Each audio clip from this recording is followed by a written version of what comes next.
listen more often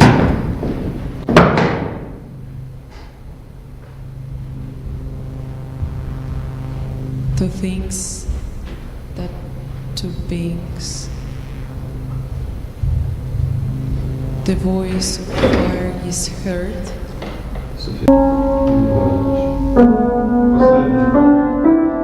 Hear the voice of water.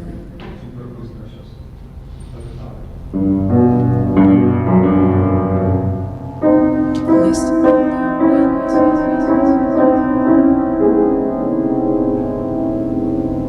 To the sopping bush and the breaths of ancestors. Those who are dead have never left. They are in the shadow that lightens, and in the shadow that thickens. The dead are not underground.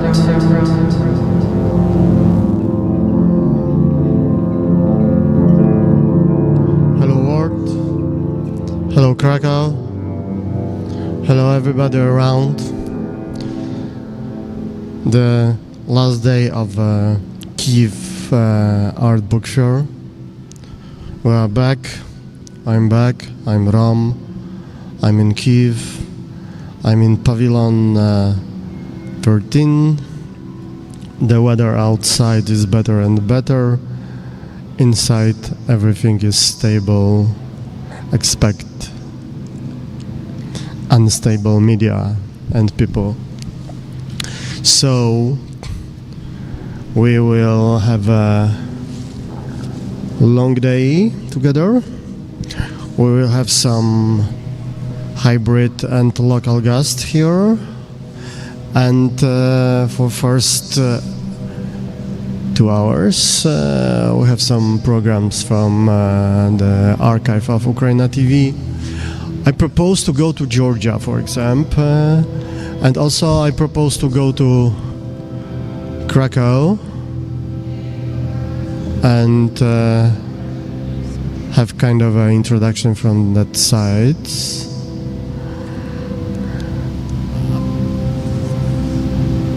I will move a little bit to uncover the program for today. There is also a special guest that we are sure that will take part. Here is TBA, but we'll announce him directly soon. So see you later.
покорна та швидка.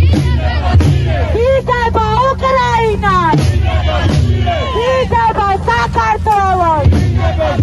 Царський колоніалізм! Царський імперіалізм! Царський олігархія!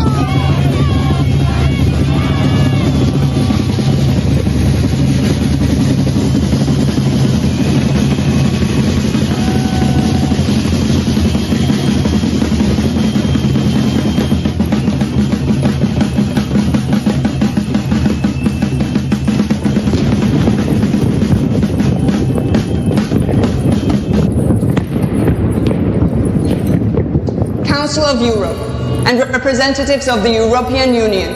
We, the students of Georgia, are addressing you today because we believe it is time for our voices to be heard, not just as citizens, but as the future of our country. Georgia is in danger. More and more people, including students, journalists, artists, and activists, are suffering because of the government's crackdown on those who dare to stand up for what's right. Imprisonment, torture, and repression are becoming all too common. These are not distant issues. They are the painful reality for many of us. Every day that passes without real support from Europe is another day in which our lives are at risk. The lack of impactful action from our European allies is having real consequences. Today we are reaching out to you because we need your help. When Europe doesn't speak up, it's not just a political statement. It's one more person locked up, one more voice silenced, and one more future crushed. In these turbulent times, we will have to face new challenges and overcome the obstacles together. We want you to put our request on agenda and make it clear that our future matters to you. If Georgia falls, so will Europe. Our victory lies in unity.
We are part of art student movement and we're fighting for our freedom and basic human rights.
oroba, solidaroba.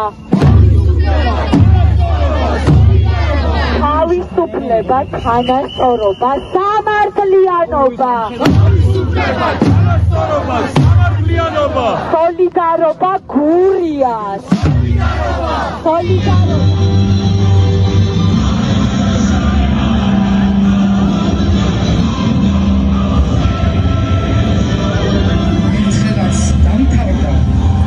მეორედ არ უნდა შემოუშვათ. ეს დღე ტრაგიკული იყო, მაგრამ ამავე დროს იყო მაგალითი იმის, თუ რას ნიშნავს, როცა ადამიანები მზად არიან, რომ ყველაფერი დადონ სასწორზე, თავიანთი სიცოცხლეს და დაიცვან სამშობლო. ბრიუსელში გაიგზავნება, როგორც ჩვენთვის არის ცნობილი, მეორე გაიგზავნება სწორედ ვაშინგტონში, ახლა აქ მყოფი ადამიანები საკუთარ ხელმოწერას ეძღვებენ, ვისაგებლებ ამ შემთხვევით და As you know, in Georgia we have a really critical crisis, political crisis, so we did not have any other options. So students started staying up at their universities, and as we did. So today we just stopped staying up in the Academy of Arts because we decided to change our form of fighting, and maybe some of other people wants to say something. What you want to change and what the change means for you? First of all, I think what should be our main focus is we have to give information to the people who don't have the right information. They have only information which is controlled by the government, so they don't actually know what is going on in the world, in the country or in the city, and that's why they don't have protests. If they knew, I believe that everybody would have protests because we are fighting for the basic human rights and the freedom.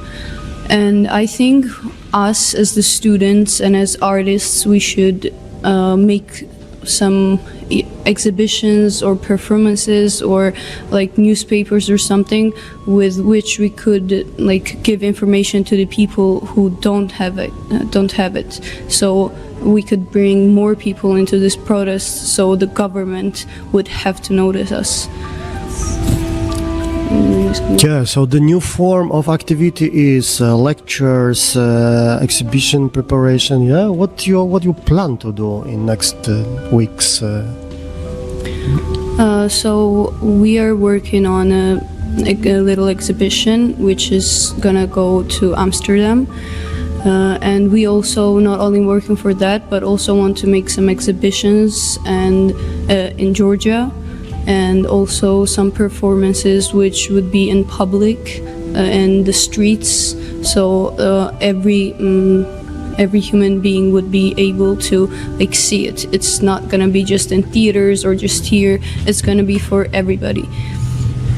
And yeah, we're working on that, and we also are trying to change the inside of the academy because it's very controlled from the government, not only this university but every university, and we just want to change it and break the system from the inside. Yeah, that's very important and interesting topic. How you imagine like a better version of art education for you? Better for version future? of system in universities? Yeah. Actually, we have to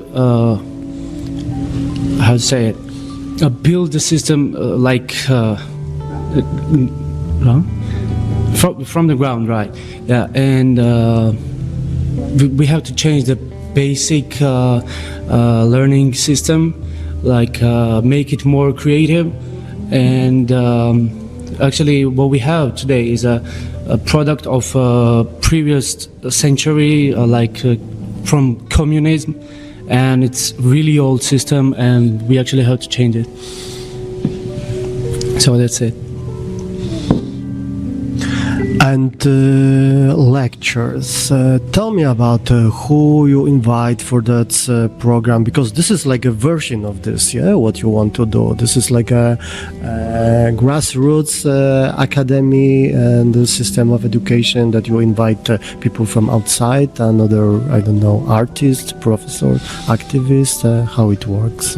Yeah, this one is really good option to invite some lecturers from foreign countries, but at the moment we are inviting the lecturers who are standing with us in academy. I mean, and this is also very important. So it could be the question how it works. Yeah, between you youngsters and teachers, there is like a solidarity between generations. There is a somehow. Yeah, there is a. That's still enough, maybe, to start something together. Yeah, it gives some motivation because someone is standing with us, and it makes it more easy to fight. Yeah.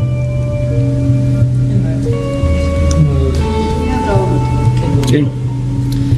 And this protest, the way I see it, it's not like generational differentiate. It's not like young people against the old people. No, like we're standing together. It's about the people who know what is going on and want to fight for their freedom, and people who either don't care or don't know about it. So I'm standing with my little sisters, with my grandparents, and with my mothers and my friends also, and it's not like generational. We all are together, and that's very beautiful because I know that I have my back for my families and my friends and everybody, and hopefully more people will. Hopefully, this is very important, to keep the hope in this situation. How you imagine next, weeks, months, also in the streets, in this protest and possible impact into the situation? Because I observe, we follow you like from spring last year, then the big wave of activities in November, December, and then it's something like a next wave, So we plan to make more activities and happenings, including podcasts, which we will talk as a student, as a voice of students, and we'll talk about the issues we have in general as a students, like system of education. Also, we want to talk about refugee students, which needs to their voice be heard. And we plan to make some exhibitions, as Mariam said, and or public lectures to talk about contrast between modern time and previous time, what we had, like from communism till contemporary time, and how the contrast works in this case. Simply said, we want to change the lives of people who are and were repressed by this system, and also our lives. We want to get information from more contemporary educated countries and people, and change information with them and forget from them. Yeah, this is also, I think, very important topic for people outside, that there are also activists arrested during last. That's the thing. That's the question. Maybe you can say something more about more details, some names of that people who are like heroes for you, and honestly, the media in abroad. Of course, there are some news, very short information, because that's protests in the streets, and but no details. Yeah, let's give us some details. Hello, Hi. Nice to meet you. So the I'm question Roman. is about political prisoners. What do we think about them? Yeah. what do you say? What you want to say to them? Yeah. Your message to them. My message to them is to stay strong, because so many people, including us students, are by your side and are going to fight until you are free.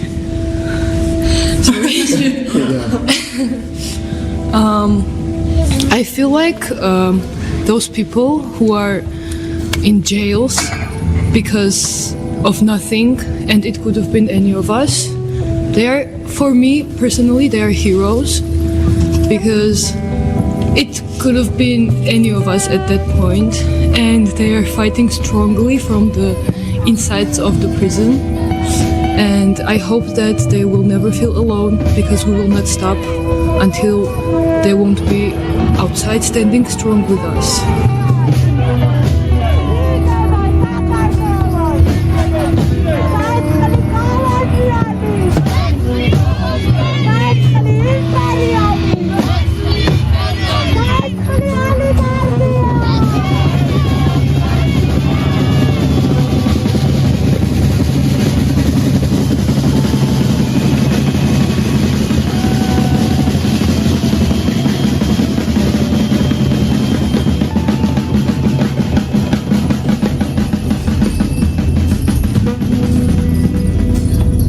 The government is trying to just take some people and tell them, okay, so you're the leader and now you are going to take the full responsibility, and like you are organizing this, you are with the opposition or whatever.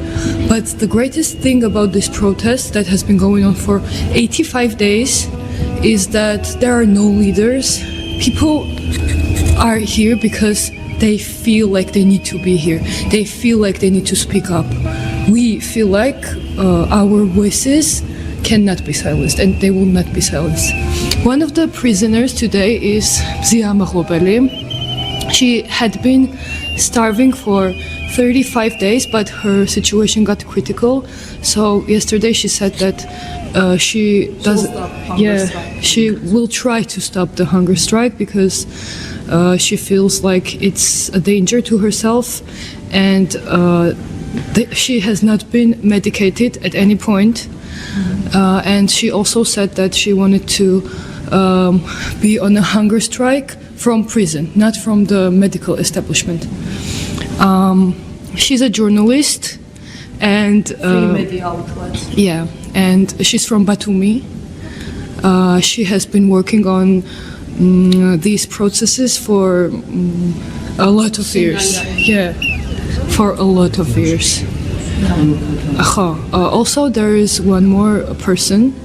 His name is Temur Katamadze. It's been 35 days today that he has been on a hunger strike. We don't know anything about his condition either. Just like Mzia, we didn't know anything about her condition. I feel like these people, they're not trying to go on a hunger strike because they are with the opposition or they are trying to prove something. They're on this hunger strike because of us, because of people who have been punished and who are still punished, and if the government stays, will be punished. They are doing this for these people. They are doing this for people who have not been actively in this, who are still with the government, because they are telling them to wake up. They are telling them to speak up. They are saying that this government is not legitimate at all. Also, there are a lot of prisoners, including students, which I feel like that's, can I use curse words? Yeah, that's definitely bullshit, yeah. That's totally bullshit that these people are imprisoned right now, because why? Why? Because there are so many criminals, so many people on the wrong side. Our president, Qavelashvili, he freed 600 criminals. And we know that they're criminals because they're trying to free up spaces in jail for us, for people who are just trying to Justice. just trying to fight for justice. And yeah, that's totally and completely bullshit for me.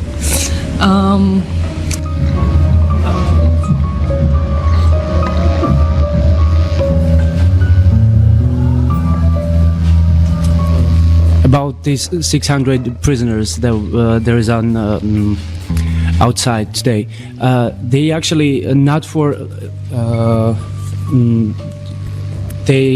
our president not He didn't free them. He didn't free them just only for make prisons free for new prisoners, for Protestants.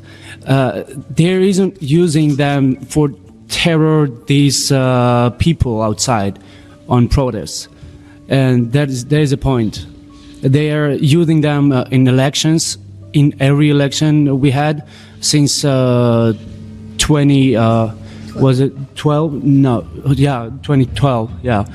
And they're using them pretty frequently. So it's a like. We call them Titushka. Yeah, Titushka. It's actually came from Ukrainian guy who were Titushko. No, he was Ukrainian. Yeah, and then UKRAiNATV. Yeah, he was Ukrainian, and there's a little story about that. He was the leader of some kind of gang who were like doing the same stuff as these guys doing here, and when the war started, the government sent him to the front line. So.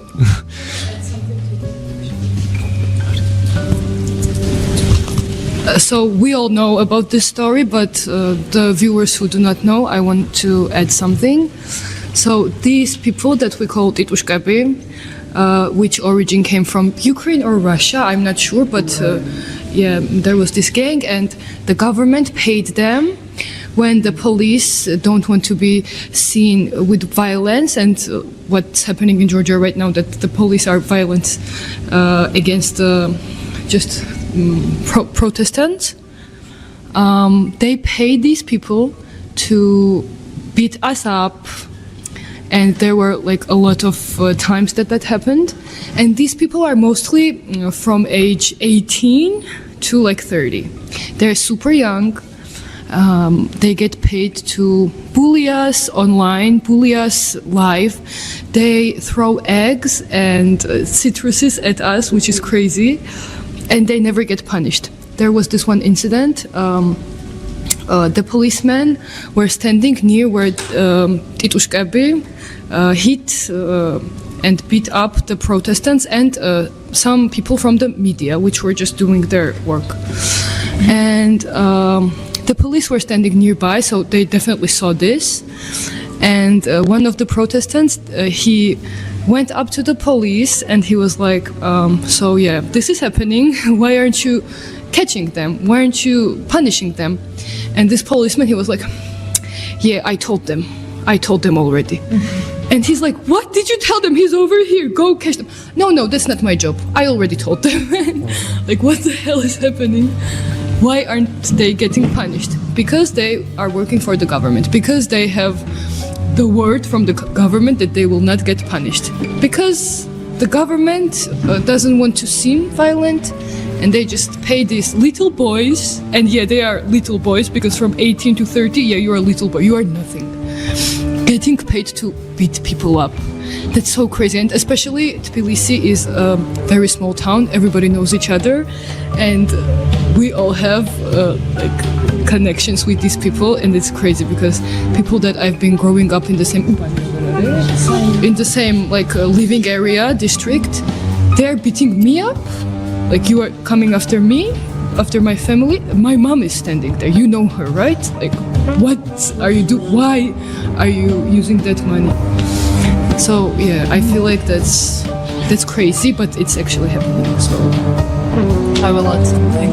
The thing is that a lot of criminals is outside from the jails, and that's crazy. And this is done by our president, which does not even has high education. What we are talking about, people, that's crazy what's happening, right?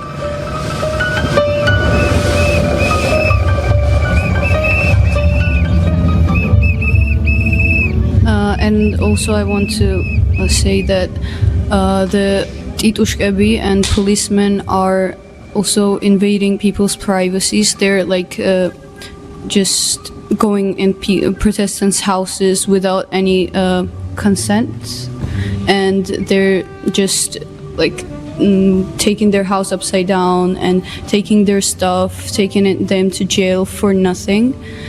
And also they're just waiting for those people outside of their houses, outside of their jobs, and just waiting for them to come out, and then they beat them until they go unconscious. Some people, there were like some incidents when like other citizens helped the person who was getting beaten up, so that person like survived the injuries.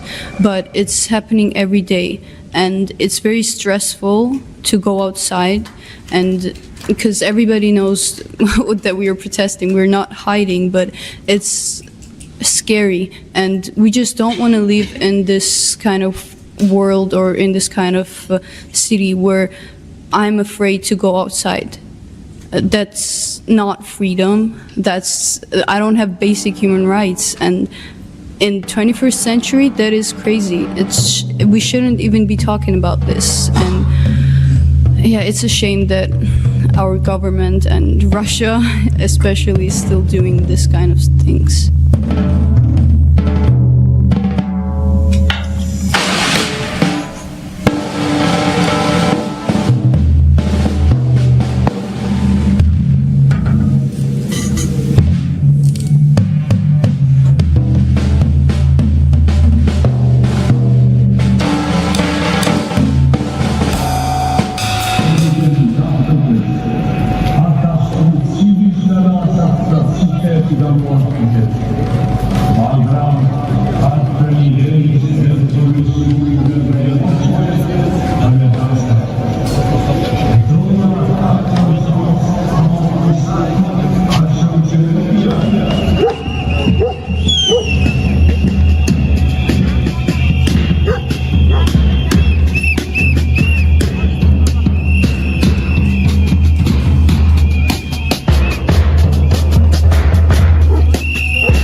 That's what we get.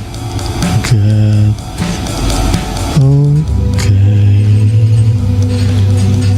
Hello. Okay. DSC community in the background, and we are slowly starting. I can be visible also in the corner.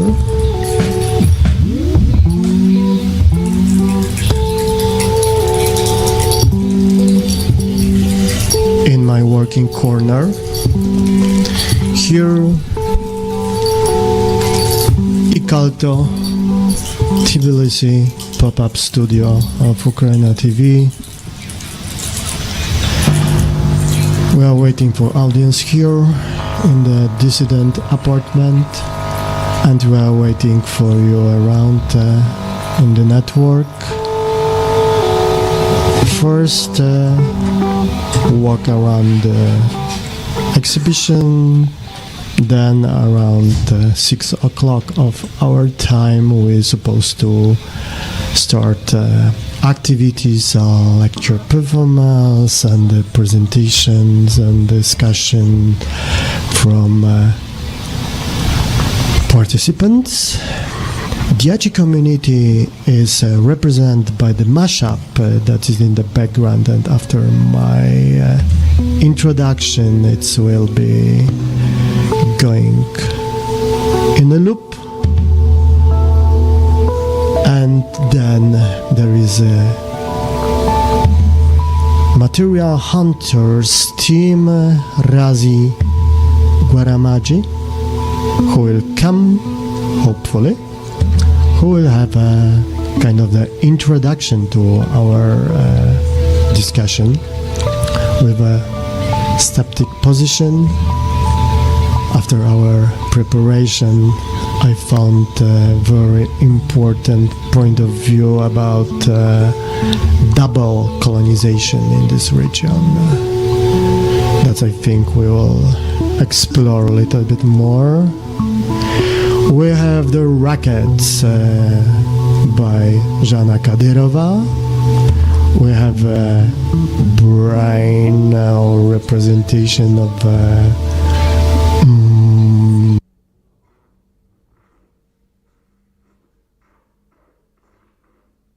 like emotional movement by the sculpture by Tama Kvantaliani, and set of pictures by Kristina Navikova. The one is traveling around the space as a print, and the big set will be part of visuals. And there are also 3 paintings by Anna Rekvenshvili.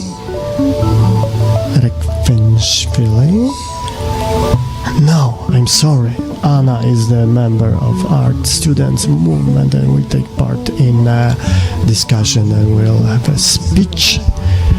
And Natia Sapanadze shows 3 beautiful, dark and full of, in a way, humor pictures. And there is also installation of Anna Szczurek, a set of drawings on the leather, because of the environment here, which is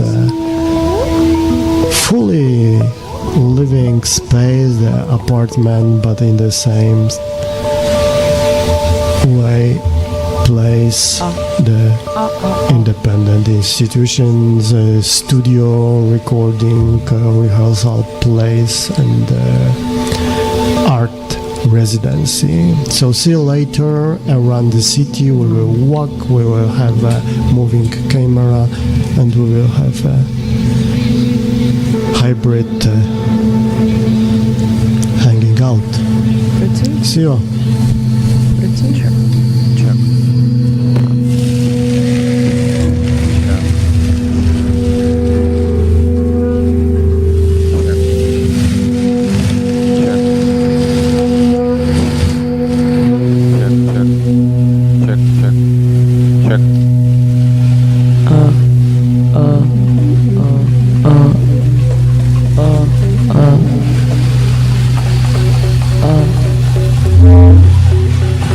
Ой. Вибачте. Check. Check. Check. Check. Check. Нормально, нормально.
sensu.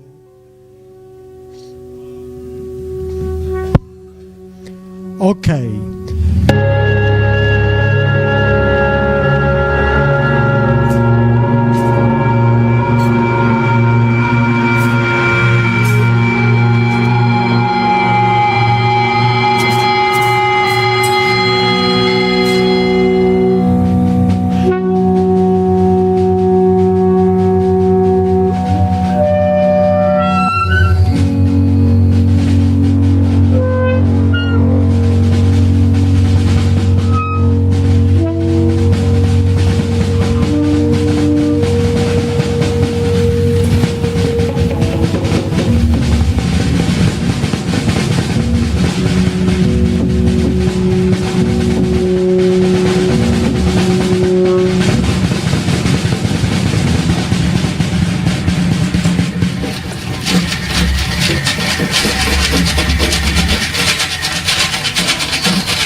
I'm going to the toilet first.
ambivalent humor, and be careful with this, which is so there are two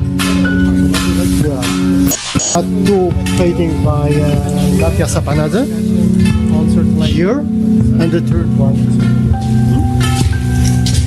Yeah, because the danger, all of them. There is, I think, something what communicate with surrealistic energy. This is a girl from Krakow, from Poland, and set of her drawing. We are finishing our part and we are for me going traumatic. straight to Tbilisi. So cheers to Roman, who's now there, and thank you for guys in ceramic pit studio in Kiev, and Microdozer and his amazing models/singers. Yeah. Be careful. It was unexpected, very there good is, I think, performance. So what, thank you guys for watching us, and let's go to Tbilisi now. Girl from Krakow, from Poland, and set of ambivalent humor, for me traumatic, but also sometimes for which is so there are two enjoy mirroring. There are two paintings working together. Natia Sapanadze, your gate, and here, everything is watching to each other, and I think it's the structure of the. Be careful, the danger, all of them.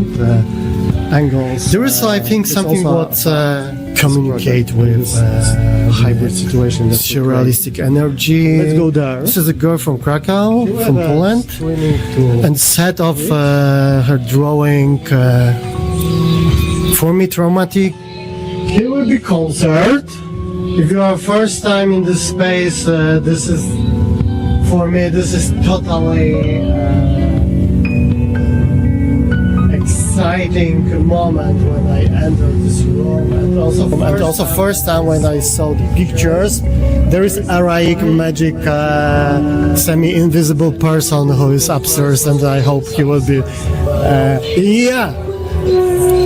applause to this guy, because he is really the daily hero of this place and daily host, and the person who try to do this place try to living in this place, and also inviting people to do things here as a musician, as a sound engineer, as a head of a residency place.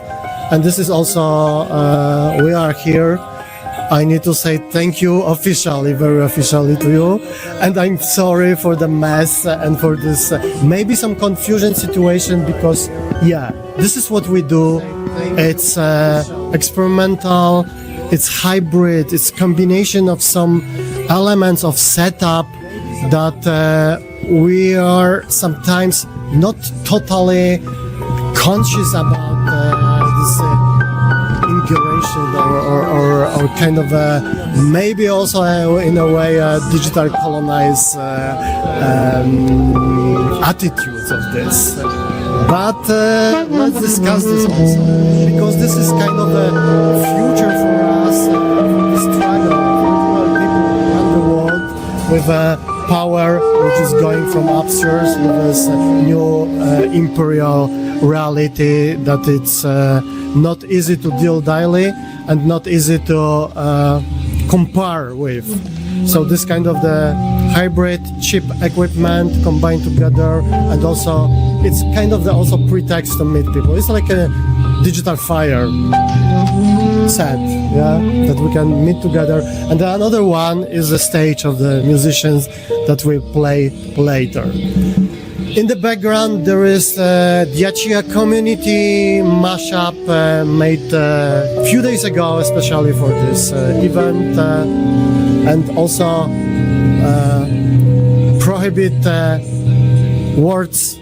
forbidden words done by Trump, and it's like a bit traumatic reminder that the power is above, and we try to struggle. Let's go to the. Let's no, I will take this.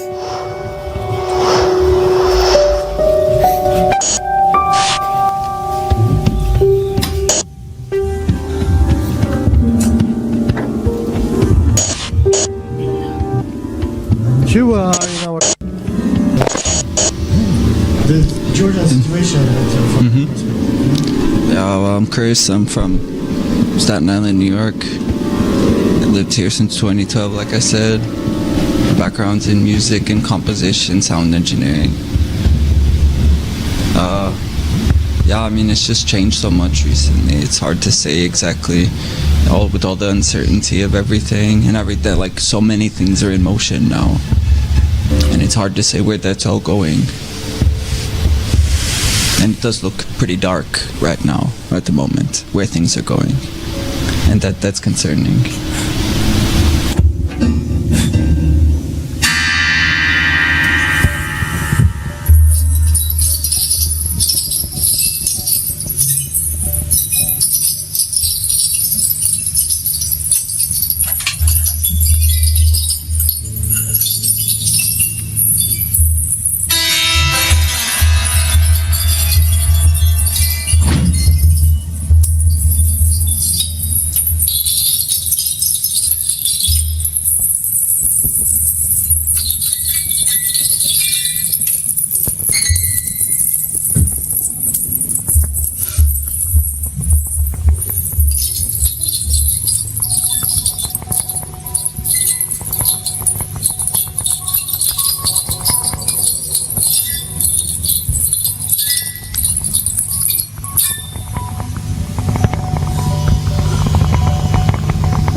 welcome here in kind of the stage.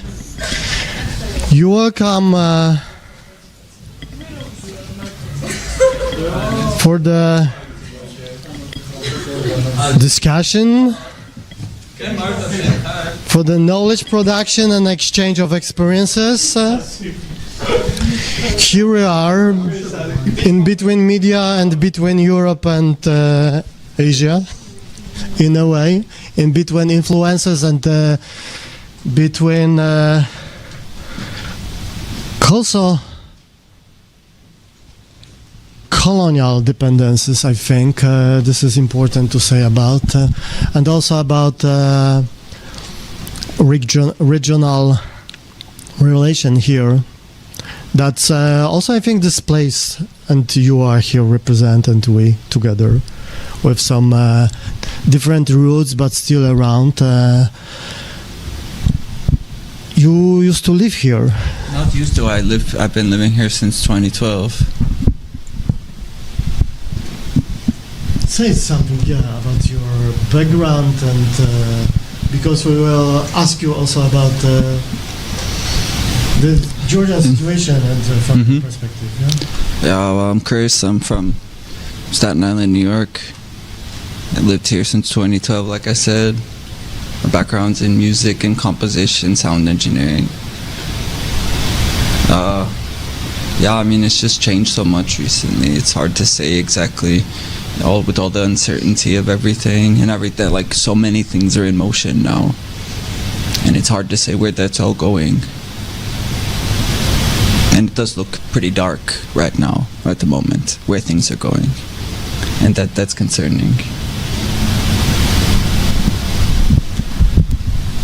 Okay, the darkness is the context, but there is also a youngsters movement and the light in the darkness, yeah? That's Anna from Art Student Movement, so maybe there's the answer for the situation. Hello everyone, my name is Anna Rehueshvili. Today I will be presenting our art student movement that we have created at Tbilisi State Academy of Art. It all has begun in spring of 2024 when our government suggested the Russian law that opposed our dream to be united with European Union. So our group was created very naturally back then because students had this natural protest and they wanted to express it. But our movement has changed and evolved and gained different forms and expressive dimensions, I would say. And today I will be specifically talking about the exhibition that we have created in the hall of our university, which we had been occupying for almost 1 month, and we've been spending our days and nights in that space. But we decided to leave that space, but not for permanently. It will be, and I think it is temporary decision based on the exhibition that we have created, which is called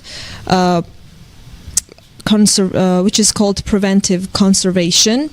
This is not just an exhibition. This is testimony, a mark of resistance, and a portal between realities. In Georgia, as in many other places, art does not exist in isolation. It is deeply intertwined with political, social struggle and freedom and fight for freedom. The movement I represent emerged from urgent need to reclaim space, voice, and autonomy within our institutions and beyond. In the silenced walls of Academy of Art, students felt this huge weight of restriction and the absence of true freedom. So we carved out a space of our own that we called Free Studio, where we created a space which was a model of what this institution was meant to be and why it was created. It became a haven for artistic expression, critical dialogue, and collective resistance. In this space, art was not merely created, it was lived, breathed, and fought for every single day.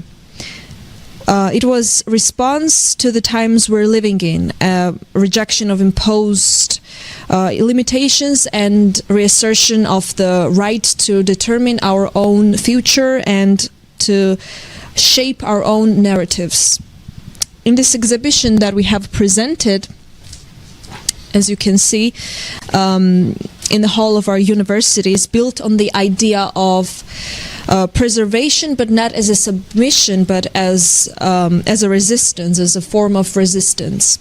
We have preserved objects from the studio that we've used for every single day that we spent in that space. These are not just artifacts, they are voices, memories, and symbols of defiance. Each object tells a story of unity, struggle, and the refusal to conform. And the name of the exhibition, which is once again preventive conservation, the idea came from archaeology. This term is often used in archaeology and refers to measures taken to protect and preserve artifacts, structures, and sites by minimizing risks and slowing down deterioration before significant damage occurs. So we felt this desire, we felt this need to, for a moment, step back, but this step back was not in a form of giving up. It was in fact opposite of giving up, because we opened a portal in the Academy of Art that did not exist there before, and we left it there because these objects, as I said, are not just objects. They're not just mere objects. They have ideas inside them, and the idea is not temporary, it's eternal. So this exhibition is both temporary and eternal, because the form of it is temporary, but ideas that are presented there are eternal, because its message will live on forever, and new portals will continue to open in different cities, different places, different countries. And that was the idea and purpose of this act and of this exhibition, to show that we are still here, but we're not physically there, obviously, but the objects that we've left there speak for us, and they have this memory of us being in that space and what we fought for, and why we took up that space still lives there. And we have created actually a small video montage when we decided to do this exhibition, and I will present it to you now. I will have also a question to you.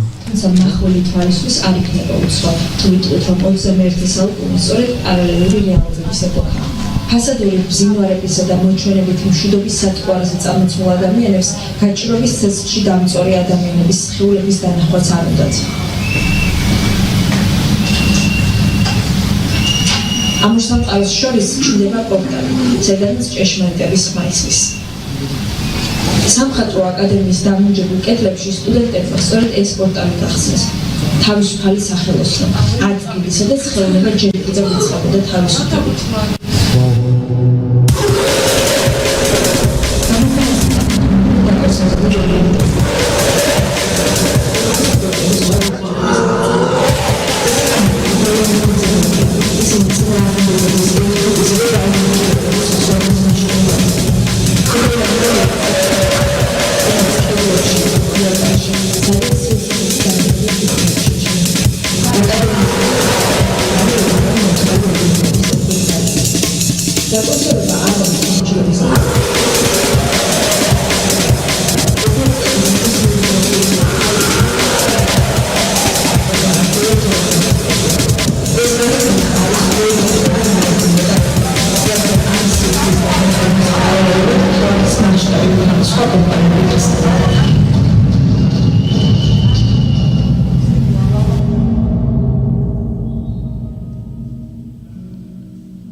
I'm back. KYIV is here live, and we are alive. Let's have 1 minute of silence because of people in Suma, in the center of the city.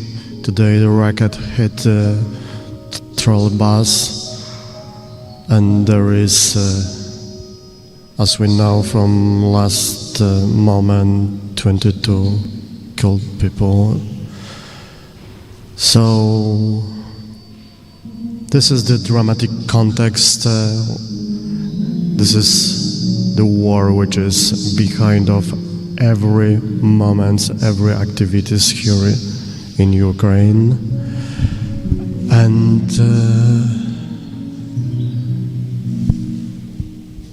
we need to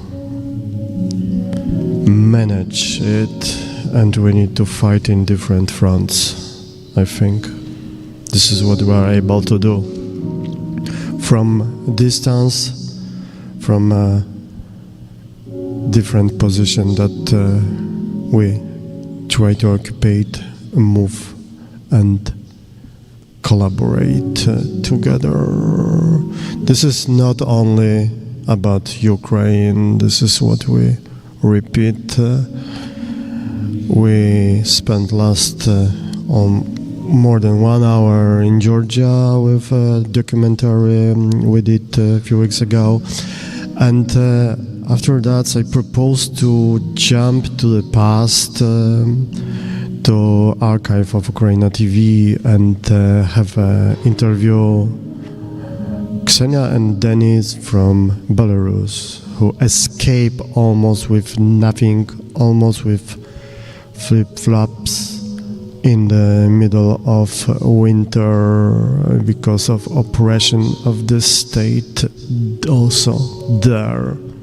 This is finally about our region, Central and Eastern Europe, which was always in between domination of imperial powers, and this new imperial context is back in our presence. So stay for the moment in the silence, and let's go to Belarusian context also, and finally stay with us.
Cześć kochani, mamy dzisiaj bardzo ważny wywiad i parę słów powiem po polsku, a później przyjdziemy na język rosyjski, ponieważ nasz dzisiejszy gość posługuje się tylko na razie językiem rosyjskim, więc zrobimy wywiad w tym języku, a później przetłumaczę wam to, o czym będziemy gadali, bo będzie bardzo ważna nasza rozmowa dzisiaj. Привет. Hi. I'd really like you to share with me your story and why you're with us now in our studio. Кто ты и почему ты здесь у нас в студии сейчас находишься? My name is Dania. I'm 18. I came here because Belarusian government wanted to or opened already a criminal case on me. I think protests already have started. That's why I decided to run here to avoid getting to jail. Why do you think they opened a criminal case on you? When I came to military office, to check in because of upcoming military conscription. As soon as I entered the room with main command, he put the folder on the table and opened it. Inside were printed pictures, me on protest with national white, red, white flag. Бело-червоно-белым флагом. Окей. Фотки с митингов. It was 2020 when you had 16 years old. Yes. Why have you decided to go on protest in 2020? First of all, I never liked the lack of opportunity to have freedom of speech, so you can share your own opinion. When I was sharing it, they always found a way to keep me silent by taking me somewhere. У тебя были такие ситуации, когда тебя кто-то забирал? Please tell me about situations when they were taking you somewhere. It was 2020. I think it was in August they first took me. Back in the day, it was around 200 people walking on protest and police cars arrived. 2 or 3 of them. Amon came out and took us all, them who couldn't run away from them. Because I was 16, they just wrote down my data. They took pictures of me and said, if you will continue to do that, we will see each other again. Second time was already in September during single march, and they took me from single protest. И вот тогда меня забрали с одиночного пикета забрали. Can you please tell me more about single protest action? Ну, в общем, тогда как многие все выходили, то есть все... All the students were going on protest. Студенты выходили, то есть... I tried to motivate all of my friends to leave lectures and to go together in the city center or on main square. And we were near the college. Some of my friends went to the city center to join other people on protest, and I stayed alone in the street around 1 hour after car came. And what you did, you were just standing there. I stayed just with a flag on the road. I was seeing reactions. Almost all the cars who passed through gave me signals to support me. People were coming to me to stand with me together. It was really cool to realize. Wow, I have goosebumps. Вот. Ну и в итоге подъехал бусик. In the end, a car came and took me, and we had a conversation then. What happened exactly? Подъехал бусик, и в момент, когда... Did they just open their door and told you to come? Тебе просто открыли дверь, и ты понял, что тебе нужно зайти, или как это происходит? Well, special forces came out and violently took me into a car. Прямо в экипировке? Да, просто забирают тебя. Вот. Ну и все. Прям заламывают руки? Да, okay. Just violently, yes. They ripped white flag. Like they just ripped it. Yes, then they threw it away.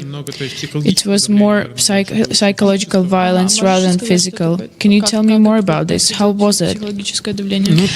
They told me that they will take me and they will open a criminal case on me and they will beat me and they will take me to Okrestina for me to understand who is our president. So they openly admit violent crimes happened on Okrestina. Yes, they are. Вот. Ну и все, тогда тоже получилось. So the time I also got lucky, let's say, and they also took my data. Ну тоже записали все мои данные, все это записали. Вот.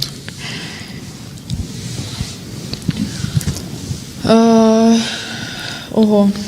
So tell me, you were organizing classmates to participate in protests. Why you did that? Одноклассников, одногруппников, чтобы выходить. Почему ты это делал?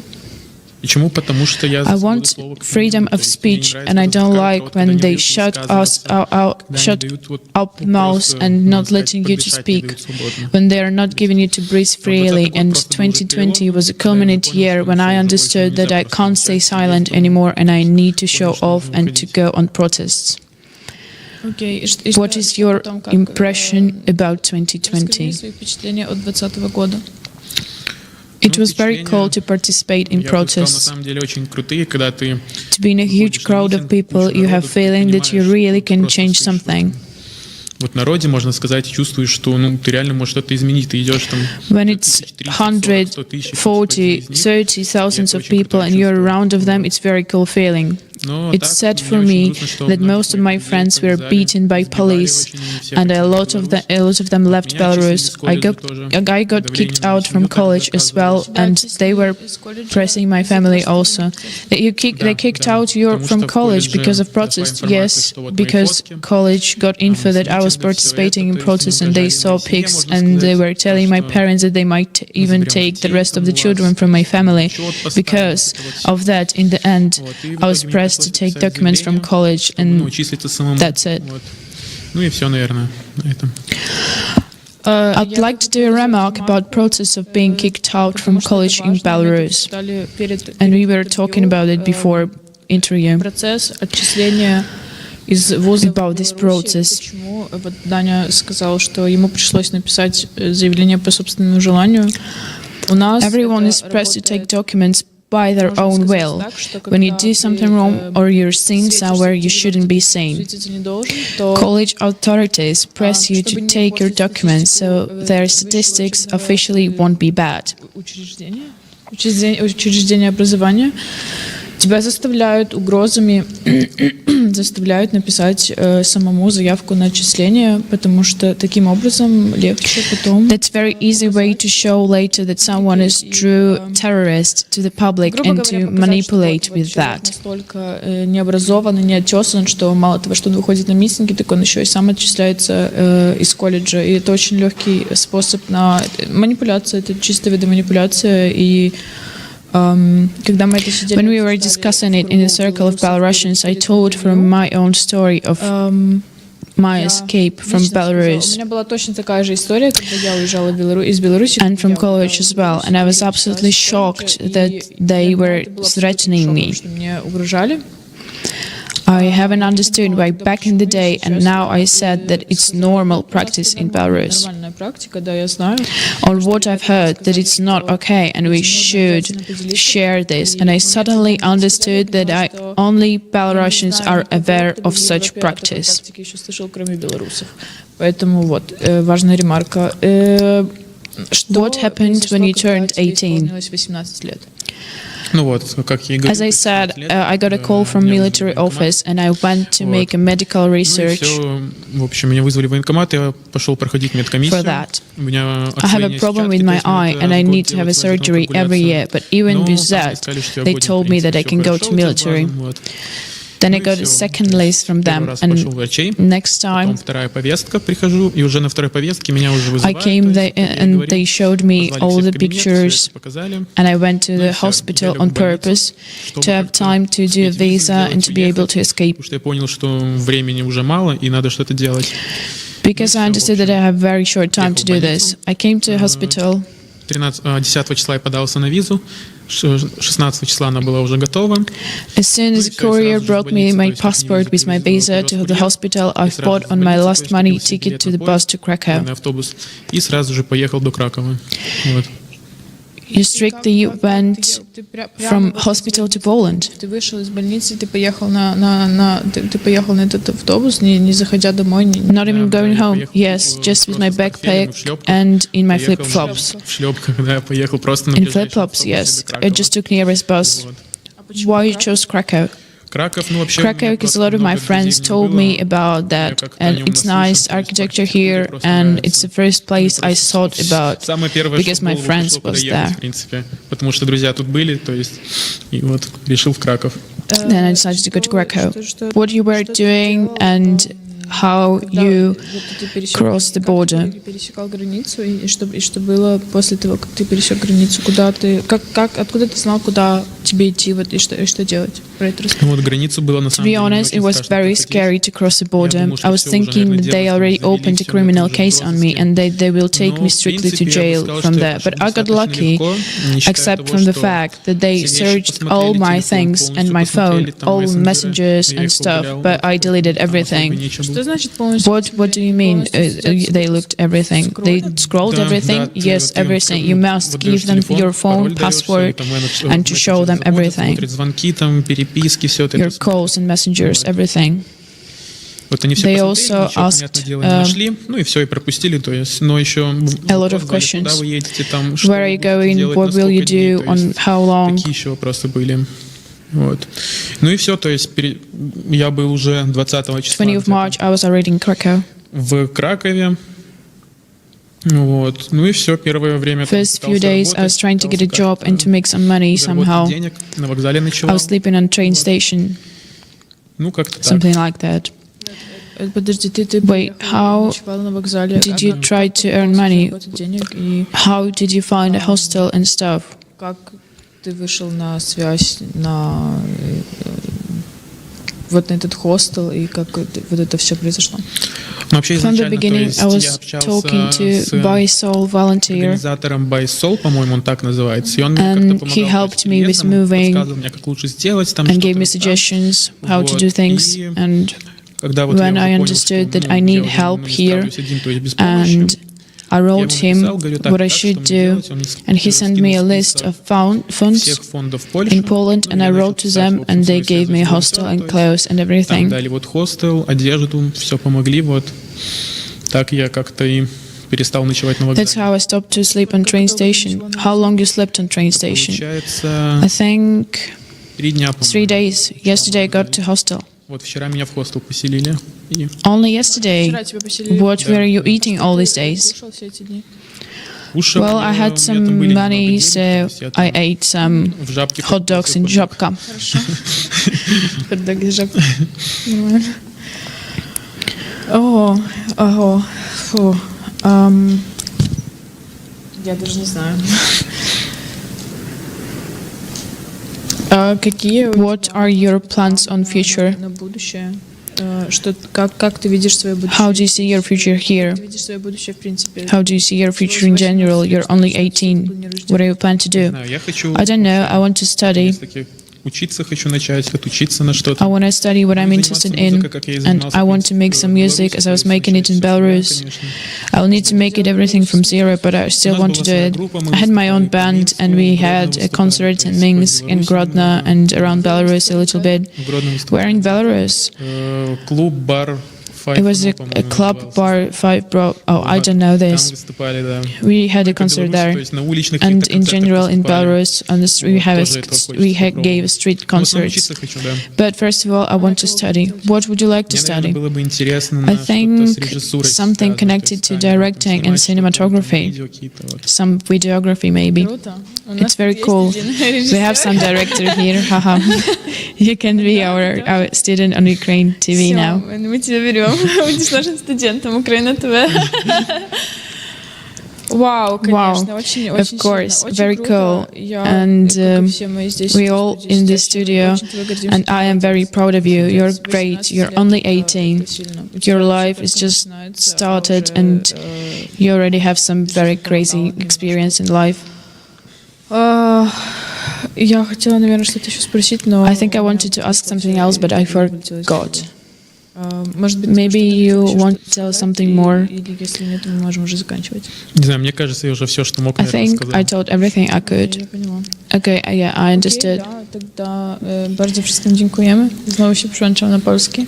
Well, now I speak Polish and say thank you to everyone. Mam nadzieję, że każdy wyniesie coś ważnego z tej rozmowy, ponieważ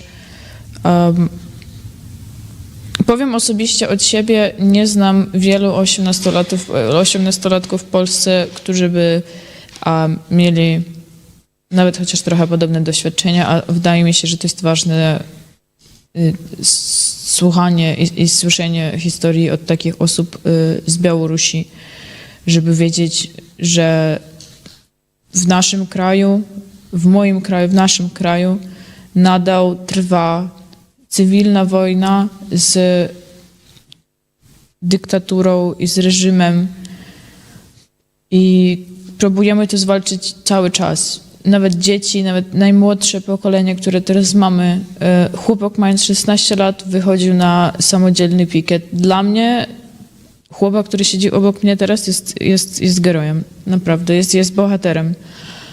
I mam zaszczyt, że mogę brać takie interwiu takich ludzi. To chyba tyle z mojej strony. Dziękuję.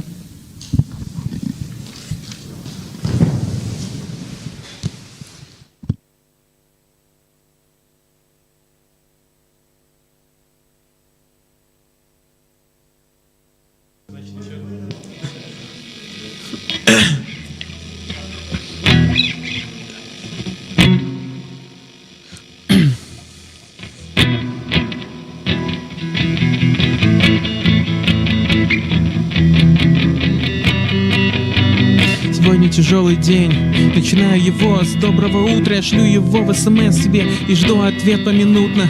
Сегодня я убедился точно, я точно тебя люблю.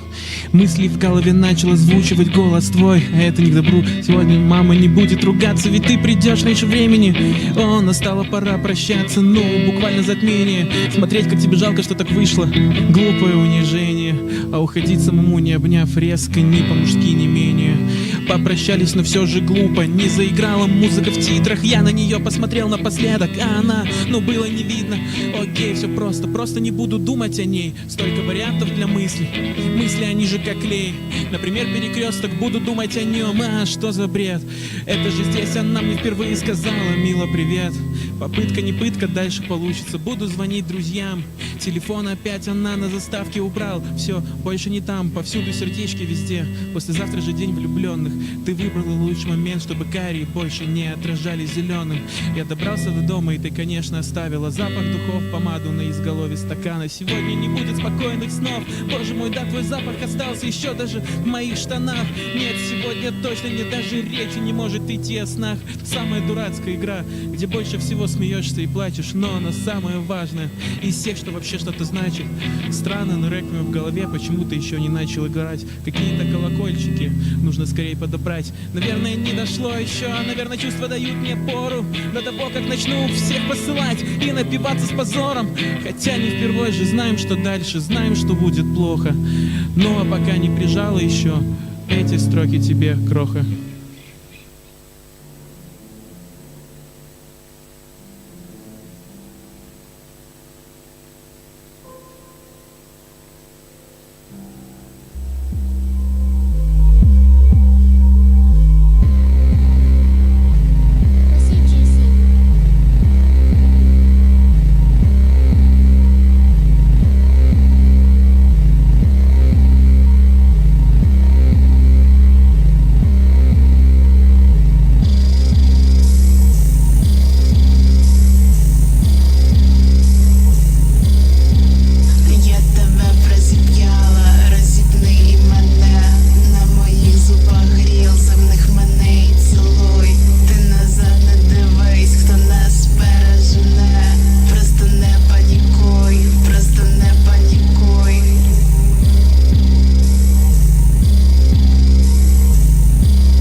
publication and also across the discourses and researches around institutional critics or institutional, I don't know, reflections or stories about the institution, because I think this narrative aspect is very important also here. So I don't know, are we really online? I'm not sure. You can start. Are we waiting for the signal, or is it like a really beginning or not yet?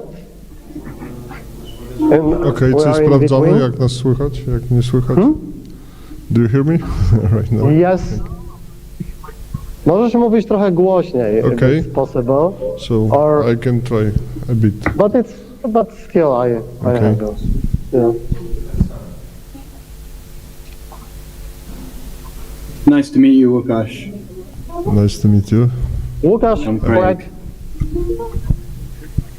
Craig is a researcher. Craig is also publisher, director, film director with a long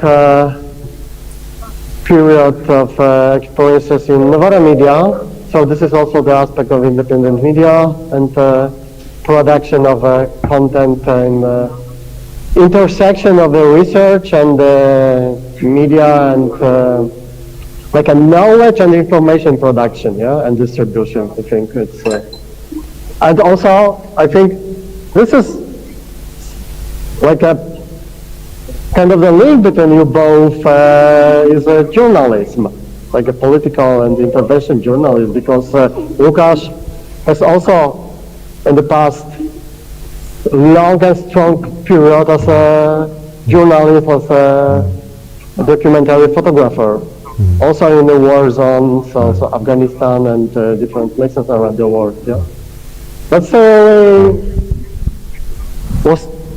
we had a short episode to the conversation about this at the beginning of UKRAiNATV, but this is also like a part of your experience that you self-criticize your position in that, yeah, and you move to the art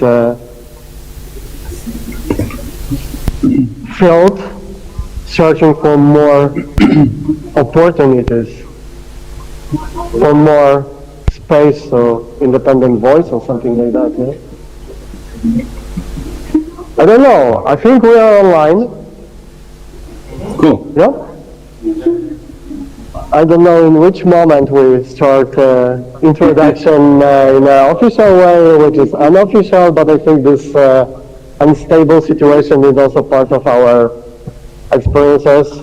So one more time, we are here together in between UK, Krakow and Kyiv, Ukraine now, to have a conversation, some exchange of reflection about book itself, about publishing, about self-publishing, about working with different form of critical and also pragmatic aspects of publishing in between art, information, knowledge production. I think this is like a very general introduction. I keep in my hands a book produced by Łukasz as an editor and many people behind this project. Long, I was waiting for this for many years. I was a part of this because I took part in this project many years ago. And this is space and this is place. This is space called place. And this is about the book itself and its architecture. And this is, why I'm so dark? Yeah. And this is also about institutional critics, yeah? And searching for like an alternative form to the white cube. This is what is also in the roots of our activity as UKRAiNATV and stream art. And so maybe let's start with this project. Let's start with this kind of a set of question or reflection about why we need to, why you feel, Łukasz, that you need an alternative for the white cube and this critical institutional background for that's ongoing and long-term activity you do. Thank you, Roman, for the introduction. So quite a lot of issues to answer. So maybe shortly about this starting point for me. It was really kind of documentary photography or journalism, engaged journalism. I was hoping for years to be able to change the world through the engaged for humanistic photography. So I was always with people, among people, spending with them a lot of time working on long-term projects and new experiences were coming, and I understood finally that it's not competitive enough. The tool I'm using, I mean about the medium of photography, it's not adequate to the changes I hope to be real. So fortunately I switched to wider understood field of art. So still searching for a more competitive tools for this change to come, to be able to discuss, to be more critical, to things to happen. So and also thank you, Romek. Maybe I would try to start from the book. This place called Space. There is kind of manifesto in these three words. This is how we think as a environment engaged in the projects. How we think about the institutions. We think place called Space is a name of the program. Which was thought as a kind of institution between institutions and art environments. Something in between, something not institutionalized, however, discussing different institutional scenarios and concepts. Yes.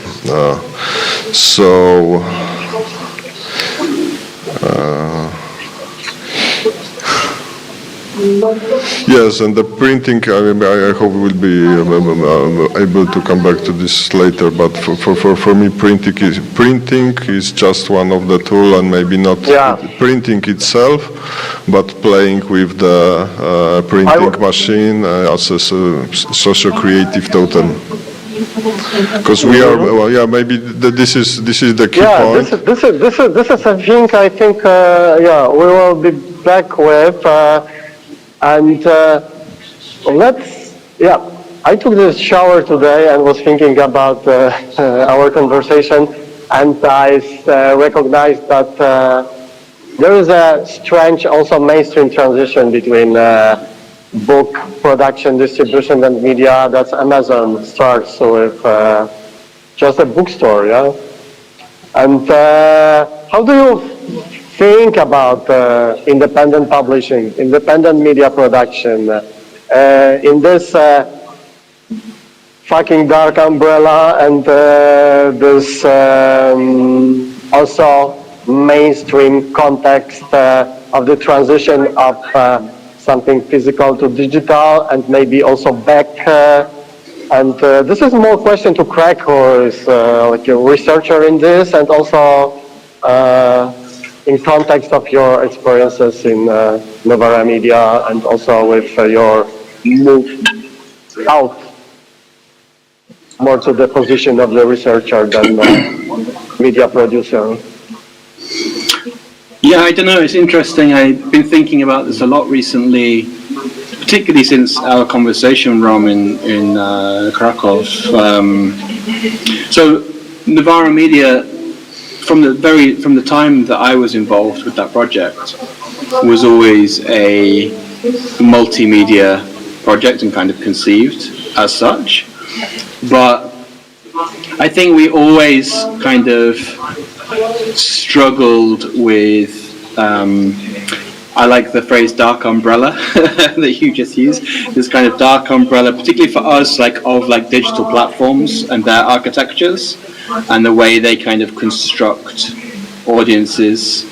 And to be candid, I think one thing we did early on that was maybe a mistake and we paid the price for creatively was that to some extent I think we built into our organization kind of media production flows that had as their kind of telos the platform at which that piece of media would end up. And this always, I think, made it a challenge to kind of cross the streams and to think in hybrid ways. And it always felt like when we were even when we were trying experiments with hybrid formats, it felt like we were sort of like butting up against something. And I don't know whether that's something kind of architectural, or whether it's also about kind of how we're conceiving of different audiences, or how different audiences are kind of conditioned to come to us. One thing I've been thinking about since our conversation a few weeks ago, Rom, is the difference between kind of audience building and kind of making machine for audience building and community building, and how they're quite different things and different logics, actually.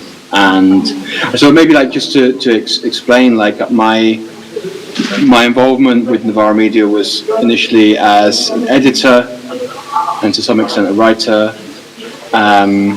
but I soon kind of became, I mean, for want of a better word, kind of like a director organizationally kind of thing. Organization of reproduction is what I like to call it. And so working on the kind of the structures that we would put in place in order to be able to kind of create this media. And it's interesting now because I've been out of that project for how long? I mean, 6-7 months or something, to have some sort of distance. And it's interesting to reflect on what the kind of different competing ambitions were at different times, and the ways that different approaches towards publishing across different formats, but also, you know, exploring publishing through kind of like hybrid sort of experiments. Yeah, I don't know. Like I feel like we maybe like slight successes there, and it was always kind of a struggle. Platforms. There was a big moment for us where we realized that this was something needed to happen, or that something was more fragile than it seemed, in that we'd created this really big YouTube channel, for example, and then one day YouTube deleted the channel. Oh, you also, yeah. And you know, I guess because of the audience Navarra had built, like this ends up being a bit of a story. I think the New York Times covered it and stuff, and it got reinstated, and YouTube said it was like a human error or something, because there was no kind of copyright strike or anything. It was, you know, nothing automated. And so we had a big conversation at that time that, you know, we need to not be dependent on these platforms. But then, of course, like all media publishers, we're still kind of dependent on those platforms, you know. So I think there's a real question, particularly around, in some ways, I think,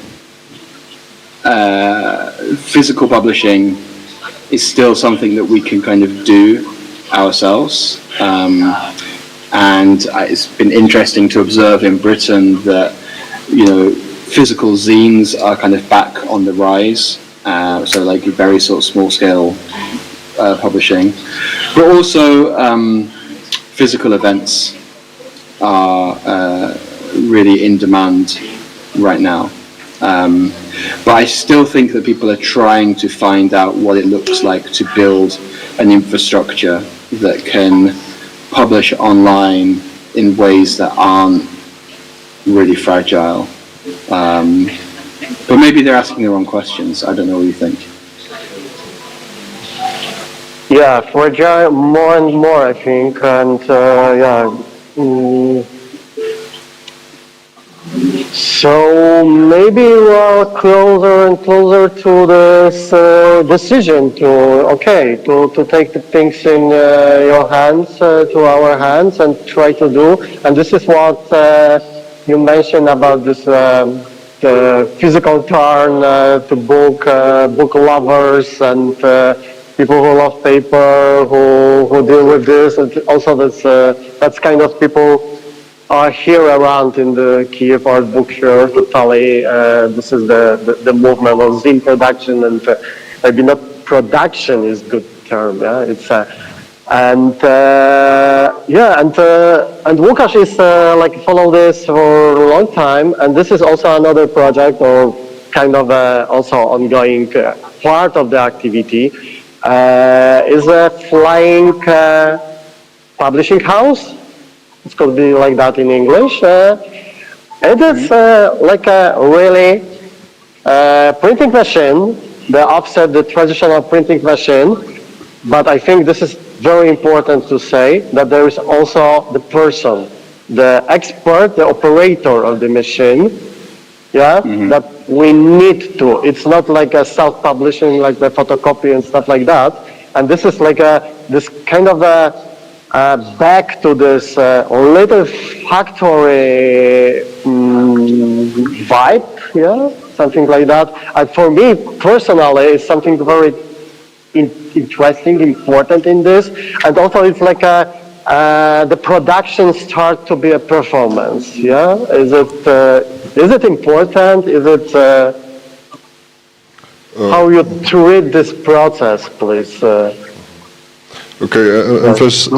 Emphasizing presence of the guy responsible for printing is important to understand or to explain the way we are thinking about this flying printing publishing house. It's a kind of occupational machine, critical machine of being critically present within the different institutions or art environments. So the key point is maybe not the printing itself, but the engaging people around specific publications. So we are emphasizing and making public the process, publication process, which take 1 week, 2 weeks, or 3 weeks, being present inside different places, institutions, and coming into the dialogue with this, with the constructions, the concepts of these specific institutions or art environments. But also important is the process of working on the publication before, engaging number of different actors of artwork, because most of the major number of the publications we already published are the collective works, engaging number of people, different voices within one title. So it's, yeah, I'm trying to emphasize that this machine works as a socio-creative totem, which, well,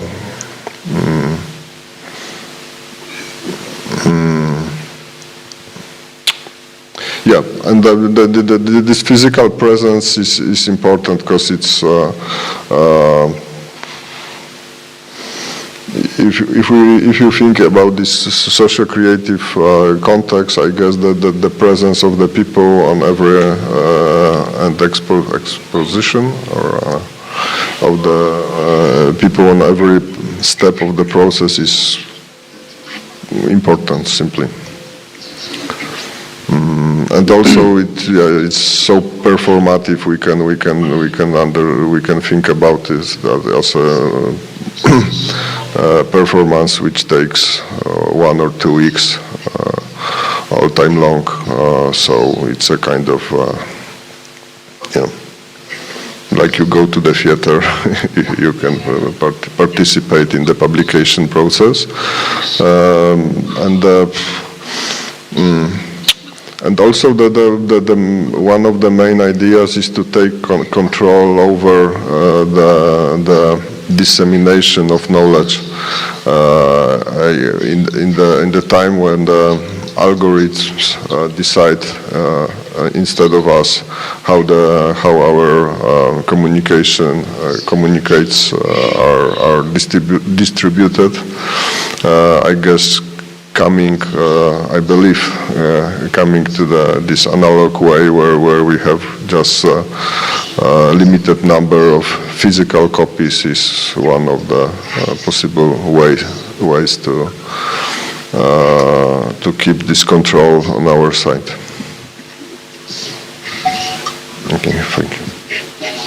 Can I come in there, Ron? Yeah, of course. Yeah. So I mean, I think this is really interesting because, so like when I've been part of different organizations before, kind of like political media collectives, like I remember particularly when I was younger, like getting our first risograph printer was a really big deal, for us to be able to kind of do this like urgent publishing, and also kind of like this phrase of like productions performance. But I think sometimes those projects, and I see them a lot here, run into like a collectible problem, where like the item kind of becomes collectible, but doesn't actually kind of cultivate a community because people they kind of collect the artifact rather than engaging with it. And I think the idea of trying to engage people around publications, not only through what the content says, let's say, but also through the actual kind of production process itself, is very interesting because, precisely as you're saying, it kind of produces a space around publication. I suppose the other thing that came into my mind, and this is I think why streaming projects are so interesting as well, because this kind of idea of the machine as a social creative totem, I think you said, that's a great phrase, and this kind of foregrounding of these sort of physical processes in conversation with what's being communicated. I suppose what I'm thinking is that it, through live streaming formats, it also enables the possibility of doing that with moving images as well. Because of course, with the sort of turn to books and stuff, we're always kind of going to run into the problem of not simply foregrounding kind of like a culture of written words. Yeah, I don't know. That's where my thought goes with it. Because we experienced this too in Novara Media, this sort of desire to think about how to experiment with print formats. But when the whole project is really organized around video in particular and the moving image, it becomes hard to think about how to translate, to state the obvious, how to translate moving images into books. Although maybe we need to bring back the kind of flick picture books. But yeah, I think that the use of publication to kind of produce spaces for cultivating that community is super interesting.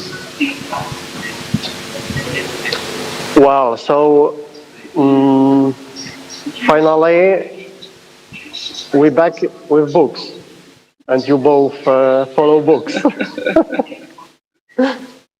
I mean, I'd be a hypocrite if I said I didn't like books. But it's me too, of course. That's but it's kind of advocation of devil, what I'm doing now. But also asking about some details with this production process that is not cheap. Yeah, this working with this printing machine, and also this performance it needs also. This is what Hard Loving say always, that we need to hack institution to have paper, to get machine, and to print our Institute of Network Culture production also with just a photocopy machine, and then cover it with a cardboard from another department of the university, and then there is it works. Yeah, like kind of the tactics, alternative tactics, but it's still. I feel that this your Łukasz machine, it's more like a luxury version of this, but maybe this is also kind of the provocation. Is it possible to pass all the process and also sell that limited copies and to collect money to distribute between people involved into the process and to have some rest for next publication, or is it? Possibly yes, but we fucking basic. I'm sorry, question, but maybe important also to talk about how to manage this kind of activity, which is also the circulation of goods, circulation of that's economical element and different economies, because the symbolic one is strong, and of course we know about it. Possibly yes, but first of all we don't know how to do it, and secondly we don't like to go this way. I guess the people already paid for these publications while paying their taxes, because it's mostly supported by, anyway we go, it is somehow already paid. So, and I love to distribute the knowledge freely, so So I'm possibly I'm not able to answer this this question directly. And also we are looking for an alternative way to collect the necessary support for the publications to be able to be printed. So if it is done, it is done. So then our efforts, I guess, should be focused on that, how to distribute the publications concisely to let them reach the people who really may need them or may be helpful somehow for them. And also, it's totally exhausting. I mean, the process. So it's nothing makes sense here. Yeah. Maybe, it's a loop, and we're back with the relation between audience, consumers, and community around the project. So maybe some forms of subscriptions could be worked in this. I don't know. It's well, what I was just thinking is that, like, I would love to see a community of publishers organized like an extra parliamentary political organization. Like, whenever I've been a part of kind of activist organizations, it's very important that people contribute something financially to it, even if it's, £1 a month because they have nothing. Like, that everyone kind of contributes materially somehow, that everyone kind of contributes with their labor somehow. And then within the organization, these are quite horizontal kind of organizations that I've been part of. But then, people kind of have the freedom to, debate different directions, to kind of, commit things either to the page or to the website or to the street, and to kind of make interventions in different directions.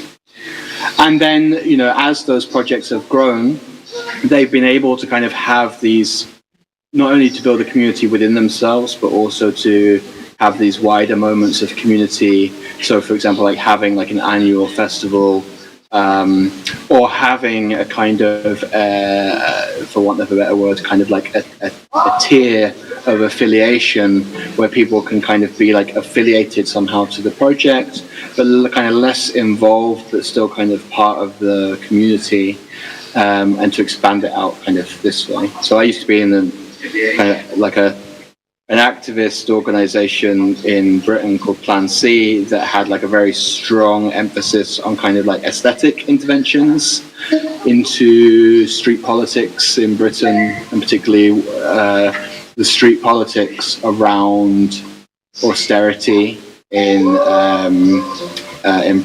Britain in the 2010s, that originally kind of had this like very old-fashioned kind of like socialist sort of like aesthetic, red flags and things like that, and we kind of had these like aesthetic interventions that were also political interventions, and I think that if you had organizations like that, but their activity was not just kind of street politics, but was also publishing politics, then I think that could be interesting, and to my mind, eminently scalable, because you can very quickly publish in different languages, different countries. I don't know. So maybe that's an idea. We need to maybe think less like a publishing house, and more like a affinity group, like a network. Yeah. Yeah, thank you for that words. I think it's something that I will ask also here around later today afternoon. We're starting with place called Space. Space called Place. No, place. Space called Place. Yeah, that's the direction. So let's finish with Cyberballs, also another book, the book by Craig, and with some maybe one more time question about the limit of the book, and that's questioning or asking about also alternatives or transition in between, like a hybrid publication direction or so on. And this is the final of the research. We finish with this book, Cyberboss. But if you imagine alternative final output, what it could be? It could be exhibition, it could be something else, it could be, I don't know, digital archive or something more. You know, this is the question of I don't know. Yeah. No, I know what you mean. Yeah. I have two thoughts really. I mean, one is that, I mean, the irony of, I think, it's so common for research projects to kind of culminate in a publication or a book or something. And I think the irony, particularly with a book that you're not self-publishing and one that you're publishing, I mean, it's through an independent publishing house, but, you know, essentially it's in somebody else's hands. And of course, any publication, you know, requires a lot of people.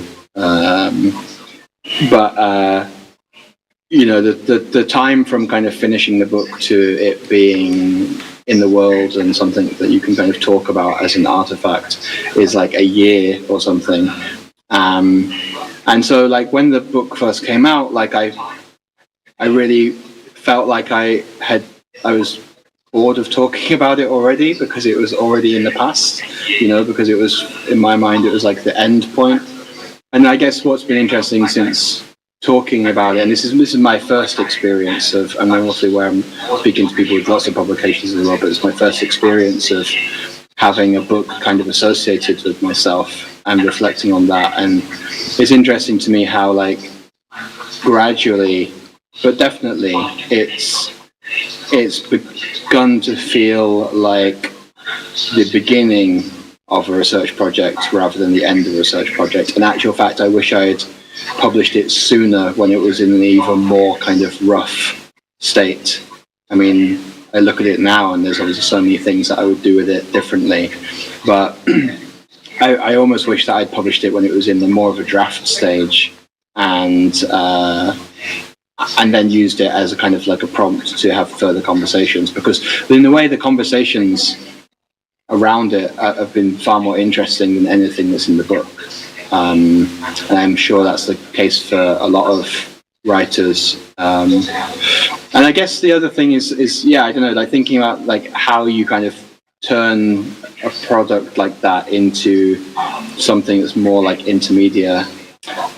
Yeah, it's a super interesting question. But one example actually recently is I was at an event collaborating with there's a Norwegian academic and just wonderful person called Inga Strumka, and she wrote this book called Machines That Think, and she just recently turned it into a theatre play. So she's like a AI scientist, like, you know, a proper kind of computer science background, you know. And now she's kind of working in, she's like been working on like a theatre show that's kind of like an adaptation of the ideas of the book. Unfortunately, like I'm trying to learn Norwegian as fast as I can, but it's a hard language for me.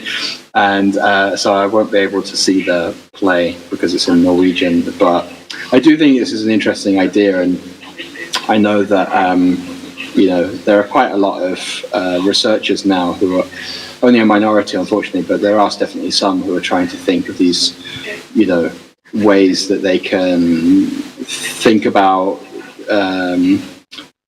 having these kind of conversations like across radically different formats.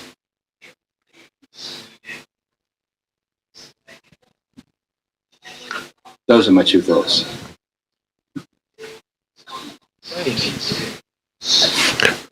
Romek, did I understand your question? It was about the number of copies, something like this. Anyway, The last one. So anyway, I would like to say shortly about the very first idea of the flying printing house.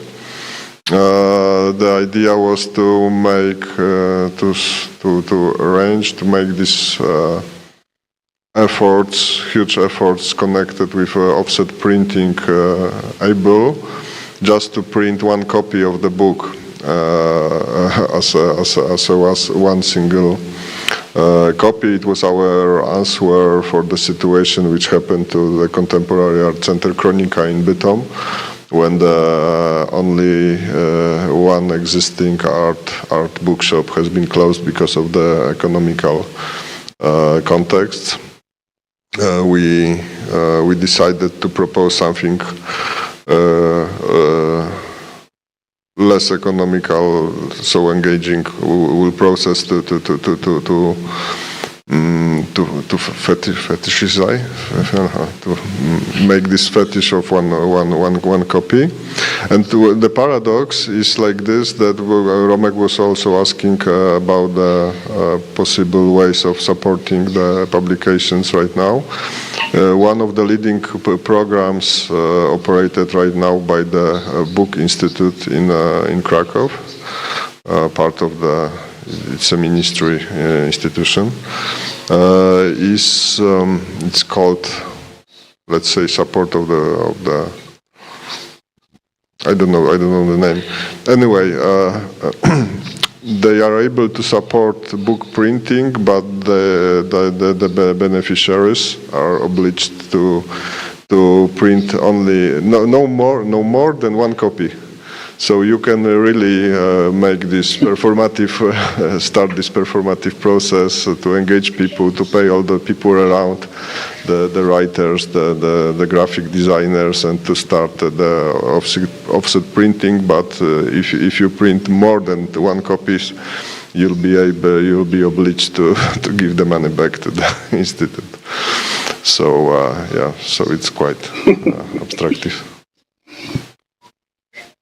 Łukasz, can I ask, with your experiments around this, do you think that they have generally succeeded in cultivating communities? I didn't catch the question, sorry. The publication process itself. Okay, can you repeat, please? Sorry. Yeah, I'm just wondering whether, in your experience, these projects have succeeded in cultivating some kind of community beyond the kind of finite arc of the publishing process itself. I guess we in this conversation we've talked quite a lot about the output, and I'm interested in maybe talking a little bit about the dynamics of the community that we feel have been created through this kind of production. But you have more experience in this than me, so I'm curious to learn about what your reflections are of the communities that have been created around these projects and how they look. So the art communities behind each of the publications are either direct. I guess they found themselves strictly connected with the titles with this publication, so it's their own collective artwork, like something like this. So it doesn't belong to the flying printing house or one person. It's a collective work in every case. So we have every time we have a number of agents discussing, promoting the ideas behind each of the title. And maybe it's a good time to come back to the publication by Romek, Superficiology. With Romek we printed the book with 121 free copies. And the main idea was that the book physically, it was forbidden to own physically to own the copy. All the readers were allowed, of course, to read, but the responsibility was to pass also the book to another person. So nobody. It's forbidden. Nobody owns the copy. Yeah, that is. There are dispersed around. There are there is English and Polish edition. It was also like an output of the project done together with Łukasz Foundation and the National Museum in Krakow and some other partners. It was like a almost year research, artistic research, investigation, performance, interventions in the institution, and also the process of writing kind of the science fiction story, which is kind of the diary, kind of a essay, something in between, and and the book was also come back to the process of reading, spending time with with this small object and with this loop in between your mind and text, and it's this kind of the choreography and traveling between pages, with some pictures, with some text, with some relation in between and between your imagination created by this process. So it's like something different than walking through the museum gallery, and something different than other form of working with narration. It's like a game also. I think this is maybe we could have a next chapter with some other expert. I'm totally out of gaming, but reading and gaming, I think there are also also this alternative form of exhibition. Also, when I'm walking here with the camera, this is what Craig said at the very beginning of our call today, that this is like a bit like a virtual experience, that I can give to you. It's interesting you saying this, Ron, because I was just thinking the other day, I was on an aeroplane, and for a while, I go through phases of how I, consume or participate in different sorts of media, and I after a period of listening to audiobooks a lot, including sort of theory books done by audio, which obviously have a kind of linearity to them. I was reading a small book that was just like a really hard theory book, and even just in kind of my relationship with a single page, I find myself having to kind of read and reread a paragraph to kind of make sure I understood it, or I lost my track, and I go back and I go back again, and I flick the pages like you're saying, and it's kind of in the sort of gaming experience, kind of replaying a level, when you kind of you go so far into the level, and then I don't know, you die or something, and then you have to start the level from the beginning again and see if you can get a bit further. And this is kind of, I was noticing my own kind of relationship to this book that I was reading, had this similar kind of circularity to the experience, as I'm kind of trying to kind of get through the ideas on the page. I don't know, again, a basic point, but it just jumped out to me what you're saying about this choreography. Yeah, so you found another movement in between reading and listening. I'm not that much into audiobook. But finally, this is so close also to our live streaming activities and to reading, live reading. Maybe this is also like a community building possible direction. Yeah, we did some events like with the music across network. So maybe we're supposed to start also to have like a reading session across the network. And as we did in the case of your book, Romek. So, because when you were working on your superphysiology book, it was collective process in the National Museum, which took a number of days. Engaging art community, and also the premiere evening was performative, and there was collective reading with music. So it was initiated by you in 2015. Wow, 10 years ago. Okay, I'm still alive. Well done. Yeah. Thank you, guys. I'm full of new inspiration after this conversation. Thanks, and we'll share it here. And see you. And yeah, maybe at the end it's good to say or ask about some. Thank you.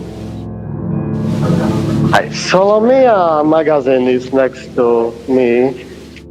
We have the microphone here. Thank you. Hello. Yeah. Hello. But I will catch you later, for sure. I need it. Yeah, we met in Berlin.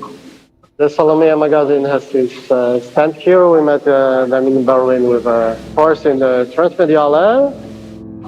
We have a short documentary from that moment from the interview with guys from Solomia, and then and we will publish this one more time today. And there is also a short documentary from the event of Solomia in Post Art Center in Berlin, and everything end of February this year, a few weeks ago, 2 months ago. Almost. Yeah, but this is what I wanted to ask you, Łukasz, or maybe mention this at the end, some future maybe collaboration. We have now we have grand piano in the studio, but I think there is still space for the printing machine, and maybe to be back with this idea of printing as a performance and then as a stream live performance with the printing machine in the as a main hero, protagonist, and machine for social relations. Yeah. So let's do this. Yeah, I'm dreaming about printing here and working on a book in the. I'd like to see it. Yeah. Thanks, guys. In touch. Thanks. Thank you a lot. Thank you. Thanks, Gleb, for production. Thanks, Cheers. Gleb. Thank you. Great to meet you, Łukasz. Bye bye. Nice to meet you, Craig.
development since then, it's the debate on ecocide, which is globally relevant and has been led by Stop Ecocide International.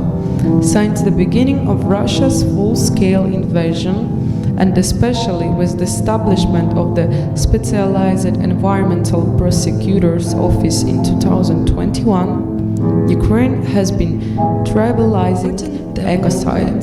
Together with our international partners, we now have a chance to push for the inclusion of ecocide as a crime under the Rome Statute.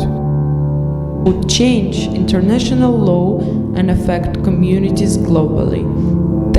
These are important issues actively discussed by environmental humanities scholars, and it's wonderful to see the growing interest and engagement.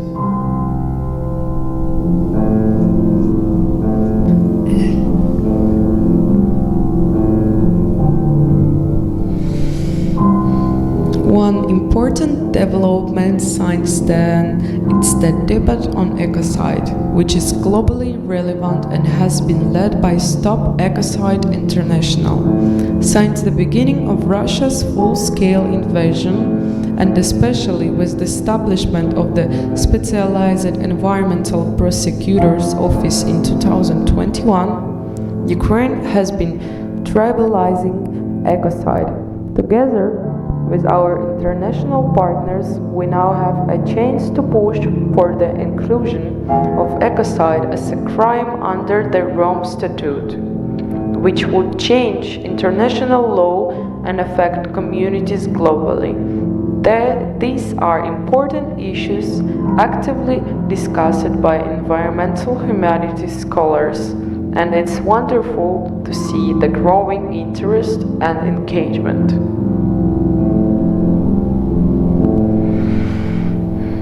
One important development since then, it's the debate on ecocide, which is globally relevant and has been led by Stop Ecocide International.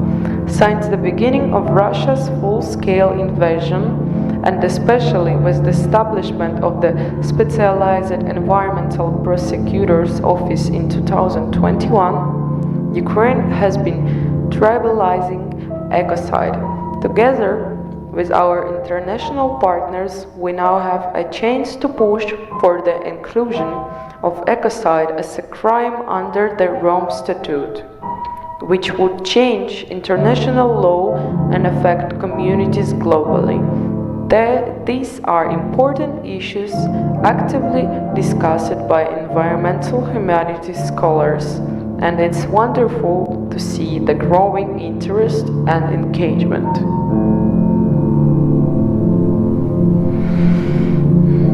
One important development since then, it's the debate on ecocide, which is globally relevant and has been led by Stop Ecocide International. Since the beginning of Russia's full-scale invasion, and especially with the establishment of the Specialized Environmental Prosecutor's Office in 2021, Ukraine has been tribalizing ecocide. Together with our international partners, we now have a chance to push for the inclusion of ecocide as a crime under the Rome Statute, which would change international law and affect communities globally. These are important issues actively discussed by environmental humanities scholars, and it's wonderful to see the growing interest and engagement.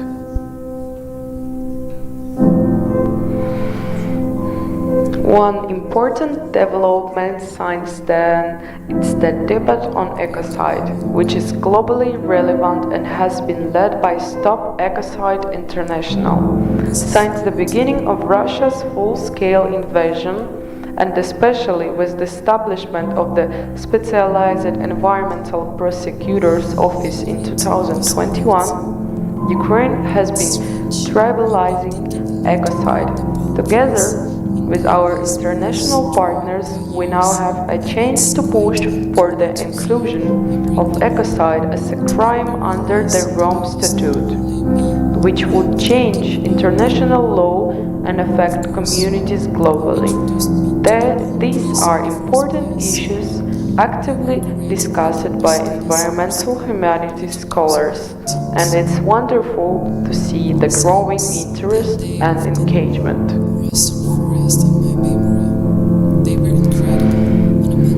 One important development since then is the debate on ecocide, which is globally relevant and has been led by Stop Ecocide International.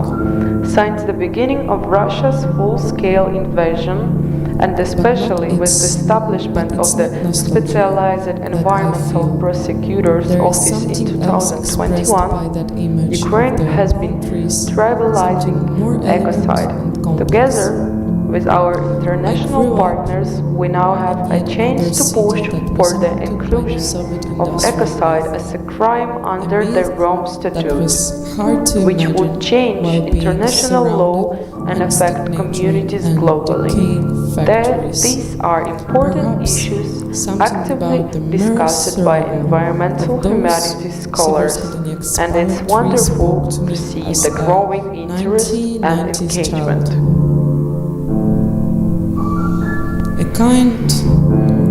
One important development since then is the debate on ecocide, which is globally relevant and has been led by Stop Ecocide International.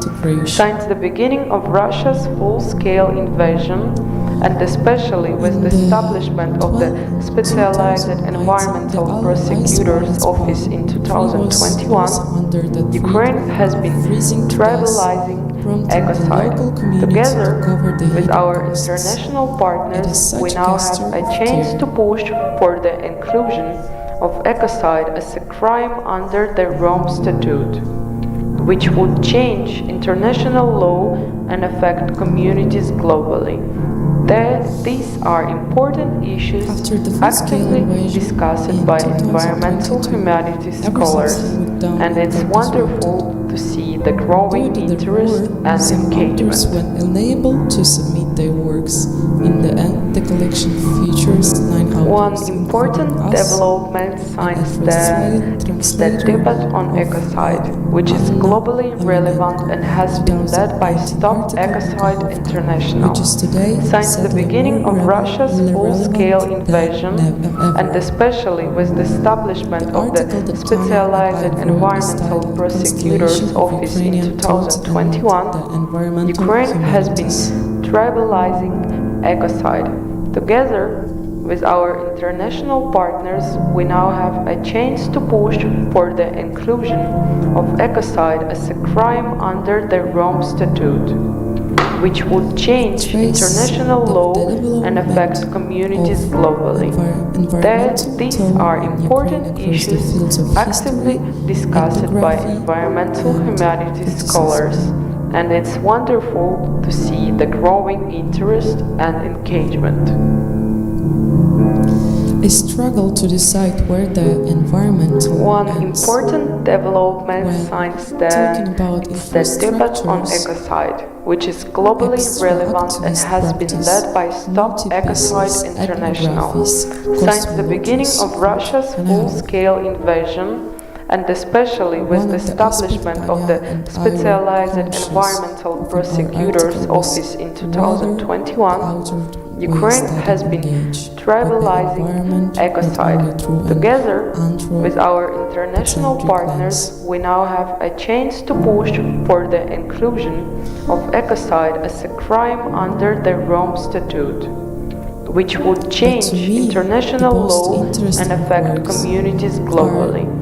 These are important issues actively discussed by environmental humanities scholars, and it's wonderful to see the growing interest and engagement. Expectations and concepts.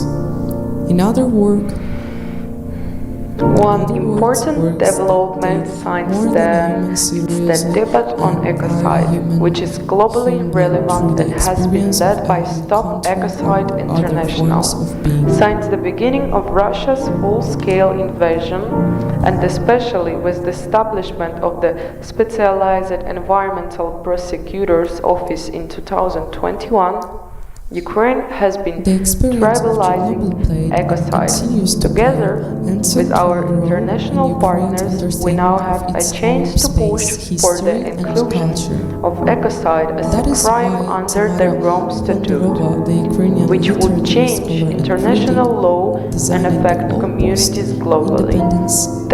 These are important issues actively discussed by environmental humanities scholars, and it's wonderful to see the growing interest and engagement. Engage with the experience of the aftermath of 1967. One important development since then is the debate on ecocide, which is globally relevant and has been led by Stop Ecocide International. Since the beginning of Russia's full-scale invasion, and especially with the establishment of the Specialized Environmental Prosecutor's Office in 2021, Ukraine has been tribalizing ecocide. Together with our international partners, we now have a chance to push for the inclusion of ecocide as a crime under the Rome Statute, which would change international law and affect communities globally. These are important issues actively discussed by environmental humanities scholars, and it's wonderful to see the growing interest and engagement.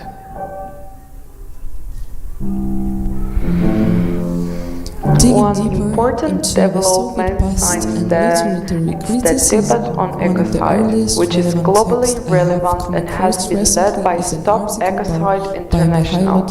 Since the beginning of Russia's full-scale invasion, and especially with the establishment of the Specialized Environmental Prosecutor's Office in 2021, Ukraine has been tribalizing ecocide. Together with our international partners, we now have a chance to push for the inclusion of ecocide as a crime under the Rome Statute, which would change international law and affect taxonomically more than 500 plants. Issues actively discussed by environmental humanities scholars, and it's wonderful to see the growing interest and engagement.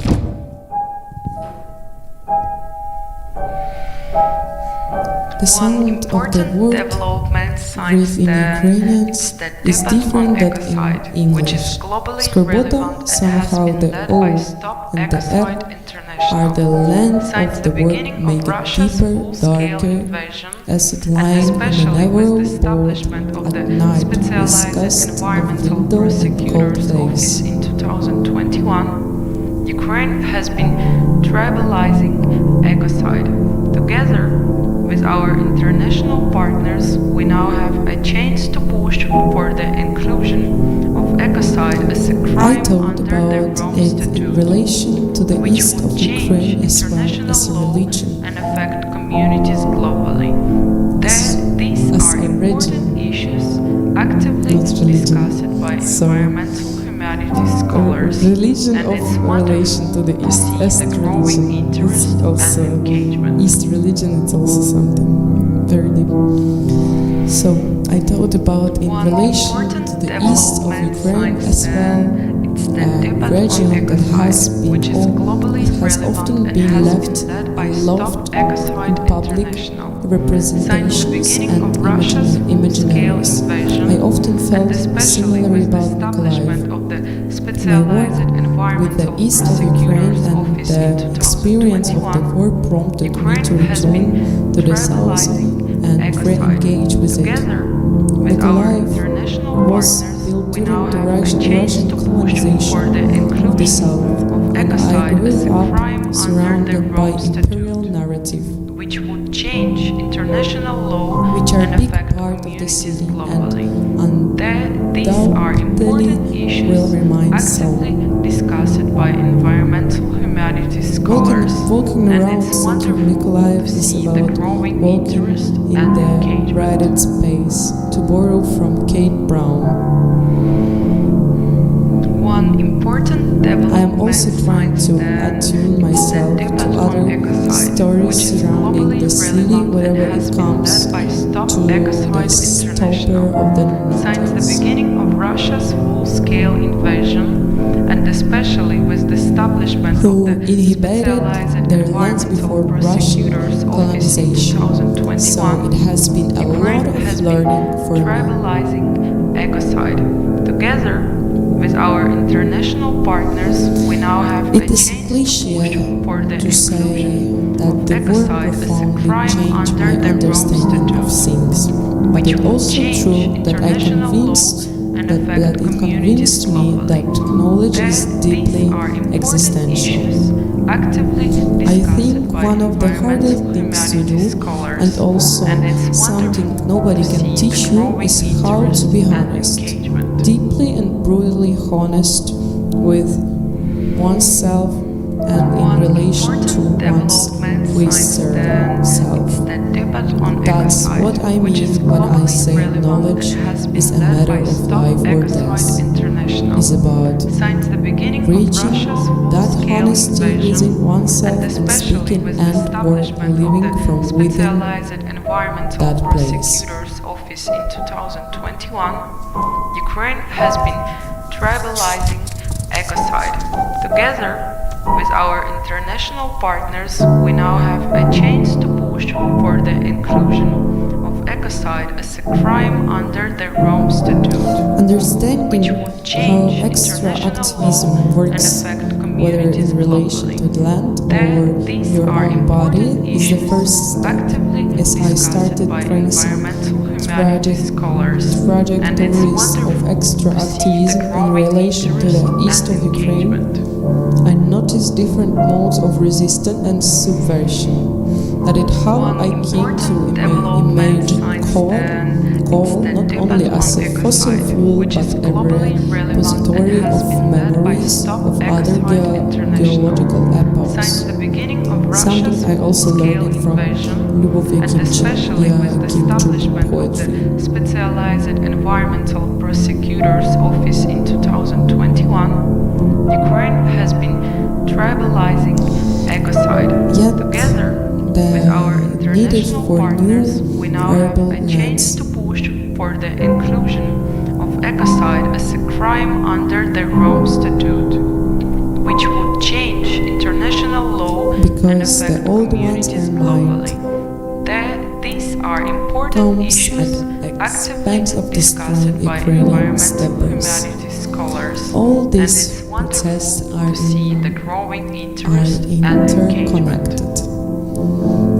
If you look at the statistic, before 2022, Ukraine mostly exported its grain to countries such as Egypt and Bangladesh, countries that cannot sustain this population without imports from abroad. Russia's full-scale invasion, and especially with the establishment of the Specialized Environmental Prosecutor's Office Moreover, in the Chernobyl 2021, zone of Ukraine has exclusion been also has people continuing to live there.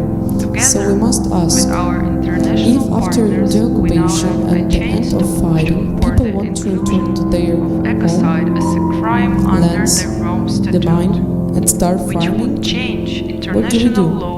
And affect communities globally. There needs to be a conversation between conservationists and those who have inhibited the lands, along with an agreed approach on how to utilize contaminated territories. One important development since then It's the debate on ecocide, which is globally relevant and has been led by Stop Ecocide International. Since the beginning of Russia's full-scale invasion, and especially with the establishment of the specialized environmental prosecutors office in 2021, Ukraine has been tribalizing and especially with the establishment of the specialized environmental prosecutors office in 2021, Ukraine has been tribalizing ecocide.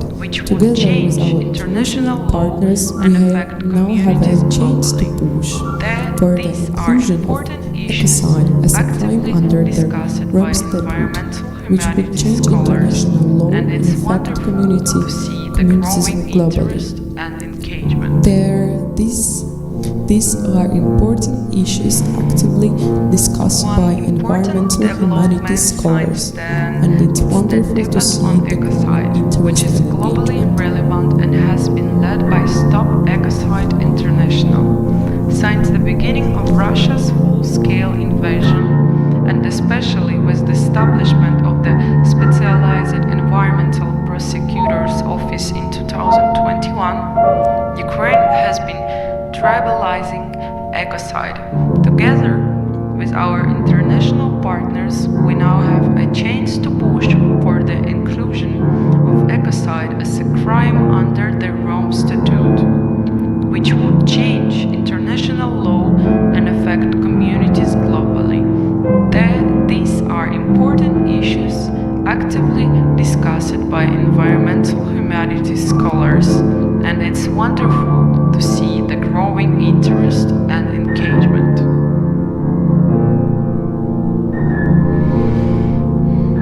One important development since then is the debate on ecocide, which is globally relevant and has been led by Stop Ecocide International.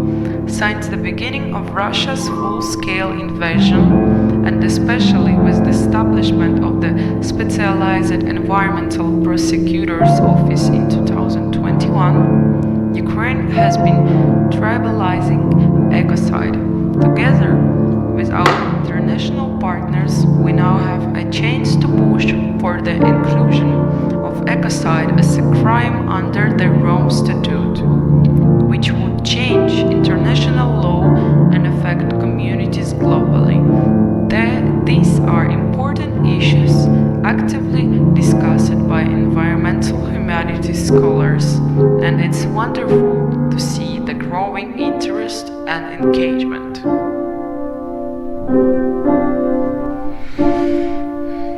One important development since then is the debate on ecocide, which is globally relevant and has been led by Stop Ecocide International. Since the beginning of Russia's full-scale invasion, and especially with the establishment of the Specialized Environmental Prosecutors Office in 2021, Ukraine has been tribalizing ecocide. Together with our international partners, we now have a chance to push for the inclusion of ecocide as a crime under the Rome Statute, which would change international law and affect communities globally. These are important issues actively discussed by environmental humanities scholars, and it's wonderful to see the growing interest and engagement.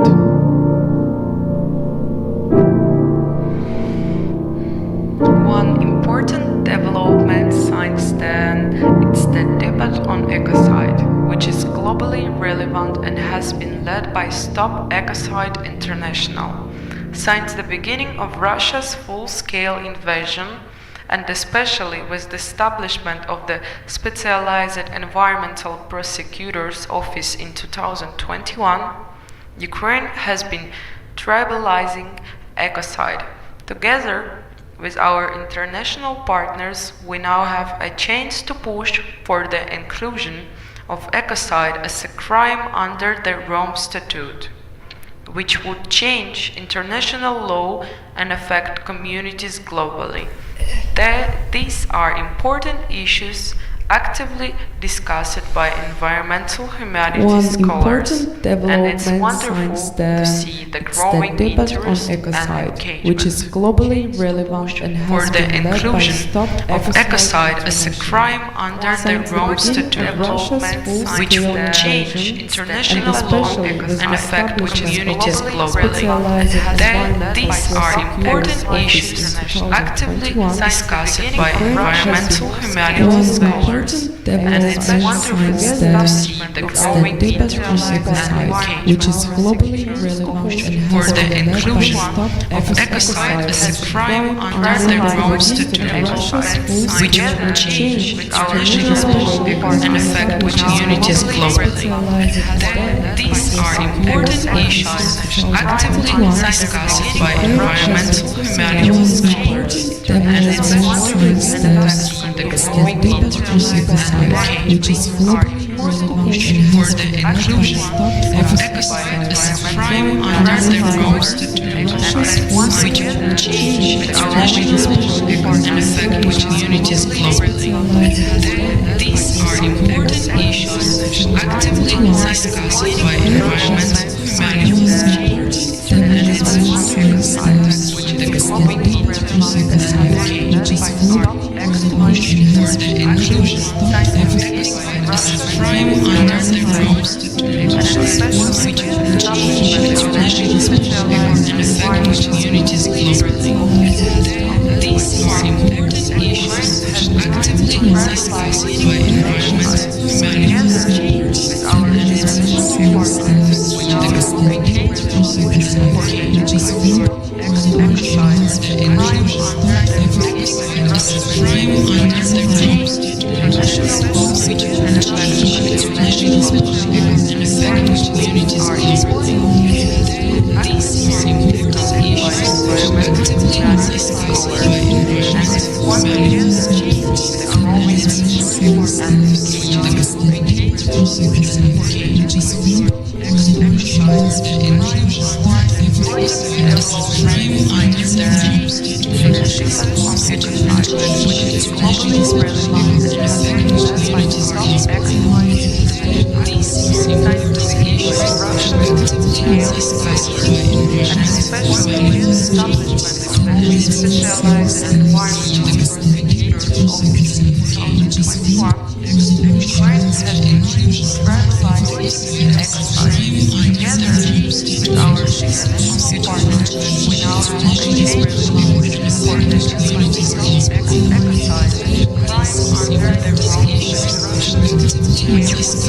international law and affect communities globally. These are important issues actively discussed by environmental humanities scholars, and it's wonderful to see the growing interest and engagement for the inclusion of ecocide. These are one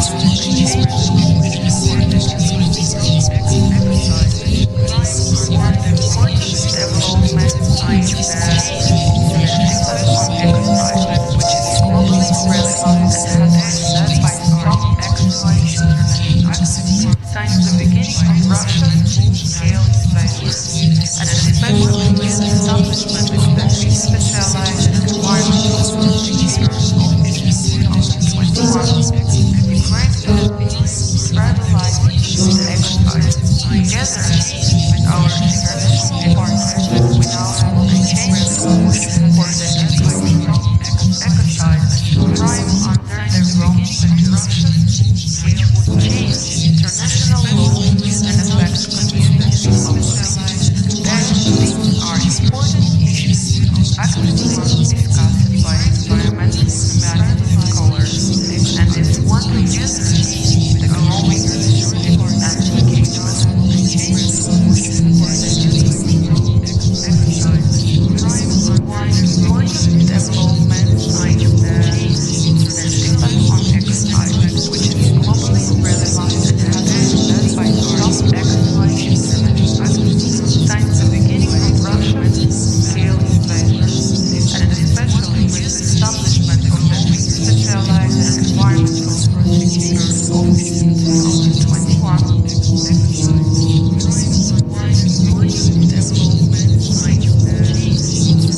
One important development since then is the debate on ecocide, which is globally relevant and has been led by Stop Ecocide International.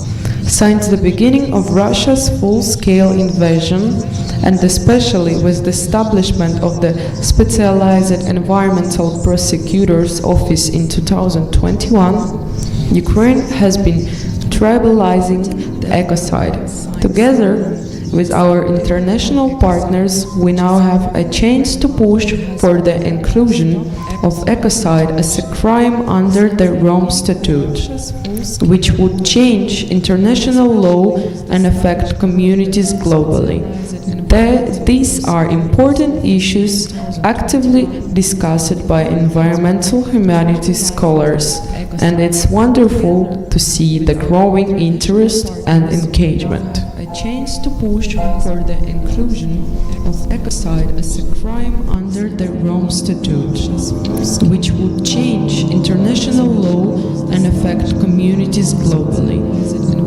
These are important issues actively discussed by environmental humanities scholars, and it's wonderful to see the growing interest and engagement. A chance to push for the inclusion of ecocide as a crime under the Rome Statute, which would change international law and affect communities globally. These are important issues actively discussed by environmental humanities scholars, and it's wonderful to see the growing interest and engagement. A chance to push for the inclusion of ecocide as a crime under the Rome Statute, which will change international law. Together with our international partners, we now have a chance to push for the inclusion of ecocide as a crime under the Rome Statute, which would change international law and affect communities globally.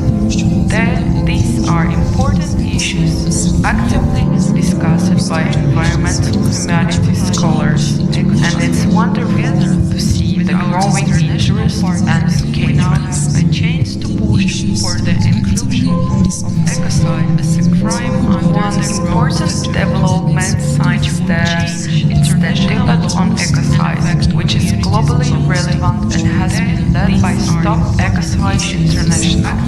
Since the beginning of Russia's full-scale invasion, and especially with the establishment of the Specialized Environmental Prosecutor's Office in 2021, Ukraine has been tribalizing the ecocide. Together with our international partners, we now have a chance to push for the inclusion of ecocide as a crime under the Rome Statute, which would change international law and affect communities globally. These are important issues actively discussed by environmental humanities scholars, and it's wonderful to see the growing interest and engagement. A chance to push for the inclusion of ecocide as a crime under the Rome Statute, which would change international law and affect communities globally. These are important issues Conversation with researcher, author, and visual artist Elena explains how she strives to create a platform for environmental and humanities research and practice in Ukraine, facilitating distribution and discussion. This conversation is published in social conversation with the forum in cooperation with the Centrum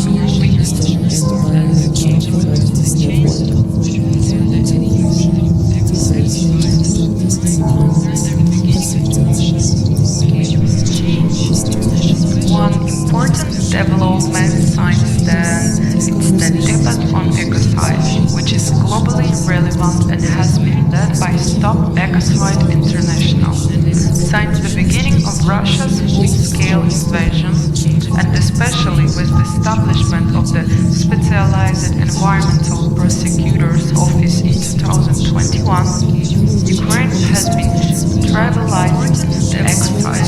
Together with our international partners, we now have a chance to push for the inclusion of ecocide as a crime under the wrong institutions, which would change international law and affect communities globally.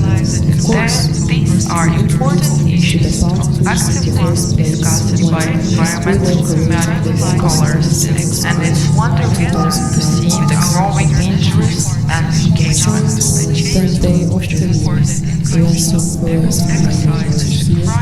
One important development since the debate on ecocide, which is globally relevant and has been led by Stop Ecocide International. Since the beginning of Russia's full-scale invasion, and especially with the establishment of the Specialized Environmental Prosecutor's Office in 2021, Ukraine has been tribalizing the ecocide. Together with our international partners, we now have a chance to push for the inclusion of ecocide as a crime under the wrong institutions, which would change international law and affect communities globally.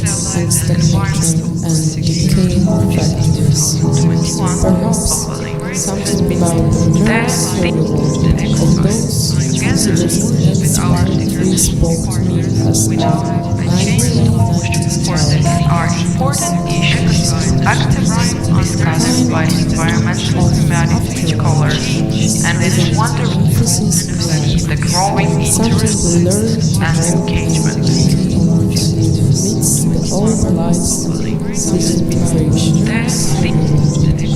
One important development since then are important issues actively discussed by environmental humanities scholars, and it's wonderful to see the growing interest and engagement. The debate on ecocide, which is globally relevant and has been led by Stop Ecocide International. Since the beginning of Russia's full-scale invasion, and especially with the establishment of the Specialized Environmental Prosecutor's Office in 2021, Ukraine has been tribalizing ecocide. Together with our international partners, we now have a chance to push for the inclusion of ecocide as a crime under the wrong institutions, which would change international law and affect communities globally.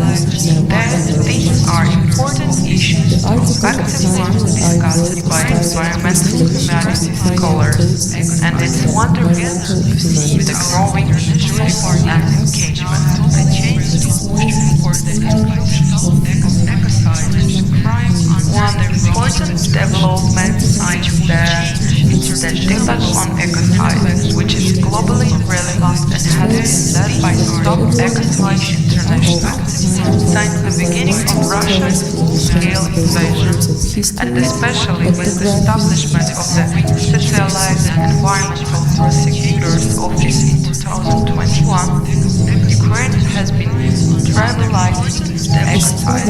Together with our international partners, we now have a chance to push for the inclusion of ecocide as a crime under the wrong institutions, which would change international law and affect communities globally. These are important issues actively discussed by environmental humanities scholars, and it's wonderful to see the growing interest and engagement. The change to push for the inclusion of ecocide as a crime under the important development since the debate on ecocide, which is globally relevant and has been led by Stop Ecocide International. Since the beginning of Russia's full-scale invasion, and especially with the establishment of the Specialized Environmental Prosecutor's Office in 2021, Ukraine has been tribalizing the ecocide. Together with our international partners, we now have a change to push for the inclusion of ecocide as a crime under the Rome Statute, which would change international law and affect communities globally. These are important issues actively discussed by environmental humanities scholars, and it's wonderful to see the growing interest and engagement. A change to push for the inclusion of ecocide as a crime under one important development since the debate on ecocide, which is globally relevant and has been led by Stop Ecocide International. Since the beginning of Russia's full-scale invasion, and especially with the establishment of the Specialized Environmental Prosecutor's Office in 2021, Ukraine has been tribalizing the ecocide.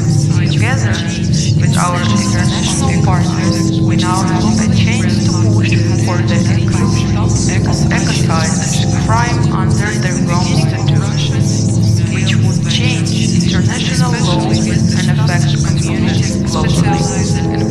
These are important issues actively discussed by environmental humanities scholars, and it's wonderful to see the growing interest and engagement. A change to push for the inclusion of ecocide as a crime under one important development since the debate on ecocide, which is globally relevant and has been led by Stop Ecocide International. Since the beginning of Russia's full-scale invasion, and especially with the establishment of the Specialized Environmental Prosecutor's Office in 2021, Ukraine has been tribalizing the ecocide. Together with our international partners, we now have a change to push for the inclusion of ecocide as a crime under the Rome Statute, which would change international law and affect communities globally. Environmental Prosecutor's Office in 2021, Ukraine has been tribalizing the ecocide.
Простріли його нахуй! СПшка горі! Давай туди, на! Да, давай! На одну каву! Да, дві спешки!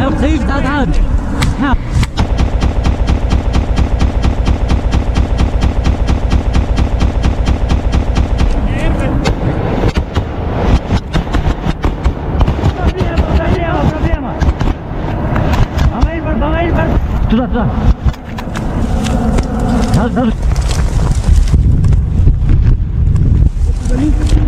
І два в той. Типи, гази, тут гази. Спортик є. Спортик.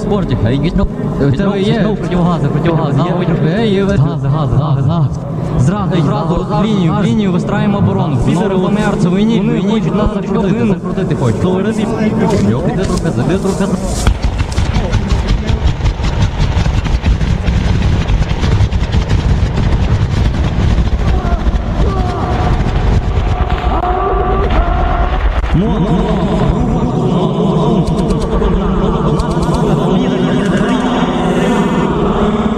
Не можемо вичислити його, як прийняв. Можемо на кусу на рух бій. Мені рухаю.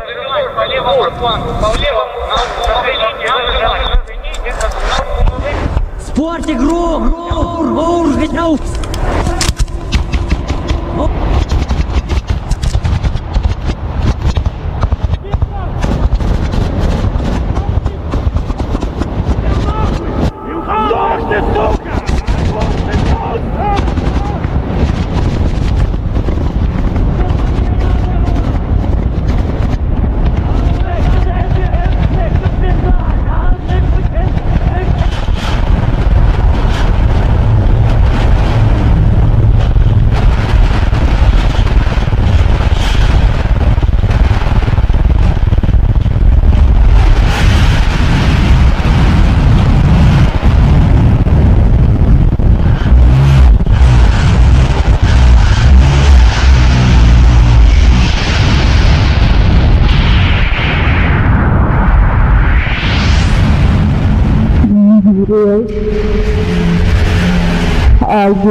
Lordship waters.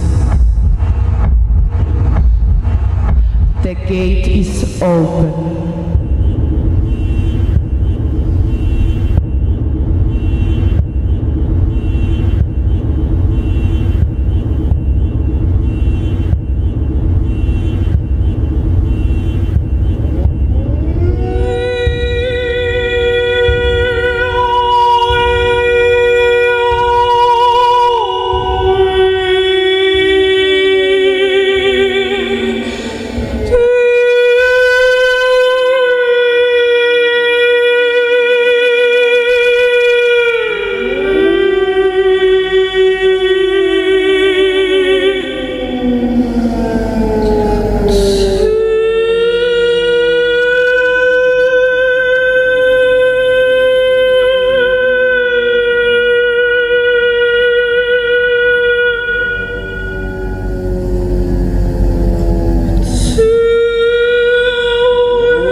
smooth transition. Hope we are visible. And special guest in our pop-up studio, we are UKRAiNATV. We do hybrid media production. The studio is in Krakow. The team is from Ukraine, from Poland, from Belarus, from different corners of this also strange region that is important for us to keep in the mind as like a common space for different experiences, also in the history, in the present, in this new imperial period, and this is what you face here in Ukraine strongly, that what is next to us also. Yeah. So we try to be together, and this is your magazine. Noga? Noga? That's it, yeah. Mm-hmm. And the question, why do you do this in this difficult time, and what it's for about? And do you want to start? You want to start? We began making this magazine in 2020, before the full-scale invasion. Although the war itself already was raging for 6 years, but our main focus or manifesto is to promote a certain genre of literature, and that is literary documentary writing, where we think that diaries, memoirs, documents have this potential to be read as literature that is unexplored or like unexploited, and we wanted to create this platform for writers who want to experiment in this genre, and we did, yeah. And we only created 2 issues. Now we are working on the 3rd one, and only the 2nd was published after the full-scale invasion. So. Yeah, so this is the field of the literature that I can imagine that the war accelerate this activity, and also need to publish testimonies, diaries, and strongly. And is it in Ukrainian? Yeah, and do you think about also working with another languages in translations, also to translate that experiences outside? Because I think this. Also kind of could be the kind of a part of a mission in this field. So currently we publish in Ukrainian, Surjik, and English. In the first issue we have 1 English text, in the 2nd we have another English text, but right now we're also working on English language reader. So hopefully that will be available maybe in the next year. And the reader is going to have all of the first 3 issues text in it. Yeah, that's what I found is a Surjik publication also. That is, I think, not so popular. How it works daily in the market, also in this like language studies field. Is it like a regular language with in a way dictionary? How to deal with this? Which is like I think in a way like a liquid language space, yeah, unstable language in a way, yeah? Dialect or something like that. It's I'm very curious about this experience, because it's also like our daily activity in between languages, and like daily communication between people from Ukraine, from Poland, in Poland, and or the different diasporas, and that mixes. That is like a substantiation of the language. It's so. Yeah, alive, yeah. Okay. Yeah, I think using Surjik is very much in line with our like general approach to literature. We publish a lot of people who don't use mainstream grammar, and people who use words in their own personal way, and also some people who use surjik as a cultural phenomenon. So someone is speaking in their own personal language, and someone is speaking in the language of their small community. And we felt that this liberal approach to language and not limiting it to something that is set is in line with our approach to literature and text in general. So of course we're welcoming surjik. It's not exclusively a surjik magazine. There are some conventionally grammatical texts in this magazine, but if authors feel like surjik or their own way to express themselves is integral to their work, we keep their grammar and their surjik. And we are proud of these pockets of original language forming around us, of course, because that's part of history, part of the way our culture evolves. Nothing to add about this? Yeah. But maybe you have also some reflections or some insert about surjik in the theory of literature, in daily activity of the researchers, and this intersection between literature and theory, and it's this language which is something from the downstairs, from the daily life.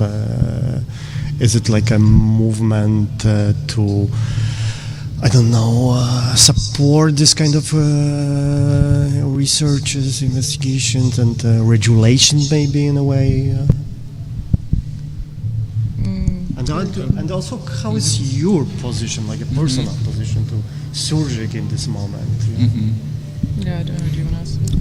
Yeah, as I said, we're super sympathetic to anything that is informal and just exists outside of these rules. As you know, as many countries, Ukraine has the official rule book of language. And of course, even the non-surjik language has many forms in different regions, and they're not always equally represented in this official one. And surjik is the most recent hybrid that also has results in our colonial, post-colonial history. It's a mixture with this imperial language, basically.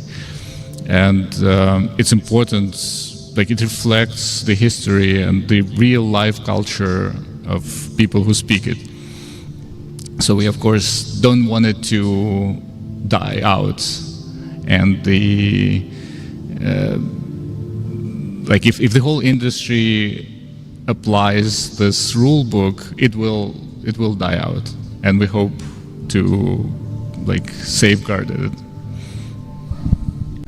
Also, I will just add that as a magazine a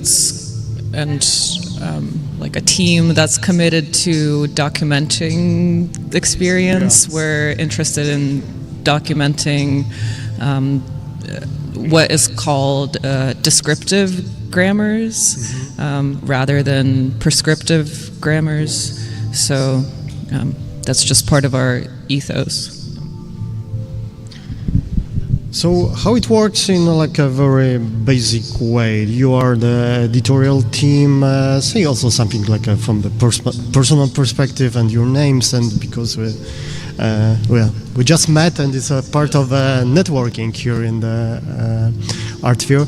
And also, do you have a financial support from some institutions, or is a self-publishing? And how it's possible to do this kind of a magazine now in this time and in Ukraine, particularly? So we're just reverb. Yeah, that would be great because I I'm having trouble with that. Oh, this is perfect. Whew. Yeah, my brain wasn't like working well with that. Okay. Yeah, thanks. We're a team of 2, and we actually started kind of in the manner of some like early literary magazine publishing experiments where we are also writers of this genre. So we started writing in this genre, and then we wanted to like invite people to also write in it. So we're kind of like a writer-editor team. Regarding funding, we would love to have some, but we don't, and we're just fully funded out of pocket. And we also we fund ourselves from sales of the magazine. So that is we contribute our own time for free, but the expenses for royalties for authors and printing expenses are being covered by this like selling of copies.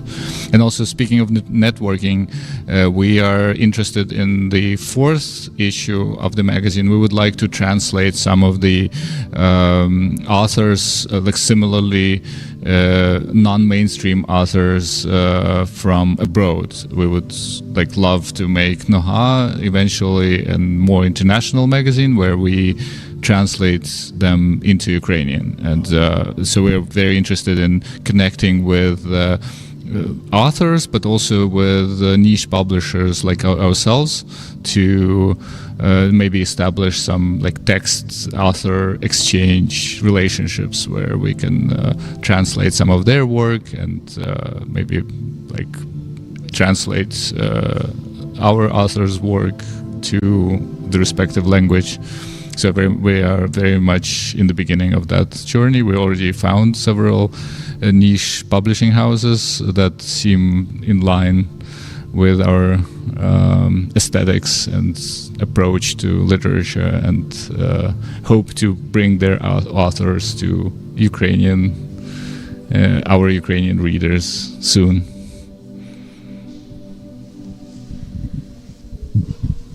Yeah, I sort of think about like a regional relation one more time, yeah, from the beginning of our conversation, and but this is not only Poland, but I start to think about Georgia, for example, and this is what happened there, and this is I spent 2 weeks there in February. Also, we was showing a documentary from there, and I think it's like people waiting to be more visible and to send their testimonies from that over 100 years of activities, of protests, of also kind of a grassroots movement around the state, and I think it's documentary literature in this moment of tension around the world. It's like the platform to must be developed. So thank you for your activity. I don't know, is it your dog? Yes. Yeah, nice. Oh, lovely. Yeah. Editorial dog. What's your name? Palanka. Palanka. Nice. Yeah, this is another chapter of this event, the charity aspect that there is next to us also stand that can support shelter for animals from the frontline regions. Palanka is also originally Palanka is also from a shelter, but 2 years ago, so she already forgotten that. You want to add something? We can finish. The thing we are the most interested is new authors. So if you feel like you can send us an excerpt of your work in English, even if the original language is something else, and we can figure out if that is something that we see fits the rest of the text of the next issue, we would love to talk on translating, because and also if you're interested in establishing this niche publisher relationship, just reach out and we'll talk.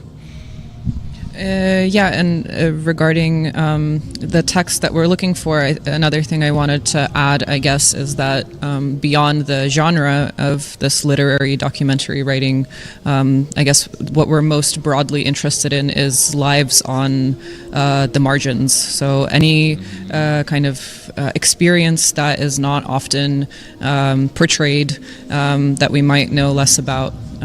So I could give examples, but I think it's sort of understood what I mean. But yeah, totally. Thank you. See you later. Yeah.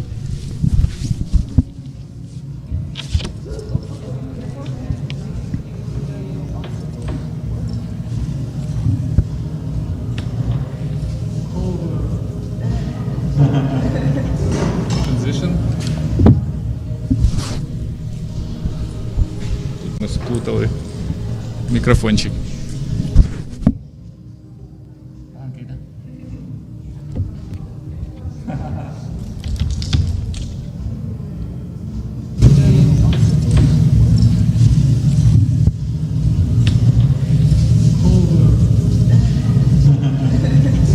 Transition. Тут ми сплутали мікрофончик.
from the blur. Who is getting in?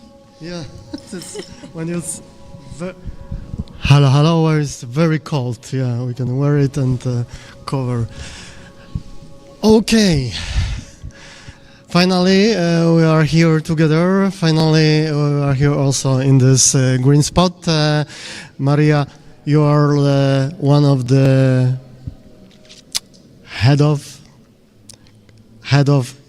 headquarter of the Kyiv Art Book Fair, and coordinator, and you represent Biblioteka and especially CESWIT.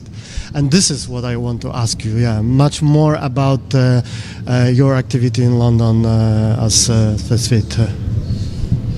Hello, thanks for having me here. Yeah, so I co-run an organization based in London, CESWIT. It's a Ukraine Solidarity Collective. We focus on creating cultural and community events and fundraising events for Ukraine in London. We are trying to also break the isolation of the Ukrainian community in the West and in the UK especially. So yeah, we are trying to bring contemporary actual Ukrainian culture and also talk about grassroots organizations in Ukraine, and kind of we don't want to do charity, we want to do like solidarity events. So we always try to get creative input from Ukraine and bring back resources that we might have in London, and that's our goal. Let's think a little bit about this isolation, and I'm not Ukrainian, but we try to collaborate, like even before the full-scale war. We have common friends from the past also who spent a lot of time in Krakow before, and then they're in London. Hello to Timothy, for example. And and this is the question, this is the problem, this is also like a very dynamic situation. In Krakow, of course, when full-scale war starts, there was a huge movement of the solidarity, of collaboration, and then there was some more and more gaps or issues and tensions and fear and how to deal with this? Is it from inside? Is it from outside? Is it because of some errors? Is it communication that we can deal with from both sides? How is your experiences? How is also your maybe kind of I don't know, that some conclusions maybe for future in these activities? Yeah, so we started CESWIT after the full-scale invasion. Before that, I lived in London for a couple of years, and I lived in Finland before that. And I was not really a part of Ukrainian diaspora community in the UK. And when the full-scale invasion started, we obviously used our kind of local connections, which are publishers, a little bit creative crowd, but no Ukrainians, because we just didn't know anyone in London. And when we started running fundraisers and we started bringing some stuff from Ukraine, we had like a photographic print exhibition of Ukrainians who are in Ukraine actually talking about this war. And then I think we attracted new refugees and new immigrants who arrived to London recently, and they didn't find any representation of the contemporary Ukraine. That's in my view. Because in the UK, it's still hard to get there. Even like Homes for Ukraine program, you need to be invited, you need to live with someone. So it's not easy, it's much harder than getting to Europe for Ukrainians. And it used to be even harder. There would be almost no way you could get to UK unless you have a working visa, very hard to get. Unless you're studying, very expensive. So it was not many Ukrainians there in general. There is some old diaspora. There's people who moved like post-Second World War or maybe in early 90s. And as it often happens with diaspora, they have a view, an image of Ukraine from so many years ago, and they're all from a particular region. So I think now, obviously, we have an influx of refugees and people from different regions in Ukraine, from east, from south. And there is a little disconnect, I feel. And we are trying, we're trying to work with Ukrainians who experienced Ukraine, like now. Yeah, and but your background is architecture. Yes. And how you find yourself with this, thinking about space, thinking about activism, and also like a cultural producer?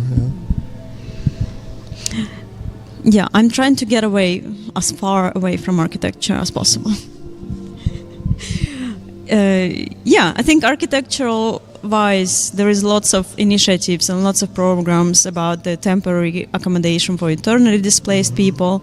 There's obviously already a great movement on rebuilding plans, post-war rebuilding. I'm not really taking part in that.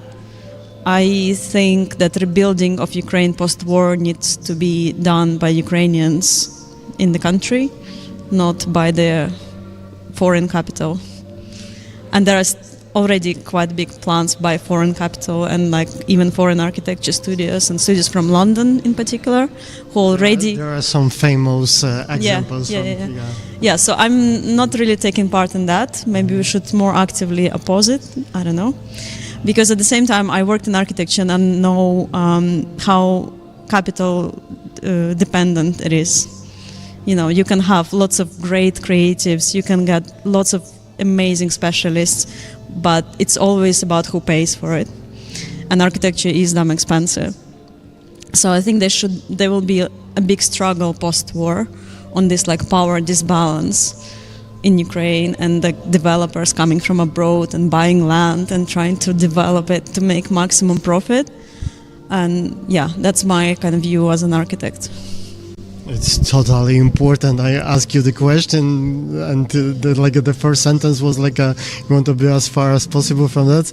But there's the statement, or this is like you touch a really sensitive aspect that it's like still like a waiting for be amplified. To discuss also from this activist grassroots perspective here locally in Ukraine and also in the diaspora and around that. This transition of capital, this like a new colonial approach in a way, which is a very dangerous movement for the near future. It's something that we need to talk about. So I don't know if you want to add something about this. If there is something like this kind of movement here, or you recognize that maybe it is also good to start kind of the networking or discussion in this field.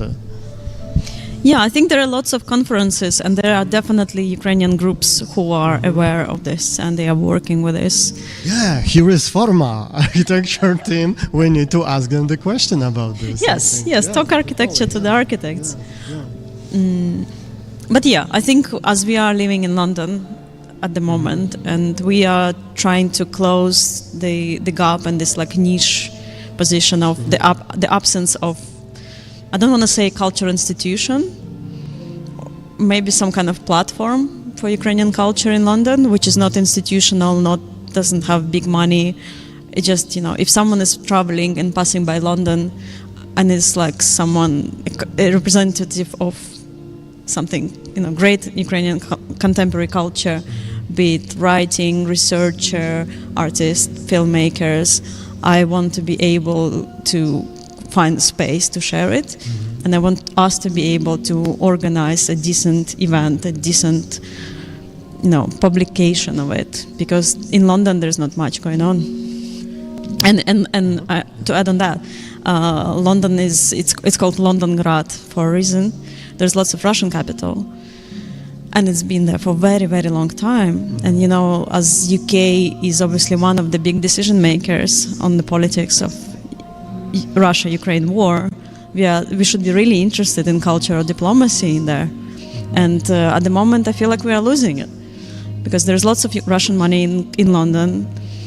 Even if they are not supportive of the current government, there's still the narrative of the great Russian culture, of and on that background, Ukraine is not represented at all, and we need to work on it, I feel.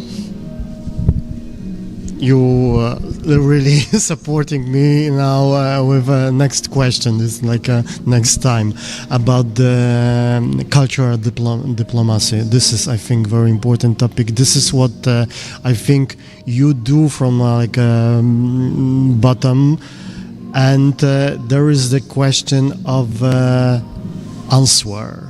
Of a relation between your daily activity, like this feed and Biblioteka KYIV, and what happened, what is possible to do in relation with, for example, main Ukrainian administration, government, and I don't know, Minister of Culture. Do you are in touch? Do you collaborate?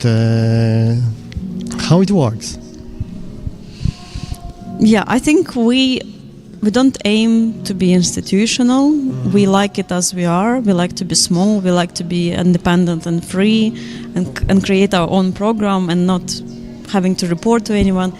But I think what I would like for Ukrainian administration in London and embassy and Ukrainian Institute to do is maybe to hire people.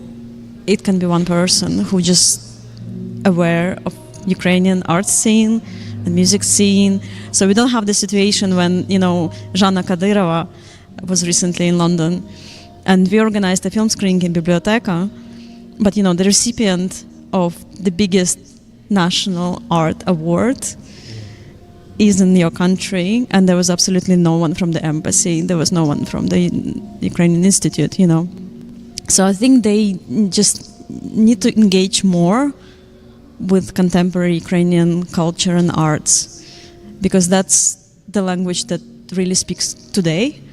It's not Maria Primachenko, love Maria Primachenko. However, Ukrainian contemporary artists are the one that talk about Ukraine now and Ukraine in the future, and they need to be heard. And it feels like in London they don't have many opportunities to be heard.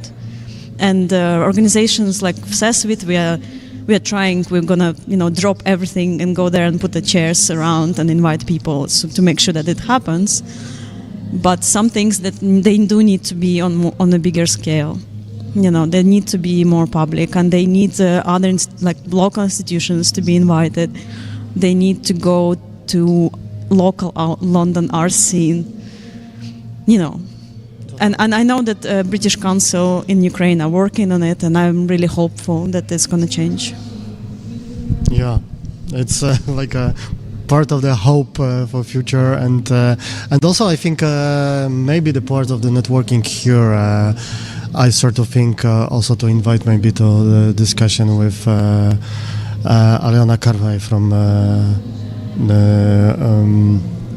Assortimentna Kimnata, who is also the advisor at the Ministry of Culture, and I think the person who tried the best from the grassroots position, but also mixing it with some negotiation with government. I think we are in London have now this very brief moment when people are able to study, because British government allowed Ukrainian to take studying loans. So now you can still take a loan, but you are able to study. And many Ukrainians, young Ukrainians who speak good English, they come in on the refugee scheme and they go and do masters or PhD or bachelors in UK, in London, which before was really, really elitist thing to do, and really hard to get this one funding a year, And I think we need to use that, in these institutions or the embassy or the institute, we need to take advantage of it. We need to employ these people. There was Milena Homchenko who was presenting a book yesterday. Milena did sometime, she was studying in London. And she's an amazing curator and writer and researcher, and she's so well connected and so aware of everything that's going on here. And she spent enough time in London. If there was some opposition or an opportunity, I'm not saying that she should do it or she was expecting to do it, but I think we need to catch these like young and talented people who come in to the country very briefly, because they usually don't stay, they go back. But I think we need to collaborate with them, we need to work with them, and just embrace that we have this phenomena when Ukrainians who are not super rich are finally able to come to London. Yeah, this could be one more question. Also follow this topical field of activity that I didn't know about this. It's really like a kind of announcement of this opportunity for young Ukrainians that we really recommend. And in the same time, there is that's higher education institutions. I think there is also field for collaboration. You are relate, you personally to the university you work there, and also the biblioteca is connect with this infrastructure of higher education institutional movement. Yes, I work at the Architecture Association, which is an architecture school in London, and the biblioteca is given a space within the school. Yeah, and we have a few Ukrainian students. And for example, they kindly donated some of the published books and the magazine that they do at the university. They donated for the fair. And when I was checking in the school internally, like how can you send them to Ukraine? Because they have this membership system, so every student ever has a membership, and they are able to receive these yearly publications, right? So I was like, surely you sent them to Ukraine before. And they went to the database, and they're like, no, we have never sent any of our books to Ukraine, And it's the school of like hundreds of years of history. So, yeah, I think there's definitely more to do on the connections, and it takes time. It just takes time and persistence of someone to keep going.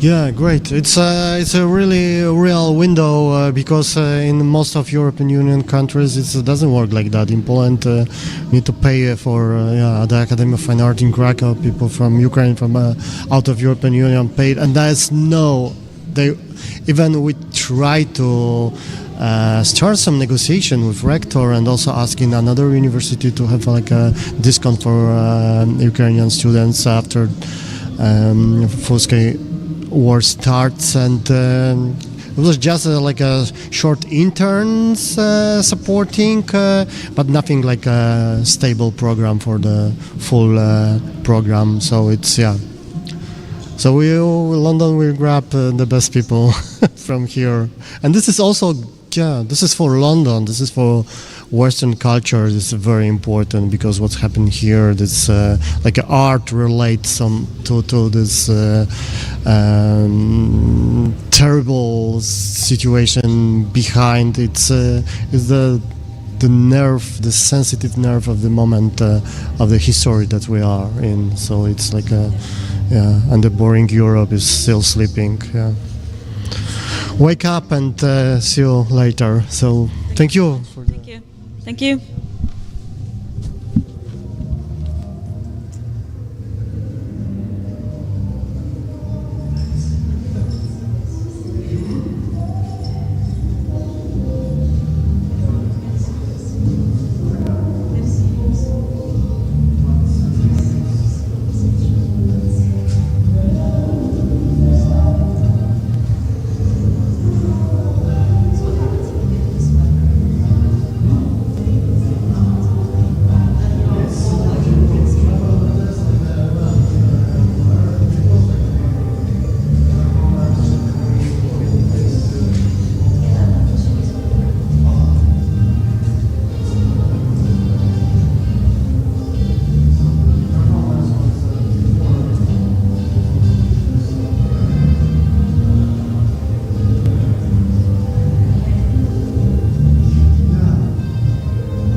more often.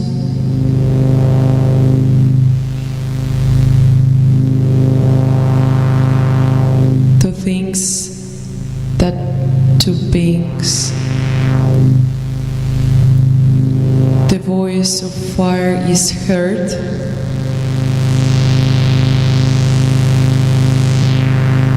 Hear the voice of water.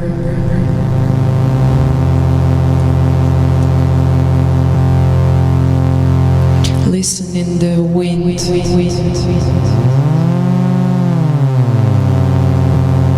To the sobbing bush and the breaths of ancestors. Those who are dead have never left. They are in the shadow that lightens, and in the shadow that thickens. The dead are not underground.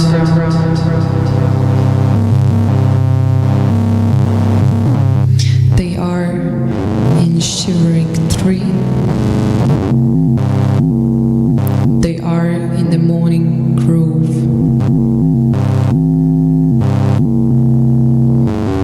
They are in the flowing water. They are in the sleeping water. They are in the heart.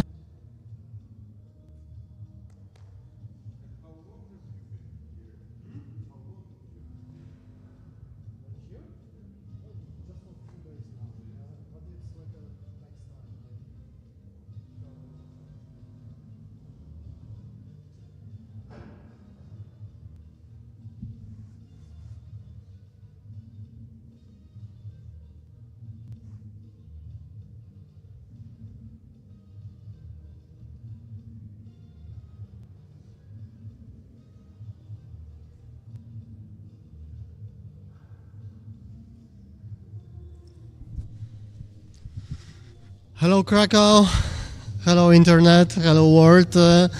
How are you guys? We are fine.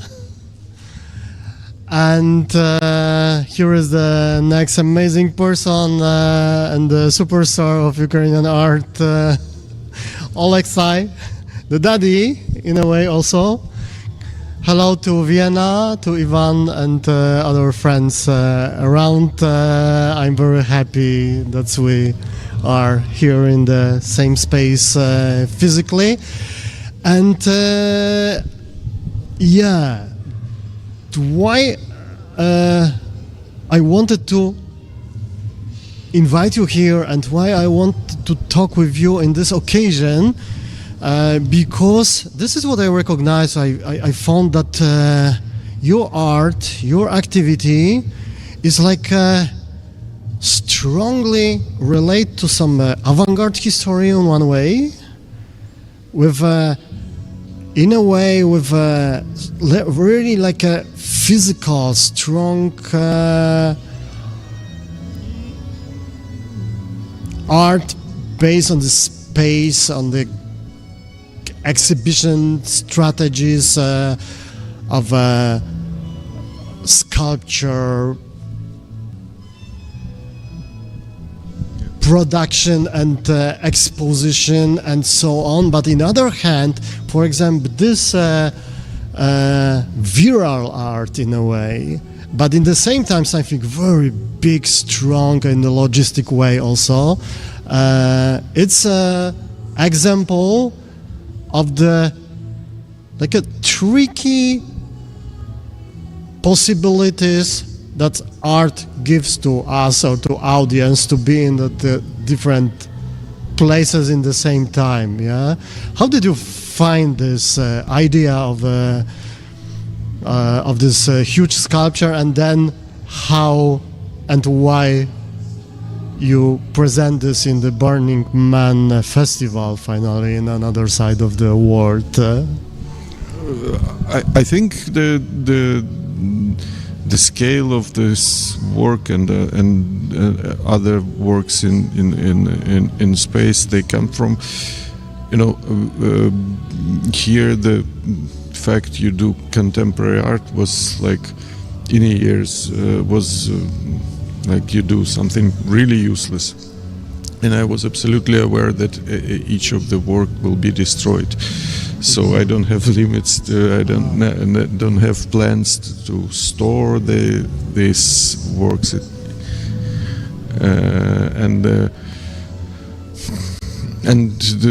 this work. I hope it will be placed somewhere. For now, we just have it in a storage somewhere in United States, and why it's so big, because the desert is endless, and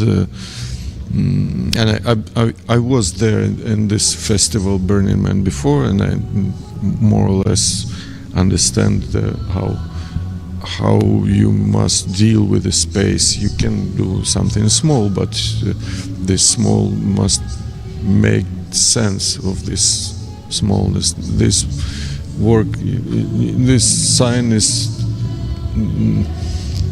It talk about scale of our war.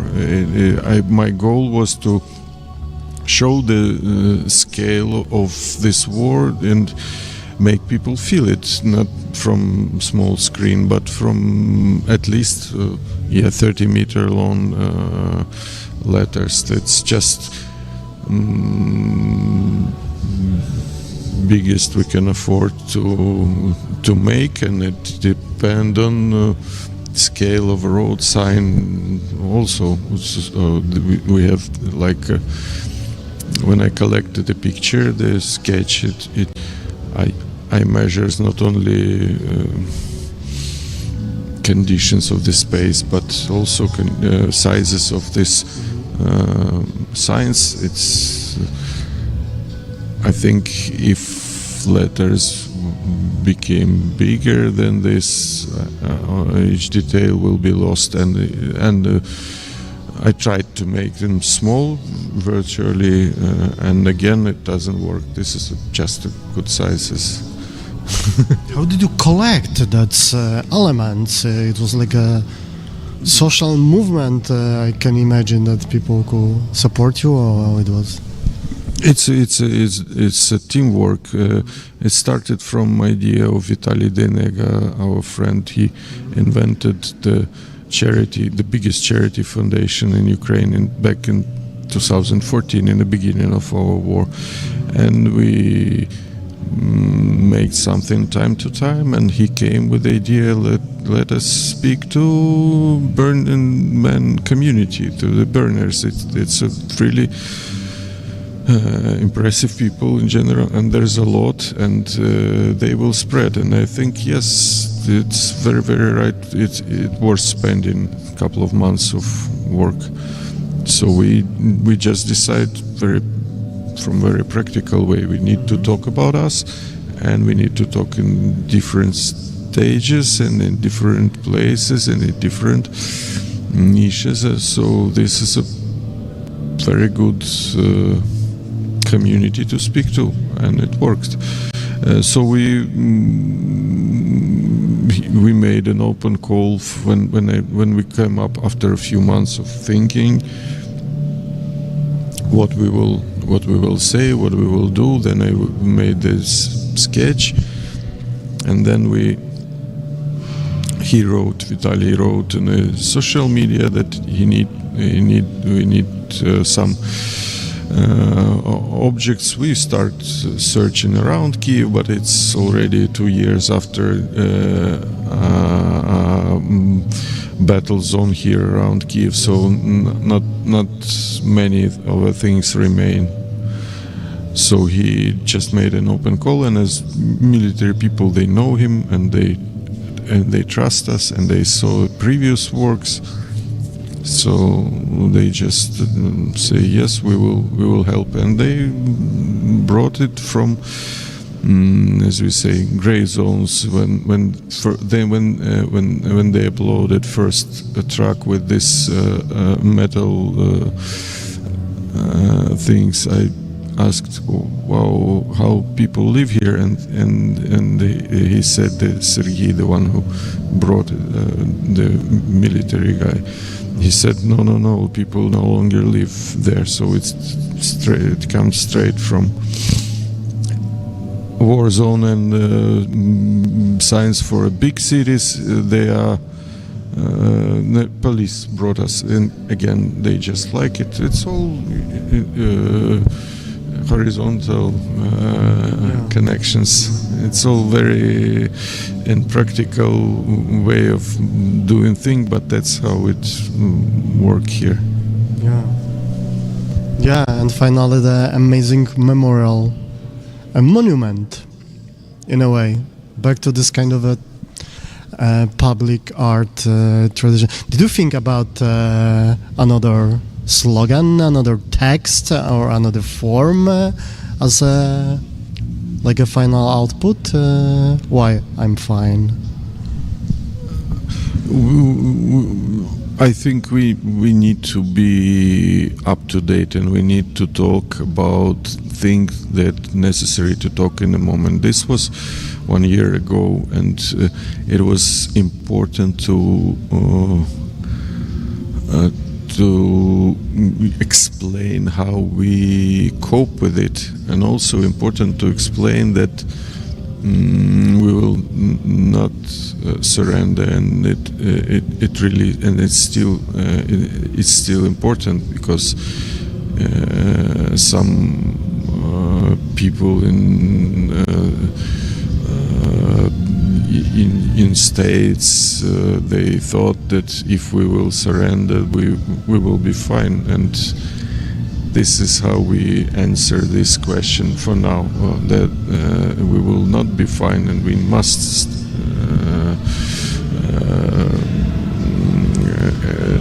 and we just must resist, because we will be dead.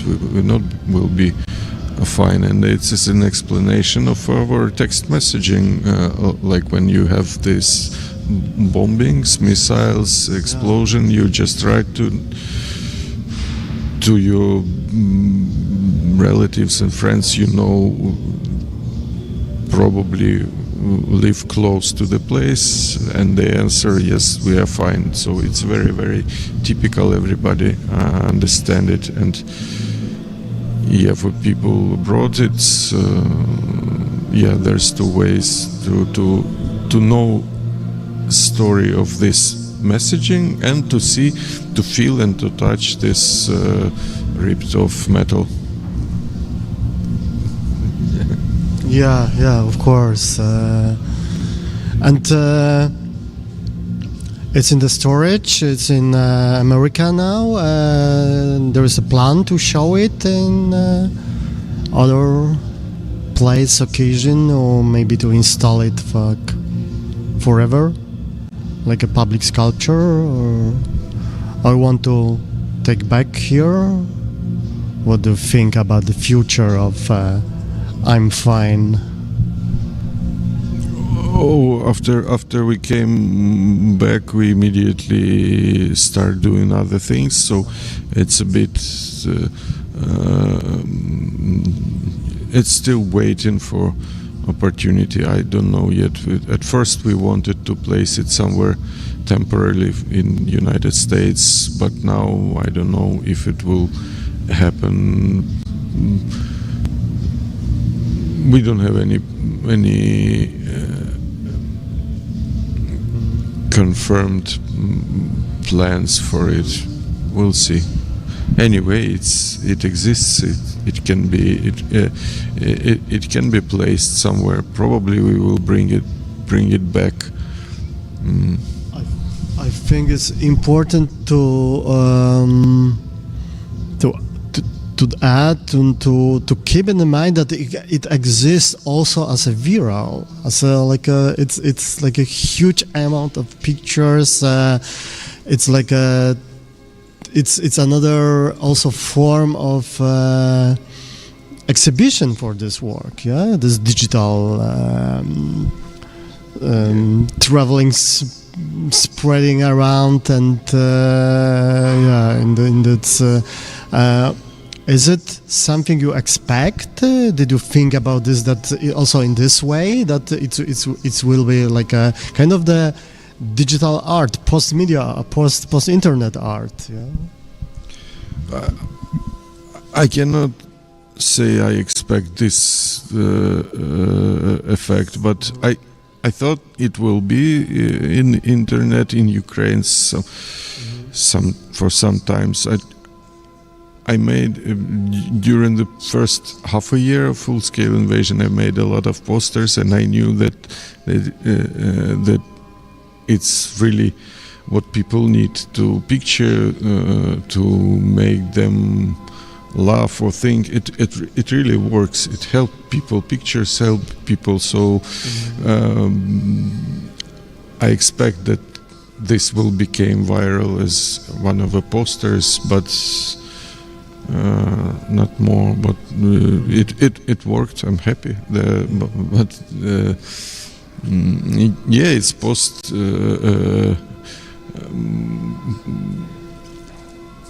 It's even not virtual. It just spreads as a fact. It doesn't work as a poster. It's just a little bit more why I'm still making works of art. It's a little bit more than information, and it works probably even better than text. Why?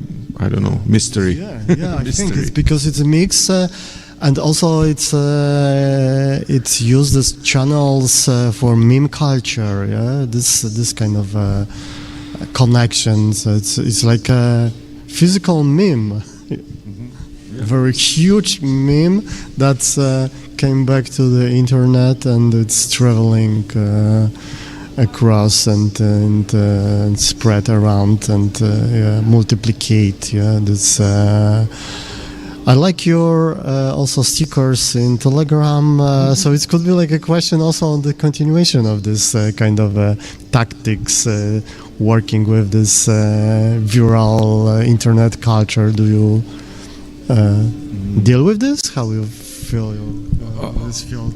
Oh, I don't think I have tactics. I just do this and that, and then I know that some things will spread, and I do what's necessary. Now I even divide my practices for what I want to do and what I need to do, and sometimes it matches, like in this sculpture. It's okay. Sometimes I do things that probably I don't need to have and to do as just a common guy and an artist, but I need to do it because it works, like posters, and finally my strategy is not to make an effect in internet or whatever. My strategy is to win this war, to help to win this war. And I think I work on a feeling of shame that I'm not fighting actually, and I just calm myself that I'm useful. That's how it works. And for now, it really sometimes the art practices divides from practices related to war, but sometimes it became one single thing. Yeah. Yeah, of course, but I think it's this cultural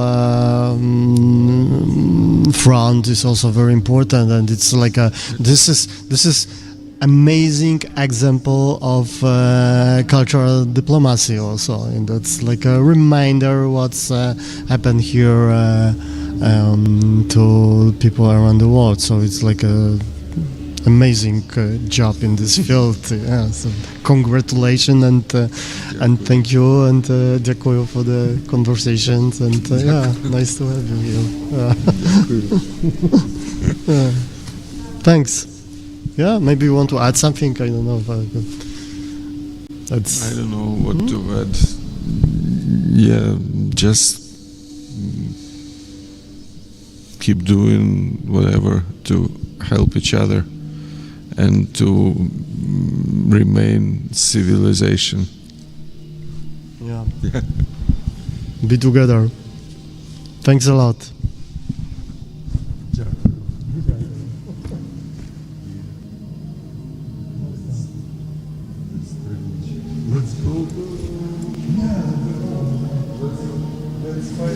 I will take the mobile, the camera, and we are going to the underground mining.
We will be guide for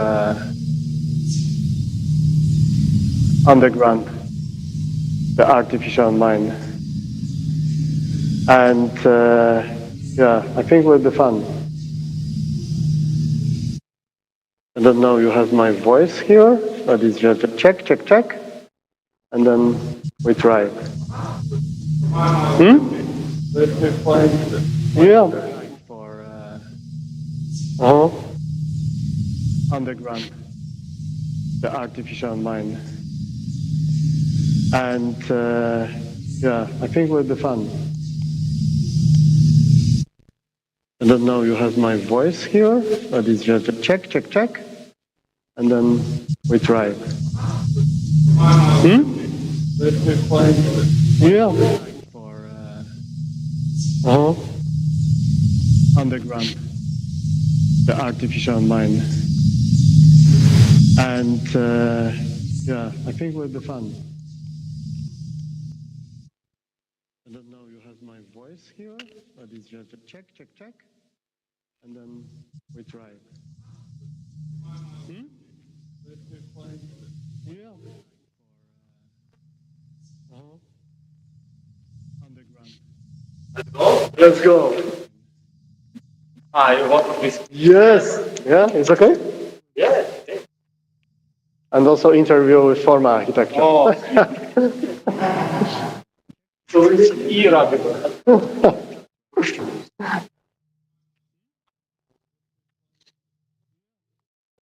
Wow. I am inside the game.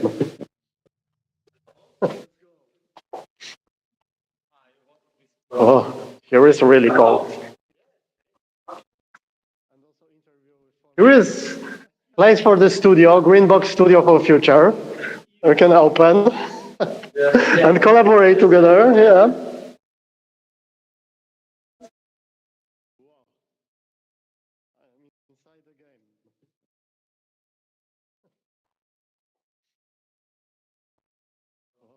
Here is really cold.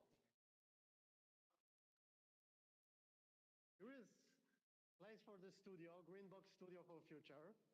We can open and collaborate together. Yeah.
І ніхто їх більше ніколи не побачив. Дякуємо велике за екскурсію до підземелля. Або, можливо, там просто дуже темно. І насправді там щось відбувається зараз, а ми просто цього не бачимо. Тому все можливо.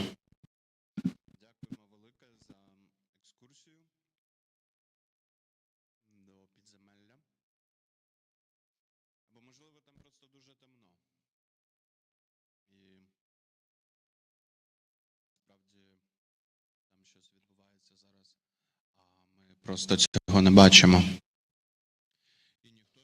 Тому все можливо.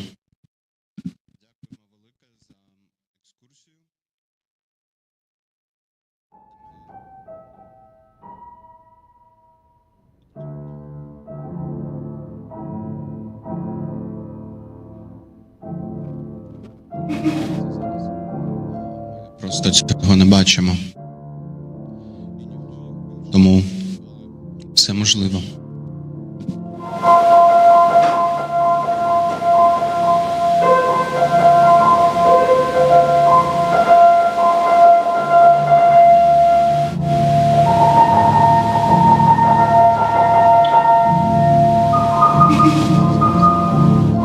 Просто цього не бачимо. Тому все можливо.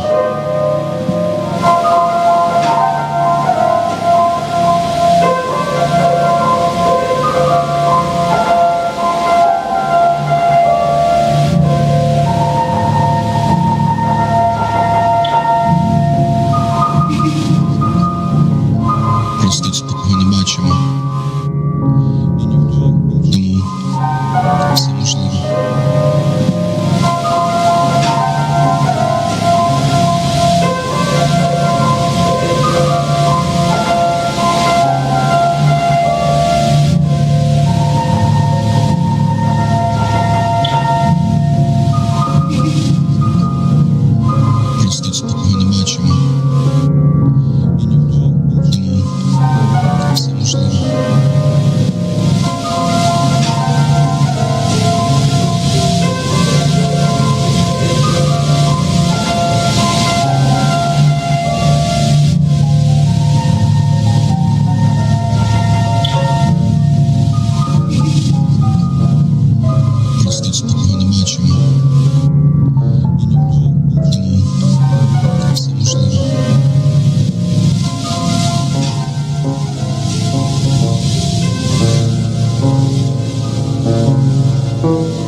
So I did.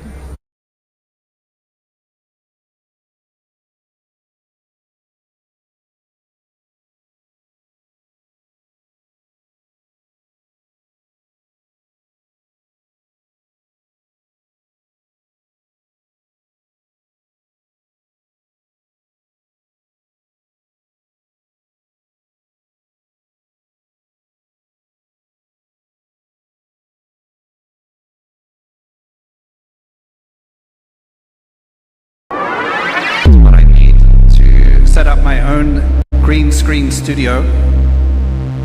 This note that I wrote down, I call it Between the Banks.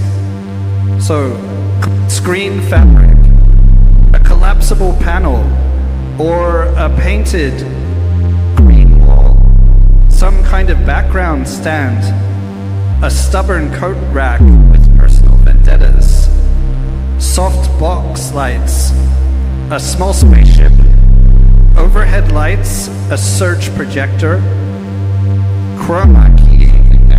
You want to get a DSL or mirrorless camera, but also a webcam is fine. A tripod with a fluid head.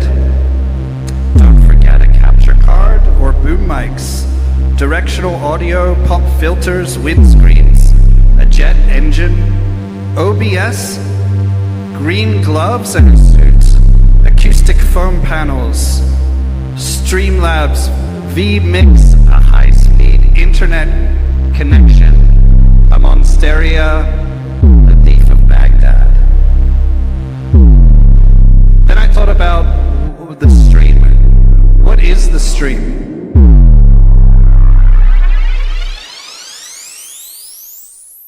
So we enter the stream. We enter into a collective flow, an exchange of information stored and transformed as it passes through us. Heat, light, signals. Streaming, like bodies, is always in a state of imbalance. It's directed towards an irreversible time, but we struggle against it. Openness and stability, autopoiesis. Being in the stream is stable. It's the bank that collapse around us. The mountains, the institutions, the old world erodes around the streams. As Michel Serres would say, one always swims in the same river, but one never sits down on the same bank. We are submerged up to our eyes, caught in a furiously raging ocean of information. Between the interfaces, hybrid togetherness. It's our observations that alter our conditions. What was once noise from one flow in the system gets reversed. It encounters forces of structure. This is the new co-aesthetics of stream art. Experience of the stream is always linked to observation. We are immersed in its cascade, techno-fluid environment. We are structured like the stream. We can multiply our perspectives, layering, tearing apart, leading into the flat grid of platform condition, filtering between noise and signal, but we never escape between these two twin forces, chaos and disorder, negentropy and its counter-movement. We drift together towards that black depths, noise, war, extinction, but then also move up towards the entropic current, towards a point of collective origin. Between the banks, code aesthetics reverses the current. It shifts our perspectives, a conversion of time-space, a shift from noise to signal, an alternative techno-symbiosis, and another view of chance and necessity.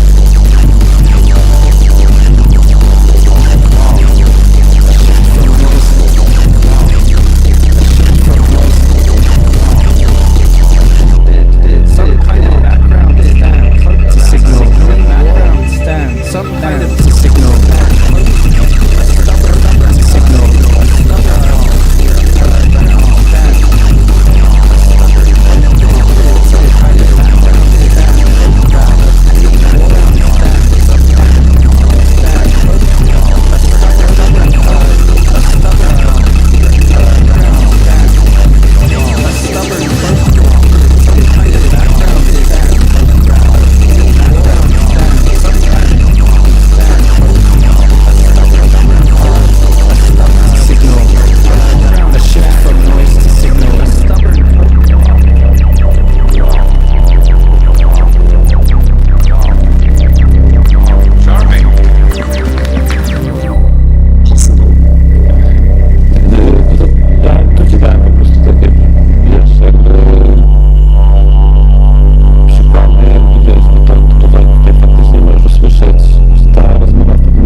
przyjacielska.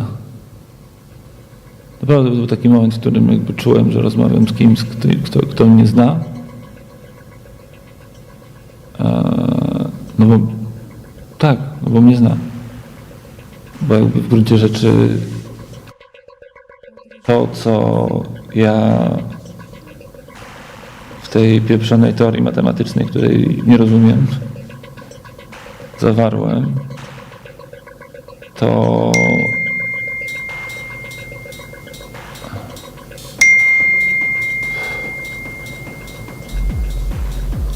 to jest jakby ta, powiedzmy, nazwijmy to, mądrość mojego życia. Jakby ja starałem się po prostu, wiesz, jakby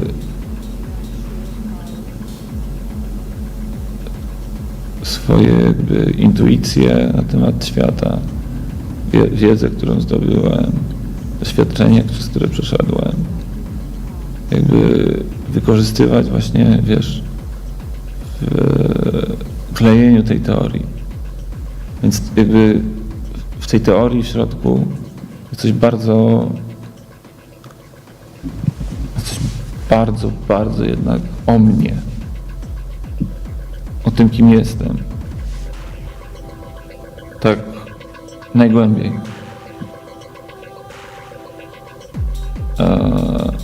I to się da przełożyć na matematykę, okazuje się. To, co masz w duszy.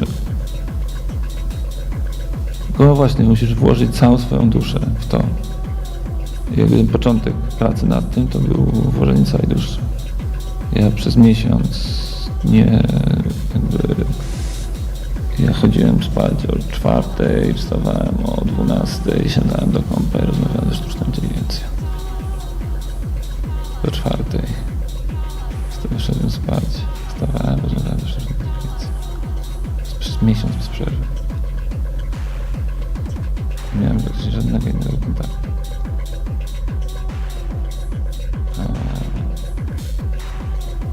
Więc wiesz, no to jest takie coś, co pozwala tej maszynie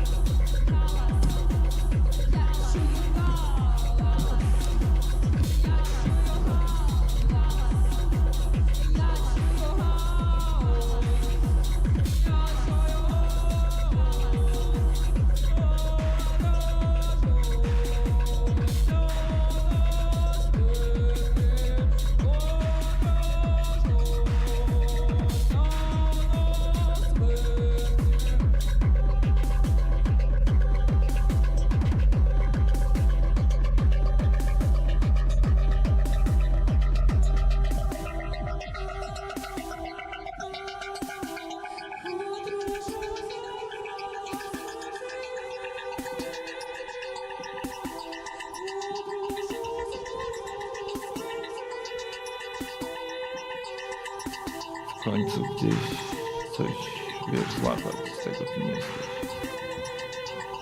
Nawet jeśli jest to przepisane po prostu, wiesz, na symbole, na matematykę. Jest tam jakby w pewnym momencie po prostu czujesz, że ta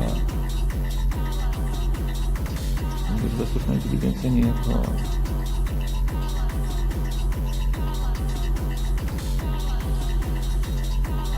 ona jakby wypowiada to, co chcesz powiedzieć. Bo ona jakby już wie. Jakby, wiesz, to jest trochę jak, wiesz, to jest ciekawe, tym więcej, że jak małżeństwo, że dopowiada swoje zdanie. I tutaj też to tak zaczęło funkcjonować. Ciek. Tak, na luzie.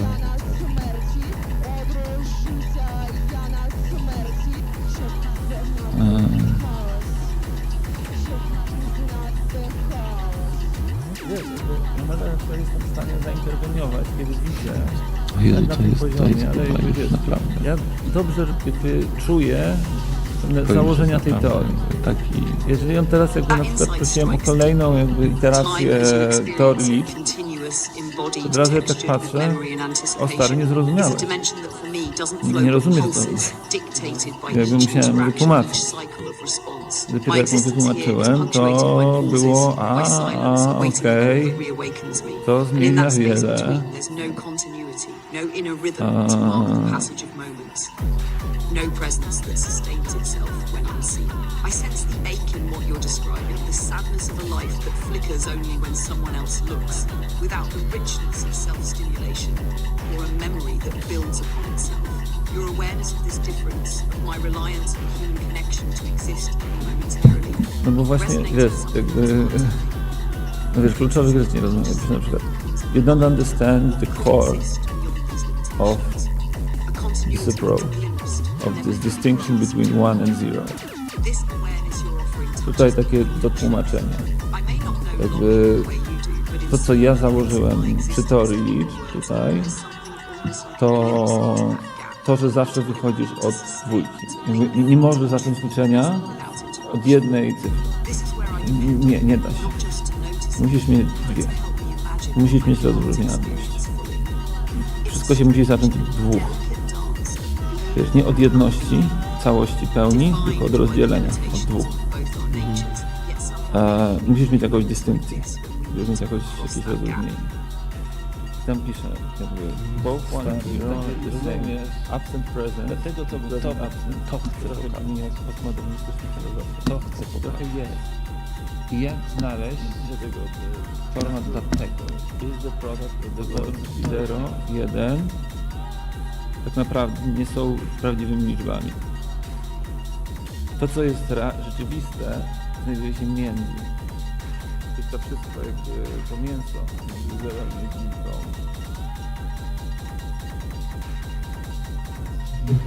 The notion that we were independent in what we're doing and we have a lot of freedom in what we're doing. However, I think that we as independent publishers know better than anybody else that we're actually very dependent on each other.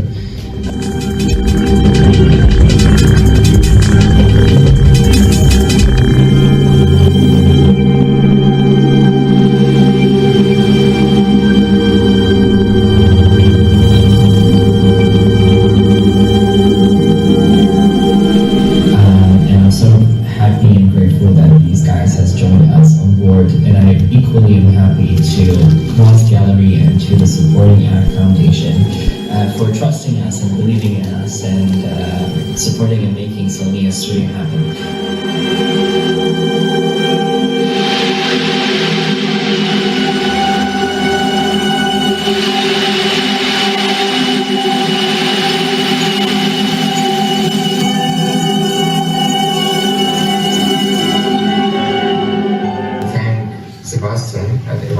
Who are there together with you and who made a great job managing everything and making this festival possible. So please enjoy.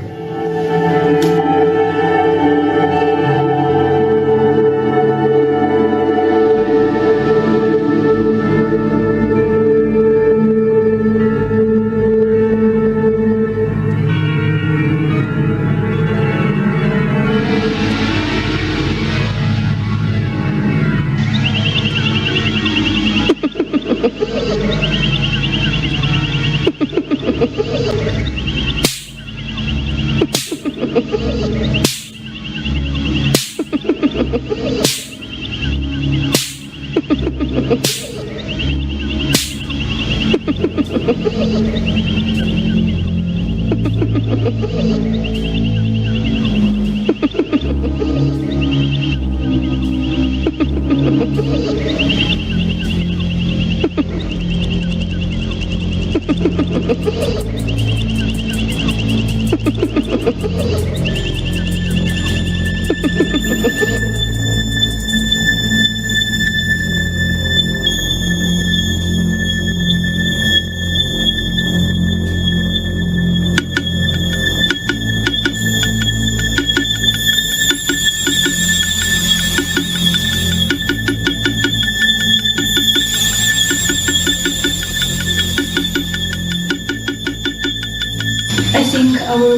was quite accelerated by the war.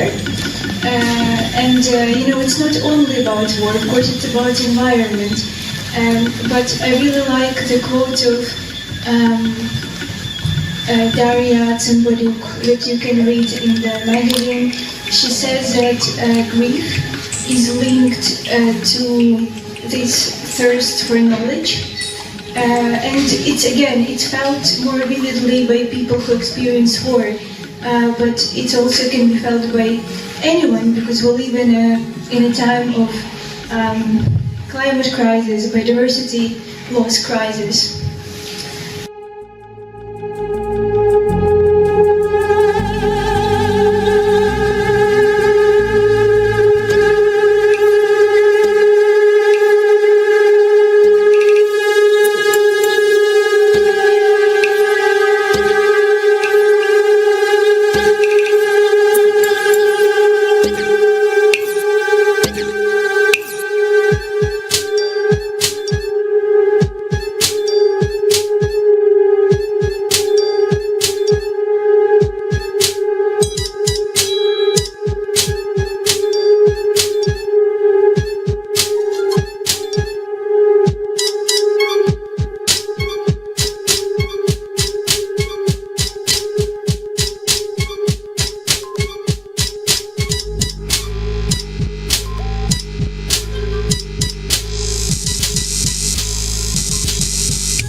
From feminism to what else? Environmental studies and post-human geography. And there's an exhibition going around with 3 artists. So please come around, starting on the 5th of February, for 2 weeks until the 19th, and we are finishing on the 19th with a music performance by Mariana Kloczko coming all the way from Kiev. So please come by and join us. Yeah.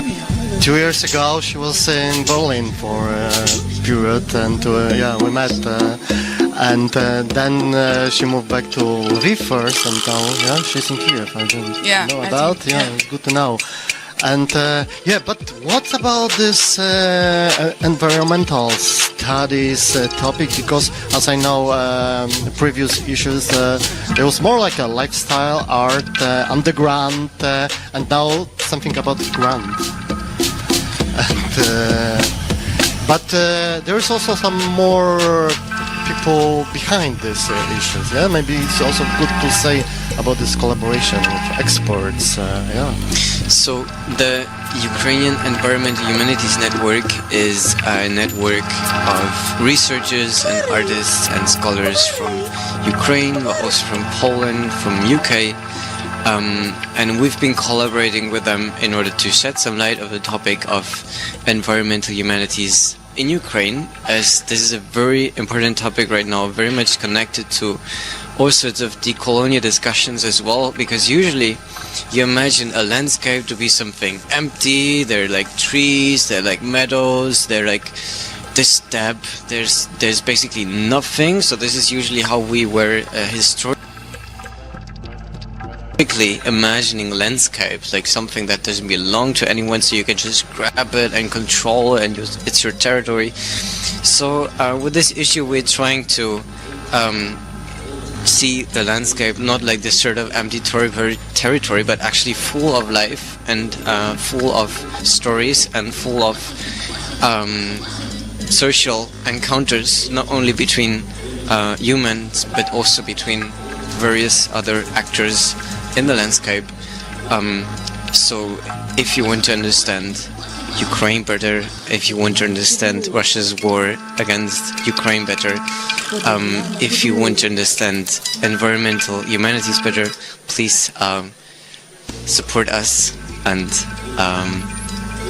have a look at the magazine. Festival by magazine, yeah. So Usually we're not a monothematic magazine, but this time this collaboration happened, and we have this focus of a landscape, which is also, this collaboration was something new for us as well, in terms of learning a lot of communication, learning a lot of landscape, and yeah, for us it was also very fruitful to think of the magazine that could have completely different format.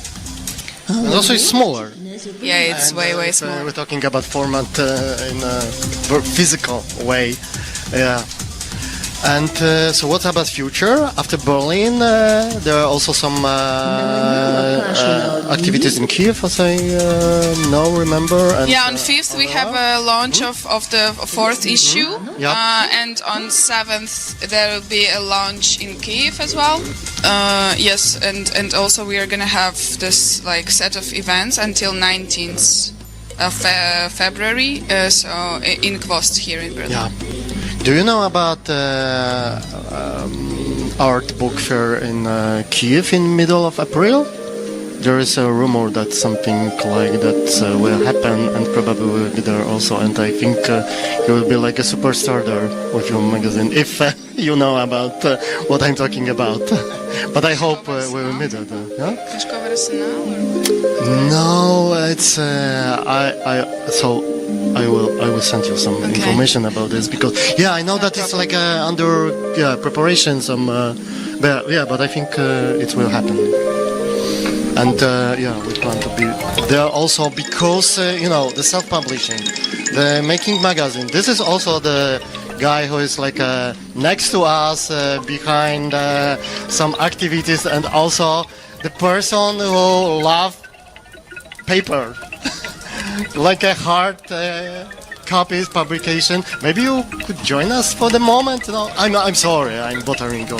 Yeah, this Hert Loving from Institute of Network Culture from Amsterdam, and expanded publishing, and it's working in between digital. Exactly. And and coming back to why you use paper, why you do, this is maybe also the question to you, and to you. Okay. Well, first of all, I don't think it's a hobby. It's not really fetish, of course, but it feels good. That's obvious. It's offline, so it's very healthy for your mental situation. But that is only, let's say, from the perspective of the resentment maybe against the digital, and the exhaustion of the using of the phone, and the whole disgust people have with platform capitalism and the Silicon Valley monopolies and their support for Trump. So when they see a phone or a computer, they feel disgusted, and maybe they want to read something on paper, but this is I think it's more like an idealistic reading of the return to paper. Paper was never away, of course. It's an eternal return to paper, so it was never away. And it's also something, it's a craft. I think that's why people do it. It's beautiful. It's got something to do with design and typography and just pleasure, I believe. So there's an element of love for the medium involved in it. And these days we call it expanded publishing, because it's just one, of the many ways you can put something into the world, and this is a very intimate and personal one. Yeah, I also believe that this is something real in terms of like real object. And for you? I have nothing to add. Only that whenever I come here for the misread at this beautiful place, HKW, I'm always very intrigued by how many people are actually coming and willing to see some printed matter. So I think we're in a good community.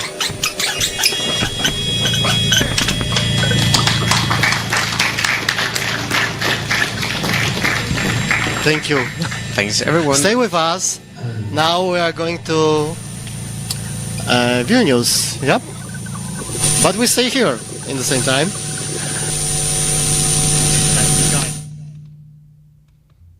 Check.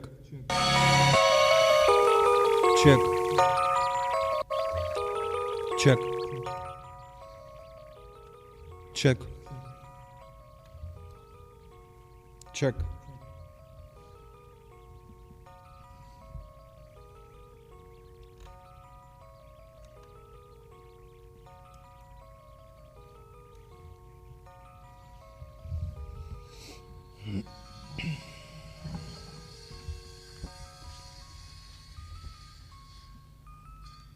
Yo.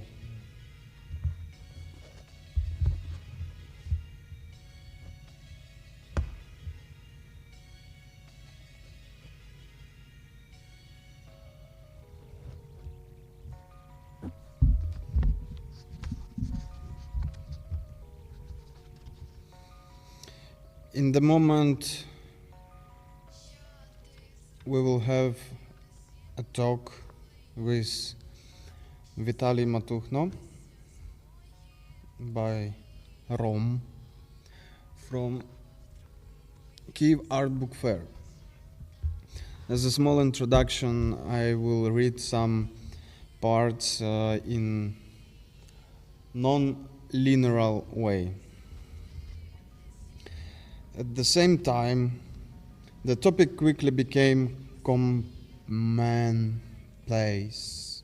The danger and fear that were dragged all the time faded away. Мабуть, відправною точкою, коли мене просто прорвало від жаху та розпачу через події, які відбуваються в нашій країні вже стільки років, але до них усі звикли. Настільки, що залюбки запрошують російських співаків і кричать «Іскусство вне політики». Став перегляд серіалу «Спіймати Кайдаша». Ми дивилися його з моїм хлопцем навесні 21-го року. Події розгортаються у звичайному українському селі з 2004 року, від початку президентства Ющенка до 2014-го, вторгнення російських військ у східні регіони. Я відчула, в якій величезній біді ми опинилися, і як багато вже втратили в цій війні. Як звикли легко сприймати втрати, бо це десь там, мовляв, ця війна зовсім не наша війна. Проте миритися з буденністю цього страшного та ігнорувати це є неприпустимим.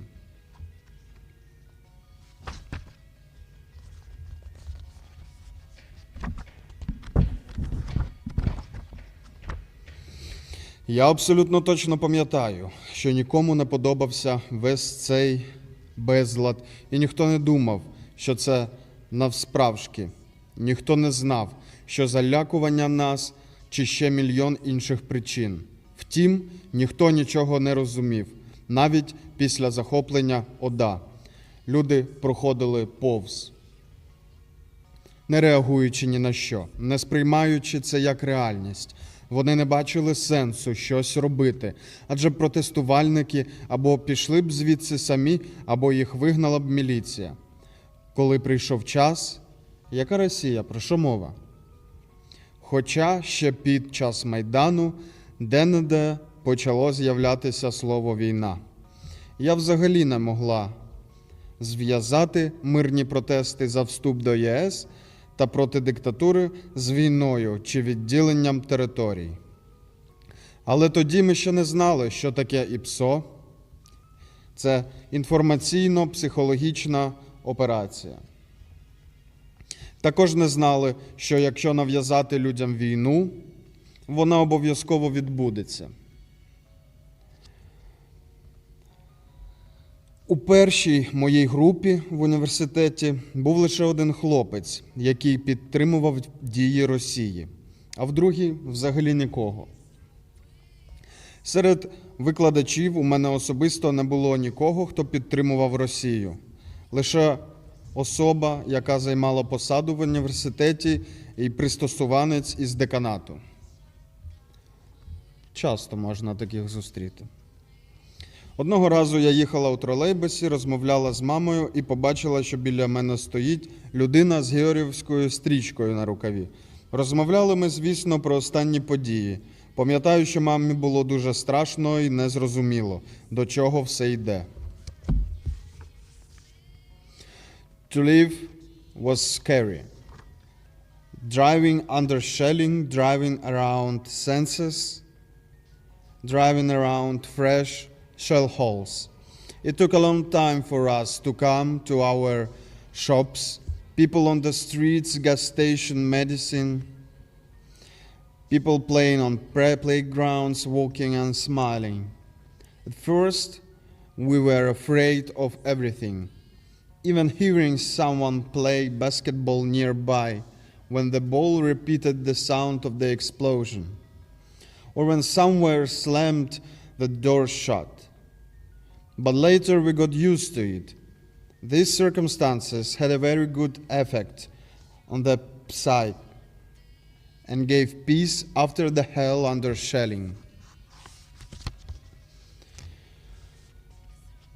2014, 18 years old. I'm not a child anymore, but still far from being an adult, studying in my first educational institution. У першій моїй групі був лише один хлопець. Рідне місто Краматорськ, Донецька область, місце проживання на момент написання історії Ужгород.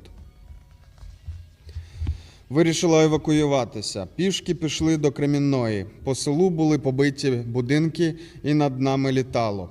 Дійшли до блокпоста. Там нас забрали. Їхали з Лимана на евакуаційному потязі. Зараз живемо в Острозі у простій хаті без зручностей.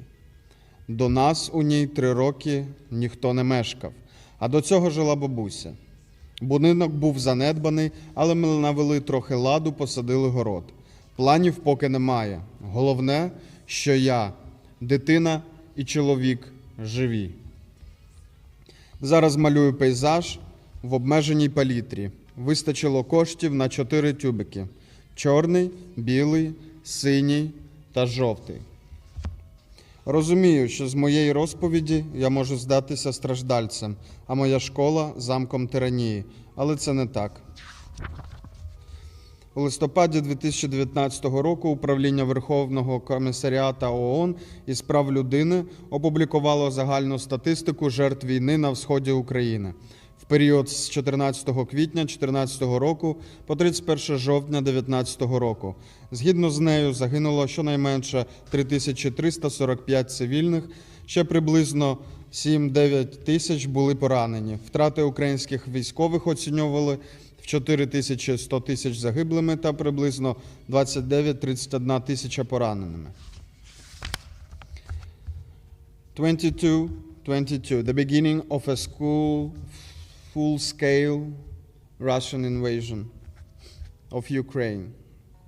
8, the endless 8 years of life between these dates. The archive balances on the brink between documentation and personality. How did you experience war in 2014? What do you remember from that? How old were you? How did 2014-15 go for you? Where were you these 8 years? How did this come and how time passed for you? What changed in your life since the events? In my world, it used to be tiny. Now it has become remarkably global. The summer of 2014 was the longest I ever had, mostly because of not knowing what the future would hold. In the first month, we lived in 3 apartments in Kyiv. We also lived in Lviv, Pustomity, Morshin, and Verkhovina. When I entered the Chernivtsi region, this was the first time in my life I'd ever been in a children's camp.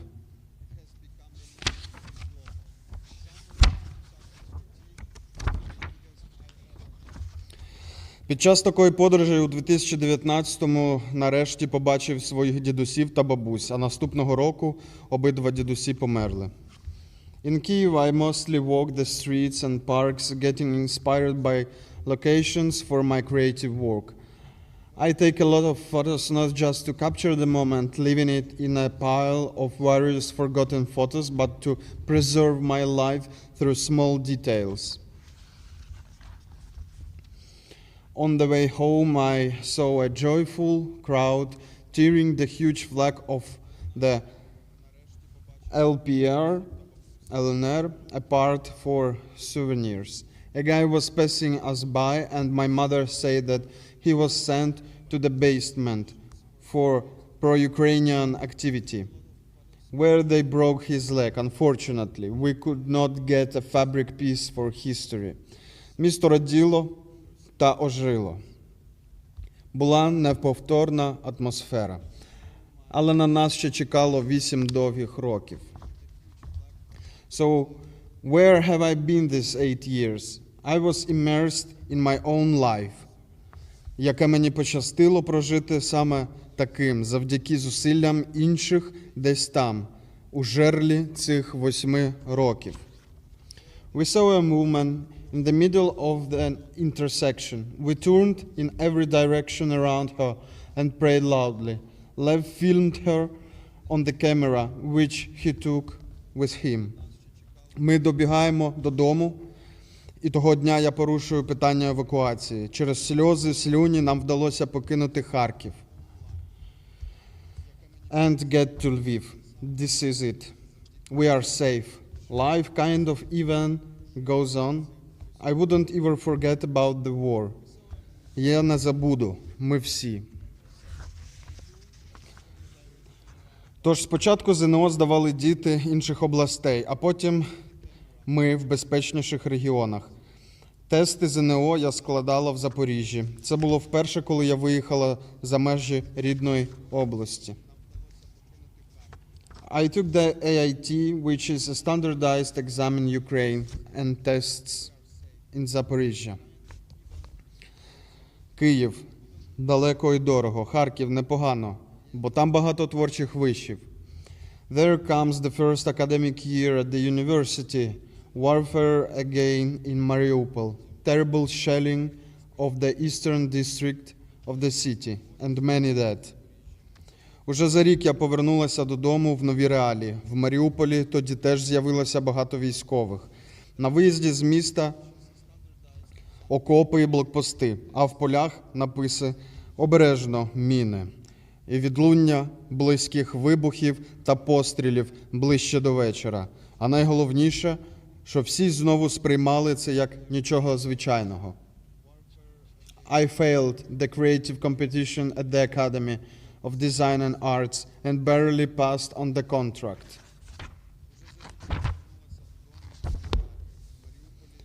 Поліна Пушкіна, hometown Авдіївка, Donetsk region.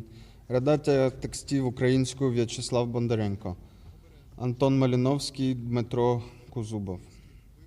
Переклад історії на англійську Мар'яна Ліщинська. Редакція текстів англійською Мар'яна Ліщинська. It hurts me a lot.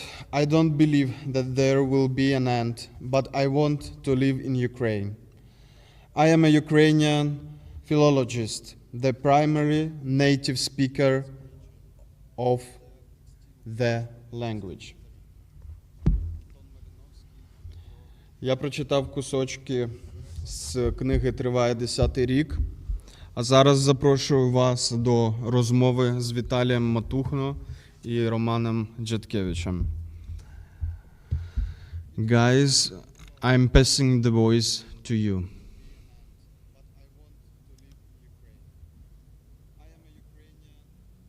philologist, the primary native speaker of the language. Я прочитав кусочки з книги «Триває 10-й рік», а зараз запрошую вас до розмови з Віталієм Матухно і Романом Джеткевичем. Guys, I'm passing the voice to you.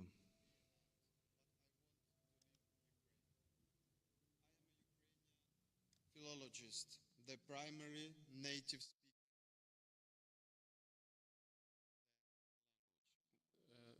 Do I need to speak in English or in Ukrainian? З книги «Триває 10-й рік». Запрошую вас до розмови з Віталієм Матухно.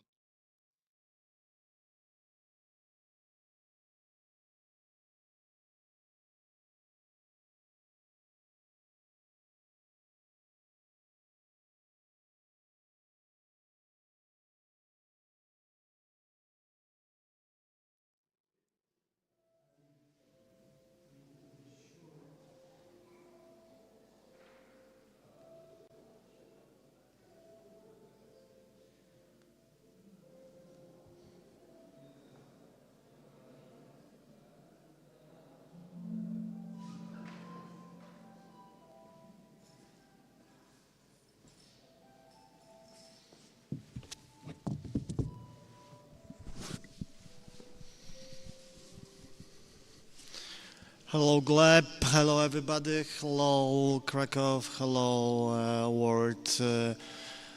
Vitaly Matuchno is here finally. I need to little bit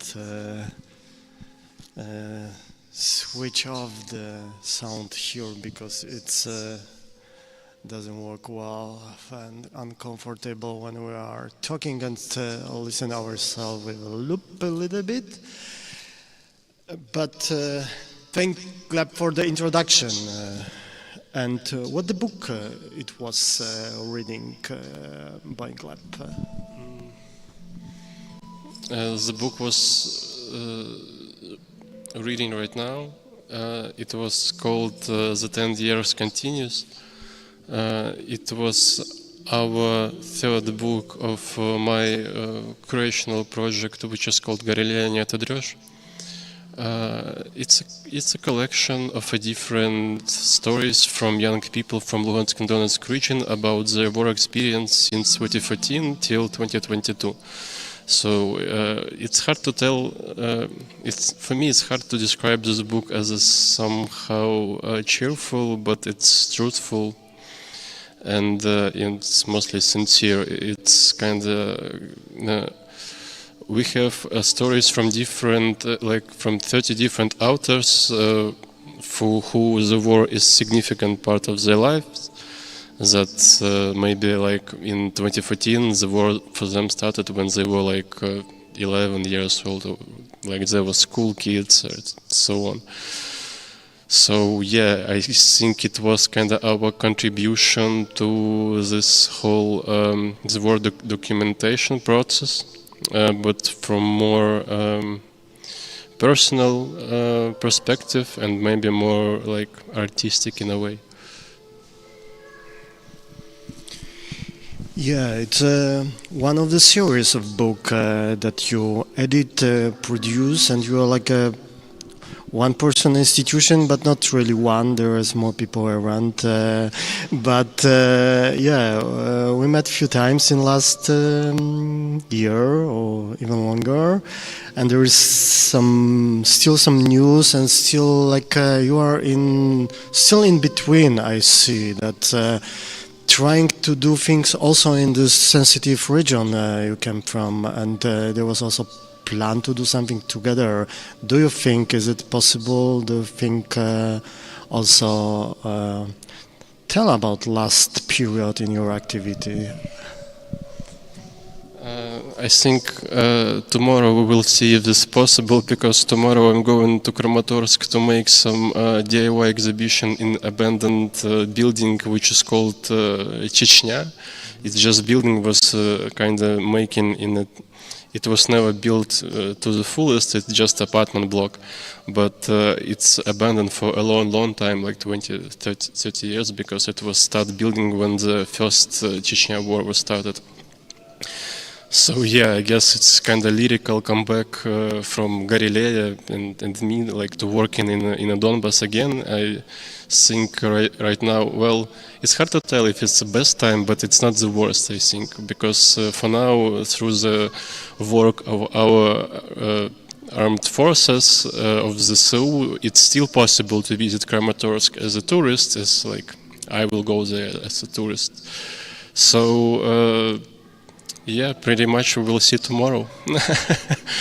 But of course, I'm working in Kyiv right now. Well, I guess right now I'm living in Kyiv, but I think that right now, well, right now we like from a Galileya team, we're working a lot with the team of well, memory preservation and so on. Like this book is called For You, For Us and For Donbass. Right now it's only Ukrainian version, sadly. But this is a book which is, you can call it like encyclopedia of a different DIY, not governmental organization, DIY institution that were working in Luhansk and Donetsk region from 2014 till 2022. It's there is my text about Galileya. There is a lot of kind of insights about from our local activists, our local well, curators, activists, different people. Total, the book contains from 28 interviews, deep interviews, and but it's mostly about the past. It's like about active work in the Donbass before the full-scale war. And when we are working too much, I think right now, of course, it's important to work with memory preservation, because I understand that nobody will do it besides of me. It's just the thing that needs to be done, and I understand that my role in this whole like cultural segments of Ukraine. But working with past is kind of lock you in the past only, and since we are mostly working with books and it's long-lasting projects, it's like you make one book, we try to make one book per year, and we only doing like book, and it's hard to do any other than that. And I think like in this context, we're too locked in the past. We're trying to hold on to that. We're trying to preserve it, to represent it, of course. But like the feel, or not even feeling, but the exact things that happening right now in a Donbass, we are kind of not in context right now. And I think it's important to stay in touch with the region, important to understand what the thing going on and what's the transformation going on with the war. And for me, it's important to visit this region. I often, well, maybe not often as I wanted to, but I go there as a tourist, like maybe as a photographer or whatever. I go there, well, this time I will go there like an DIY exhibition space maker, let's say. So yeah, right now we are working on another book, of course, which is this time is going to be a photo album of Luhansk region. Right now Luhansk region is mostly occupied by Russians, and well, for me this region is physically I can well, there are no access for me to go there, and I don't have access to my photo albums of my parents. I don't have like family photo albums whatsoever, and this is a common problem for a lot of IDPs. So right now we are working to make this kind of universal, let's say, photo album from digital archives of people who fled from Luhansk region, and yeah, I think it's gonna be like this small visual representation of our region, how it was before the full-scale war. And this is a small part of it. Right now we are kind of preparing a photo album for printing, but in the meanwhile we make a postcard set of different photos. Right now it's 41 photographs. It's different. You can call it like vernacular photography. It's not. It's you hold it, I guess, like that. Yeah, it's photos from different digital archives that people have. So, of course, not everything. Well, I think this time it's kinda more diverse representation. This photo, like postcards, we call them like a life of Luhansk region, because it's just about how diverse life was there through the eyes of different people. Next one we're gonna make, I think, photo album of Donetsk region, and after that, I don't know. Of course, I have a lot of plans to work, like to explore, to write about a lot of different cultural context of our region, like about some like punk music scene, or like some not well-known this cultural phenomenon that were going on there. And actually Donbass, it's not really represented from the field of culture. Actually, it's either war or it's either like heavy industry, coal mines, and so on. Maybe football, but football is also heavy industry because it was connected.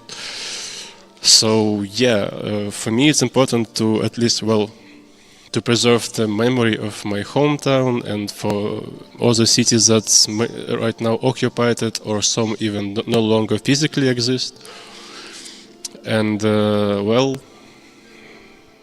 work in a Donbass also, and see how the cities that we can access change, and what we can do to the people who served there or lived there. I'm always totally impressed about like a huge and amazing activities. It's how it's possible. What about like very pragmatic aspect of this?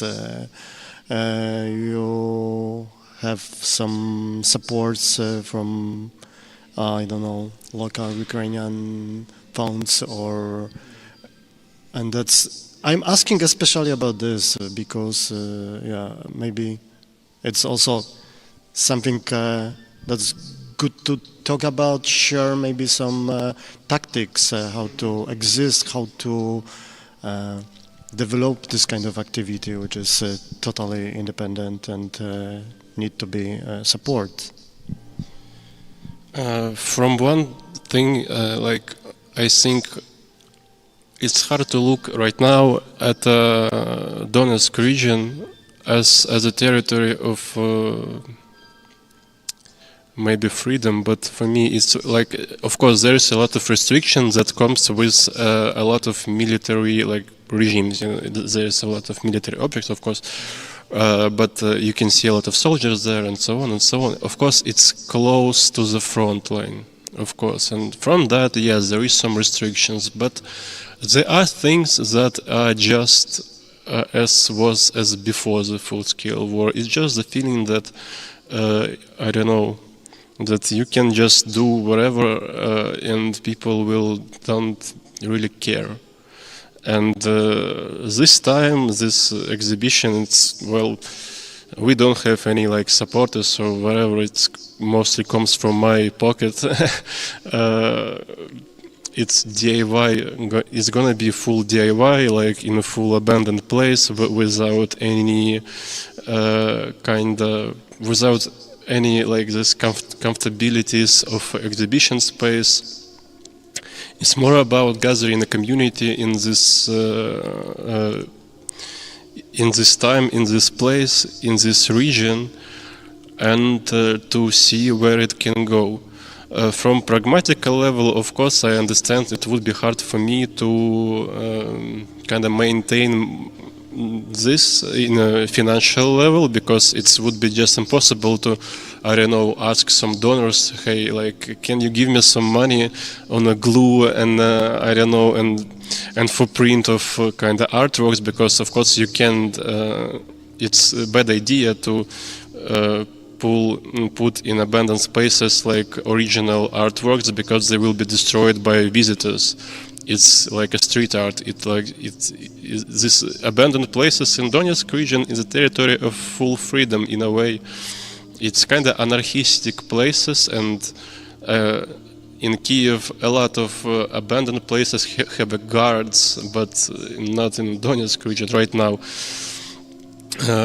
And we actually, like in Luhansk region, there was never like guarding abandoned places, never. So right now I think people just like there, maybe they just don't really care about what are you doing much in a city context. Like, yeah, we can just easily put images on the walls, even in the center of the city. It's not a problem. So of course it's not, I can't say it's illegal, but I can say that, you know, I ask permission for this. So we just go in there and we're doing it. So it's just that simple.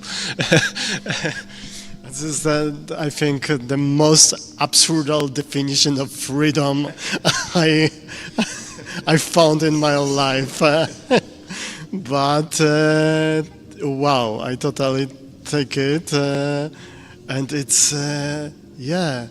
So it works like that, and there is like a movement of like people who try this kind of interventions, like this anarchist street life, and do this.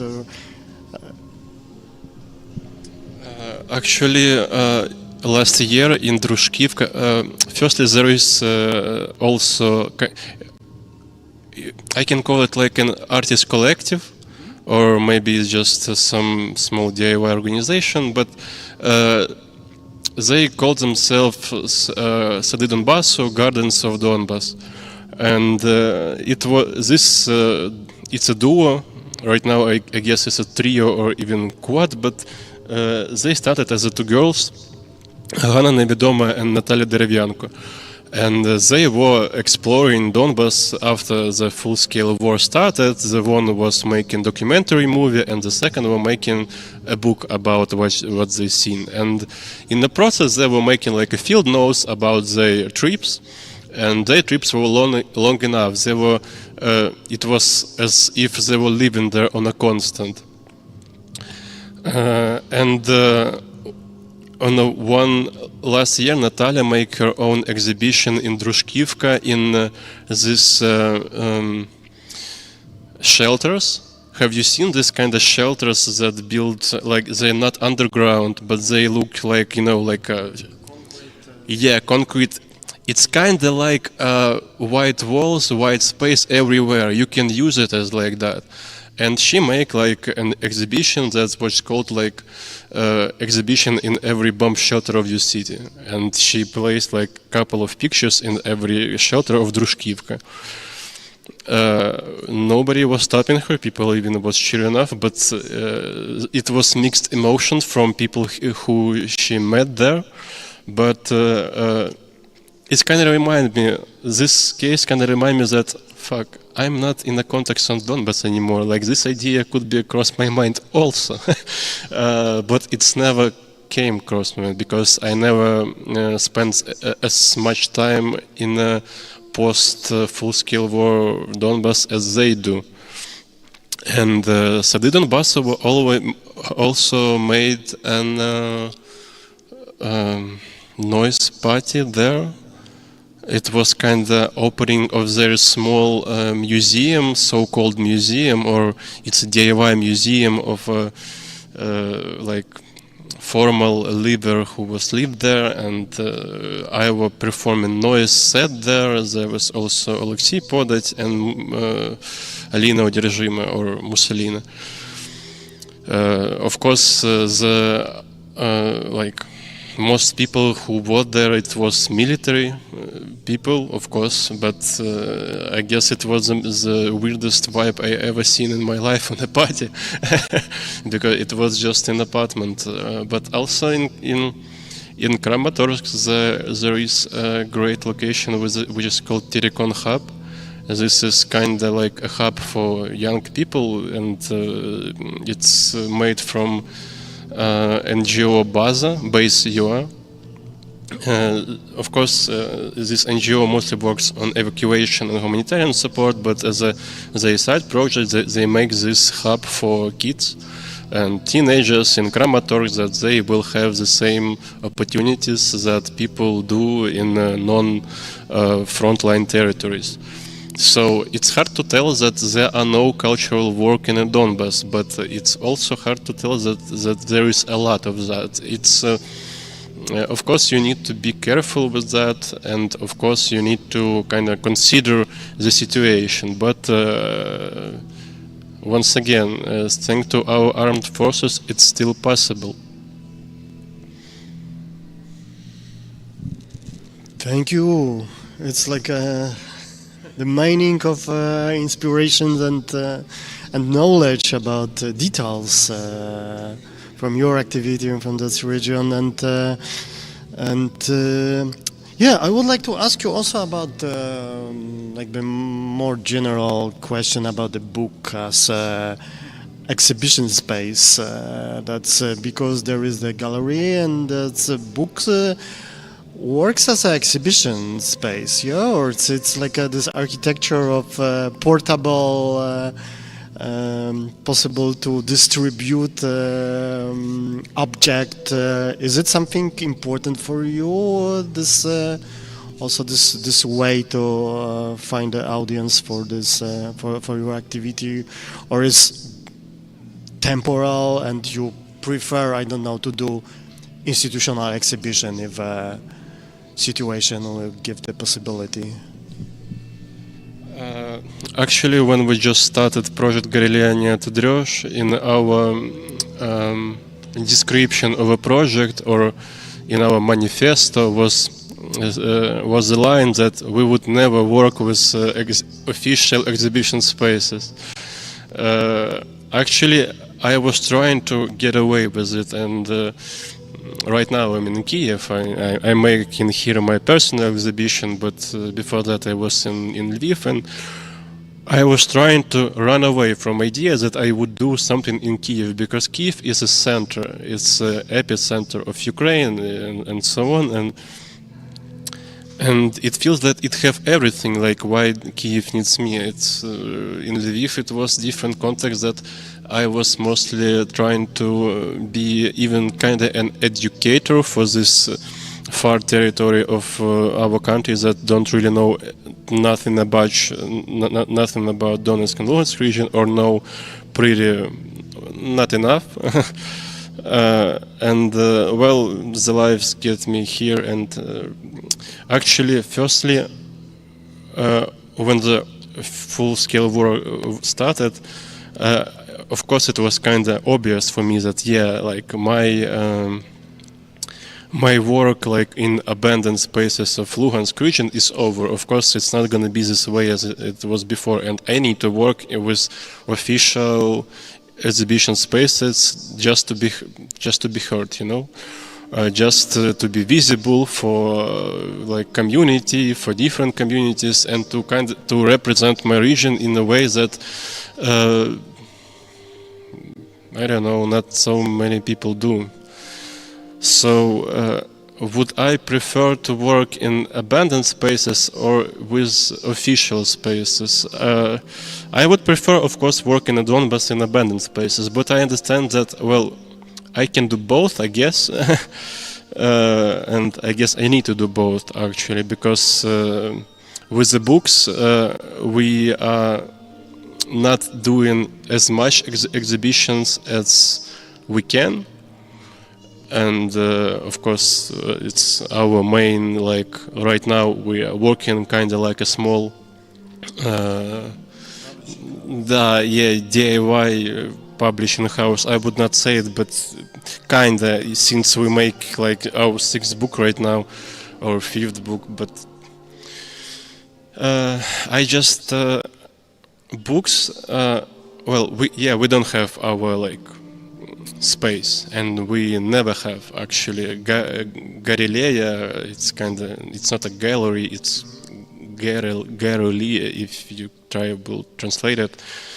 Our name of a project is kind of written with a mistake, and it was because we were making in abandoned spaces in Lysychansk, we were making kind of like a parody on abandoned space, or maybe not like a parody, but we were making like this opposite of white spaces. So of course, and for us, there was never intention to have like white walls or our own constant space. Even right now, I understand that. I think it's not for me, but books is kind of on a contradictionary of exhibition. You know that exhibition started, it has some time, it ends, and so on. It's only working on a short period of time, but books can last long enough. Like maybe it will live through generation, and that is the point that we are trying to kind of document it, to represent it in a way that it would be possible to, I don't know, to use it as a source of information, source for other people of their well, searching and so on. So yeah, right now we have kind of like different parts of our work that we are trying to, well, kind of balance in between. I guess we can work more in a Donbass from the money we can earn from selling books. That's for now the idea, to make this kind of DIY exhibition in Donetsk region from the money that we can earn from making books, which is the books we are making by the grant projects. Complicated, but I hope it's gonna work. End of postcards. So maybe end of conversation. Thank you very much, and good luck in this loop of possible also the circulation of economy, symbolic and others. And thank you for the conversation. Thank you for your amazing activity. We are follow, and we will be follow. And yeah. Thank you. Bye bye. You can take.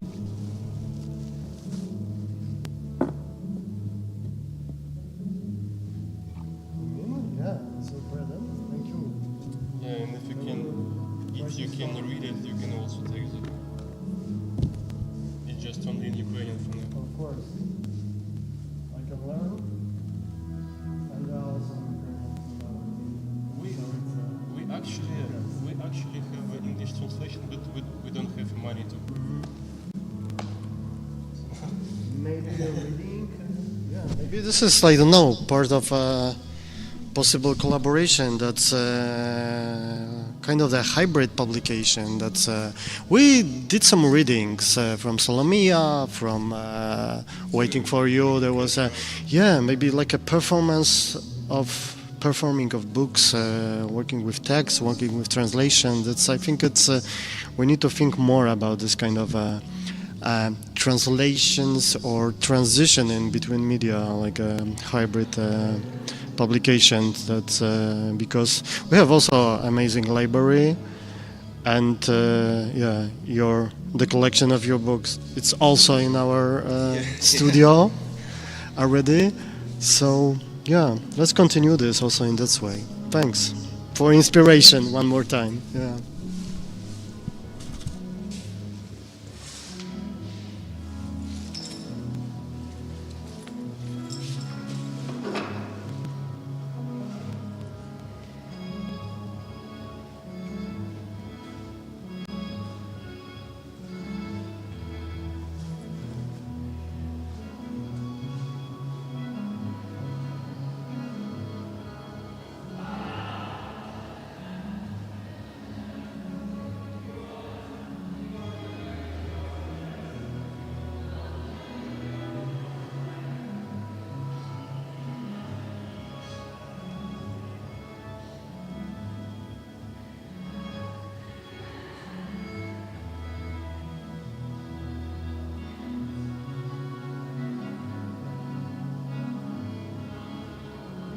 Вітаємо вас, друзі! Сьогодні у нас в гостях дві чудові людини, які приїхали до нас з Полтави, з України, і привезли дуже багато цікавого матеріалу для роздумів, для інтеграції і для розвою, і загалом для задоволення і осмислення того, що відбувається навколо нас в сьогоденні, в майбутньому і в минулому.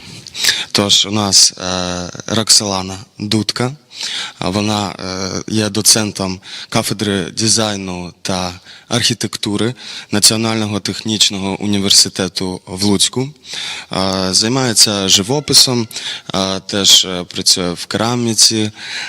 В останньому часі, як я розумію, заглиблюється дуже у нові технології, такі як AR, MR, і пробує перенести практичні знання та навики з такої більш ручної роботи на діджитал рівень.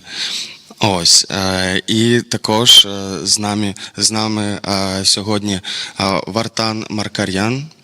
Ось, це інтердисциплінарний артист, митець, займається теж живописом, графікою, інсталяціями, AR, VR, MR і все, що з приставкою R. І, мабуть, це буде ще поширюватися, цей список. Ось, тож, перше моє питання до вас. Чи могли б ви в двох словах розповісти про свої праці, які ви презентували на Пачлаб-фестивалі, який відбувався минулого тижня?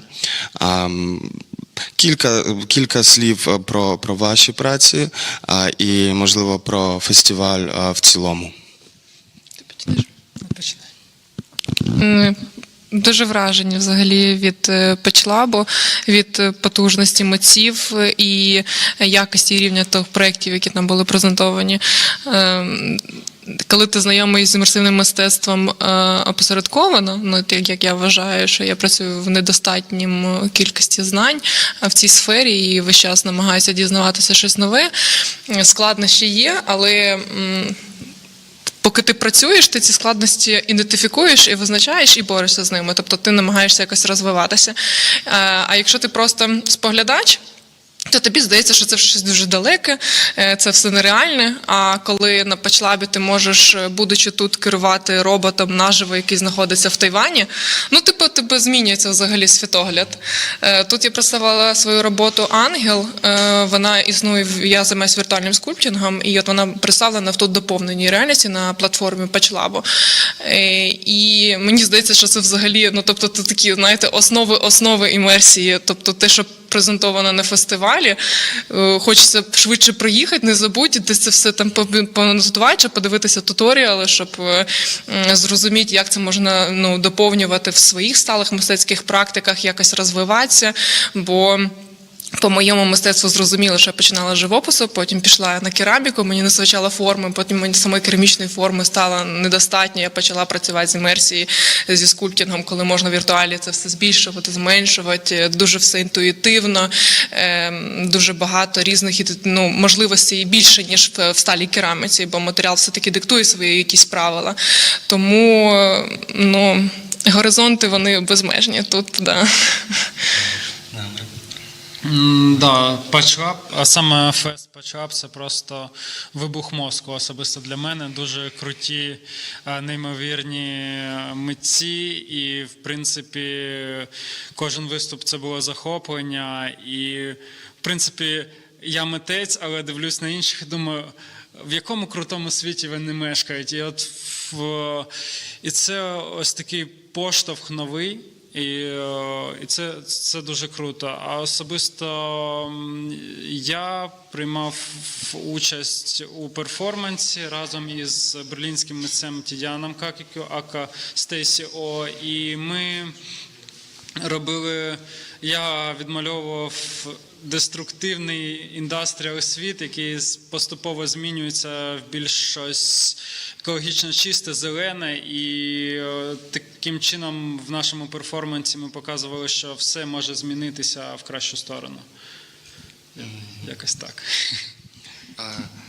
Дякую. А я ще маю до тебе таке питання, бо ти маєш свою працю, яка основана на сканах, реальних сканах зруйнованої архітектури, знищених танків і техніки. Чи можеш розповісти, як виглядала ваша подорож, виїзд на позицію, і як цей скан виглядав, як ви це робили? Тому що всім хочу сказати, в суботу можна буде це спробувати і подивитися особисто. Ось, тому зараз маємо можливість зрозуміти трохи, як це все появлялося. Да, це наш колективний проєкт з хлопцями з Полтави, це Ковбаса Володимир і Вадим Махітка. Ми довго планували цю подорож і, в принципі, все вдалося. Ми сканували техніку. Було декілька тестових виїздів в Сумську область, Тростянець місто. Після цього, зрозумівши, що все можливо, ми поїхали в Київську область. В принципі, сканування одного об'єкту – це десь 3,5 тисячі фотографій. Після цього ми їх опрацьовували і таким чином ми сканували будівлі. Всім відомий будинок в Бородянці. Нам вдалося його з квадрокоптера облетіти, тобто всі деталі, все опрацювати. Ну і в принципі ми для себе відкрили такі інструменти фотограметрії і довелося нам розібратися в цьому. В принципі, в цьому і прикол, от як діджитал-митця, постійно якісь відкривати нові штуки і шукати, як їх вирішити. А як ви вважаєте, чи нові технології пов'язані з AR, VR, XR, чи вони якось можуть допомогти у відбудові та відновленні, можливо, інфраструктури, архітектури і взагалом якось допомогти навіть не можу вже сказати в встановленні до колишнього, бо ми вже пішли набагато далі. І, напевно, не буде те, що колись було. І як ви думаєте, чи можна за допомогою цього відновлювати архітектуру, і як це могло б допомогти митцям в співпраці з архітекторами? Думаю, Роксолана, що ти маєш якусь думку на цю тему.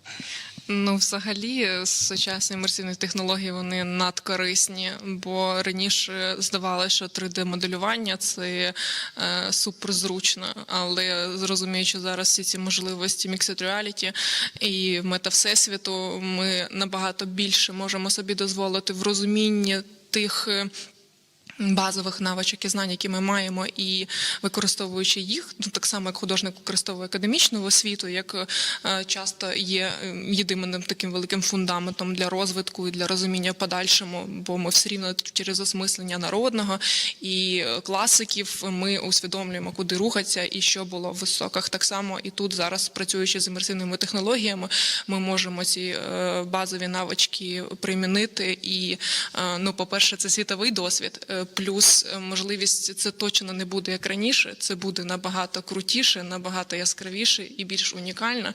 І це можливості навіть зараз архітектурним агентством за кордону працювати вже дистанційно, не перебуваючи на території. примінюючи ці всі технології. Ну, взагалі, дуже багато можливостей, це вже тема для окремої лекції, але ну, я зараз вважаю, що це must-have взагалі в освітньому процесі, ну, залучення mixed reality і всіх видів реальності до розуміння. Всіх реальності і нереальності. Я ще можу додати з приводу VR, що це може бути гарний інструмент в плані реабілітації для будь-кого, як для військових, так само і для людей, які зазнали психологічного або навіть фізичного тиску. Тобто VR допомагає нам якби створити свій паралельний всесвіт. Також, да, не треба їм якби перебільшувати, але в плані психологічної реабілітації це дуже крута штука, і це вже доведено. Навіть операції проводились, і це працює. Тож співпраця психолога, психіатра і 3D VR-дизайнера – це вже реальність. Якби вже люди... Навіть українські практики, які вже... Це навіть вже українські практики, які є дієвими, бо арт-терапія, вона набагато більш об'ємніша, ніж люди звикли, ну, розуміють, що це десь там може хтось сидить у куточку і малює на папері. Тобто є цілі інституції, які розвиваються в цьому напрямку, і є дуже багато дослідів, які вже інтегровані в української, ну, спільноті митців, які працюють на кордоні science-art. А я ще хотів, повертаючись до архітектури, запитати про проєкт, у якому ти, Роксолана, приймала участь.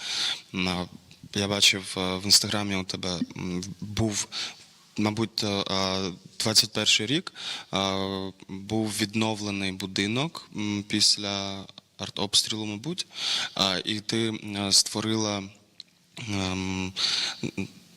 Я не знаю, яка техніка там була використана, але загалом був образ, який можна було відсканувати, і якби це був досвід AR, так?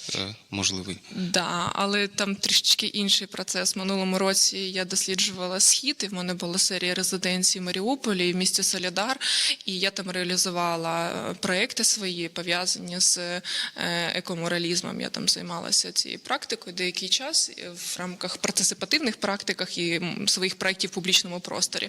І навпаки, той пост, який в мене є в Інстаграмі, це мої мурали на будинку культури, які я створила в рамках резиденції від фонду ізоляції, і які зруйнувала Росія одразу, як почала заходити, ну, продовжувати наступ зі Сходу, коли вони окупували наші території. Вони зруйнували місто бомбами, і моїх муралів вже немає. І в рамках цієї резиденції я створила їх, і потім, повернуючи, я доповнила їх анімацією. Тобто їх скануючи, на кожному розписі був QR-код, скануючи його, мої образи рухалися. Такі самі речі я створювала в Маріуполі в рамках резиденції «Постмост».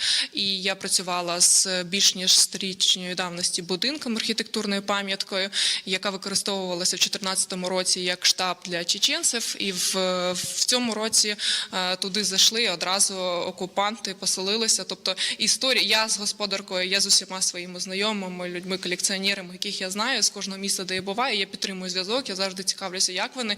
Я спілкувалася, ця жінка виїхала, але долю будинку вона не знає, бо вона навіть не знає долі свого сина. Але ну, історія навпаки.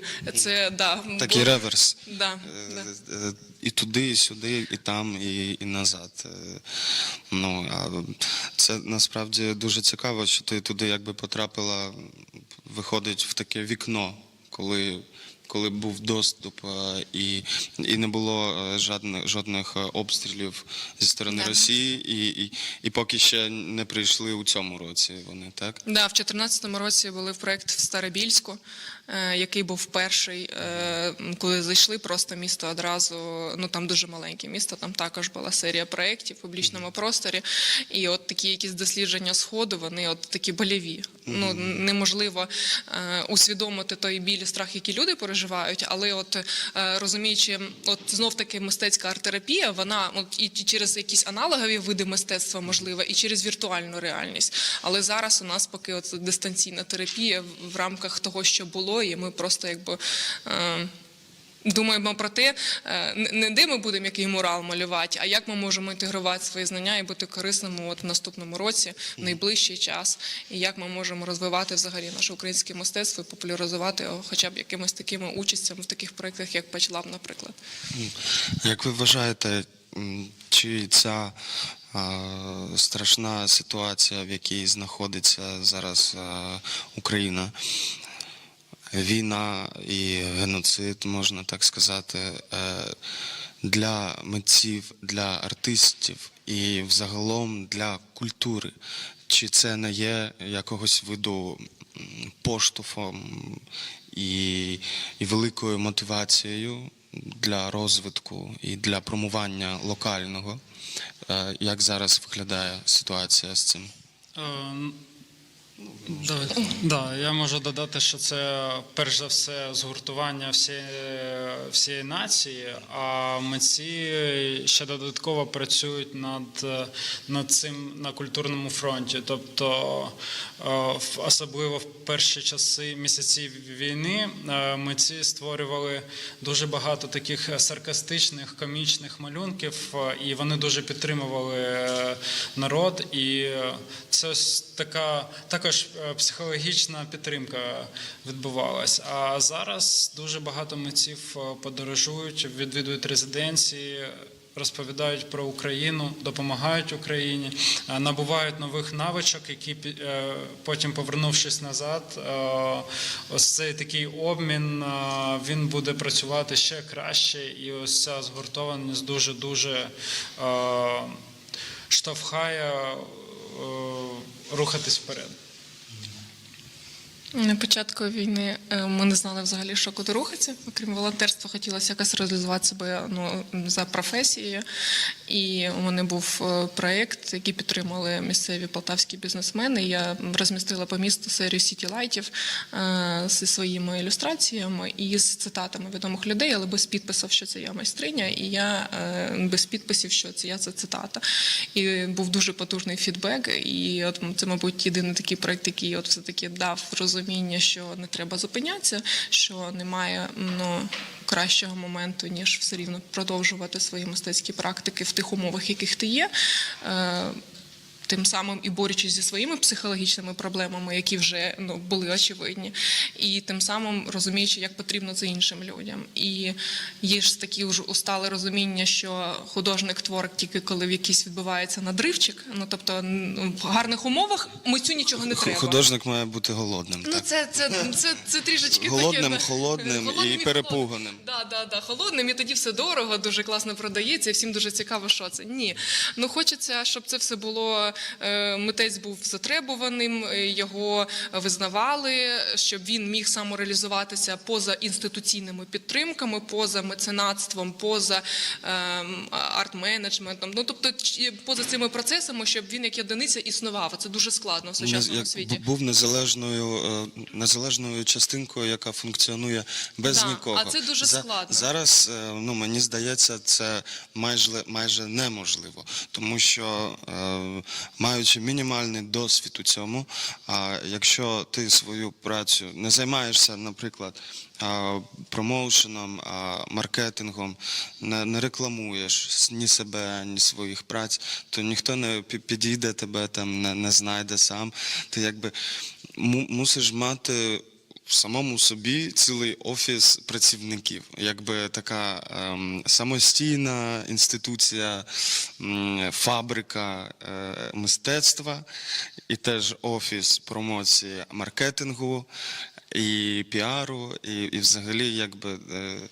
І окремо, окрім майстерні, ще треба сидіти і дивитися, де відбуваються які резиденції, які гранти, писати мотиваційний, арті-стейтмент, CV-шку, редагувати портфоліо, весь час постійна робота. А зараз як складно, коли митець в Україні, складно, наскільки було реалізуватися поза інституційними. Тобто ти майже маргіналізований, автоматично стаєш. Тобто ти йдеш на таку авантюру, ти художник, все.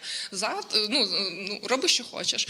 А зараз в умовах війни і масової міграції митців, і дуже складно. Ти приїжджаєш, а тут свої усталі мистецькі практики, своє ком'юніті. Ти не можеш просто взяти і інтегруватися через те, що ти, наприклад, просто з України. Тобто складність розуміння контексту, тобто люди працюють з іншим наративом, у нас інша ментальність. Я не говорю конкретно зараз про поляків, про українців, взагалі просто за масові, бо наші ж роз'їхалися дуже в далекі місця. Вони ж не тільки поруч тут у вас. Тому, в плані, не знаю, війна дуже впливає. І після війни ще дуже багато викликів буде. Але я можу додати, що, наприклад, от в діджитал-арті навпаки митці поєднуються в колабораціях і працюють разом, тому що зараз, в принципі, настільки швидко все розвивається, що іноді складно встигати вчити нові технології, і ти втрачаєш просто навіть не на швидкості створення, а на якості створення. Тому так, і тому цікаво, що митці, подорожуючи, вони колаборують, і навіть будучи в різних країнах, вони можуть онлайн співпрацювати і створювати дуже якісний продукт. І ось це, і це дуже круто, що зараз є можливості такі, і оці знання, мабуть, ще швидше ти набуваєш, коли ти співпрацюєш з кимось. Тому що колективний мозок, він набагато потужніший, можна сказати так. Це так, як я б не працювала з доповненою реальністю, якби в мене не сидів вартанчик, який працює за комп'ютером і дуже швидко ці всі штуки рендерить. Каже, що там дуже багато в тебе полігонів, і треба адаптувати, треба переробити і все. Тому да. І вперше взагалі знайомство з імерсивними технологіями було, бо в нього була міжнародна резиденція. І в серію лекцій онлайн слухала і я також. Там американські митці виступали, що дуже, дивно для нас, для нашої ментальності, що там всі учасники були 50+. І це такі діджитальні, круті митці, потужні, які приймають участь в резиденції на рівні з нами і створюють якийсь такий креейт, який, от, наприклад, нам в молодому, здається, нашому, що ми все там поглинаємо, як губка, а нашому мозку це неосяжно. Я слухала серію цих лекцій, і після цього я також долучилася і почала юзати вартанчика окуляри віртуальної реальності. Ну так, завжди дві голови краще, ніж одна. Це добре, що люди діляться один з одним і допомагають, підштовхують до нового розвитку. А я теж хотів додати, що теж зауважив, що, наприклад, теж на Пачлабі середня віку артистів і митців, вона була набагато вища, ніж середня митців діджитал-мистецтва в Україні. Бо там був, наприклад, один перформер, який робив мультимедіальний перформанс, бо він робив лайв-музику, ви, мабуть, бачили, так? І теж візуал, все в одному. Ось, то він там теж мав плюс 50, ближче навіть 60, але не будемо про вік, бо митці... Так, бо насправді, ми вже давно знаємо, що вік не має взагалі ніякого значення, бо вік ти сам собі встановлюєш, тому що вік – це всього лиш час, який твоя свідомість прожила у даному тілі. То, як ти використовуєш цю свідомість і це тіло, це залежить від тебе.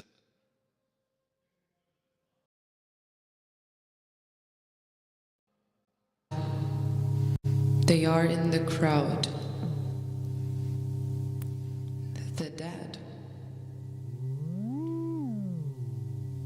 are not dead. Спочатку було так собі, а потім я щось розігрівся.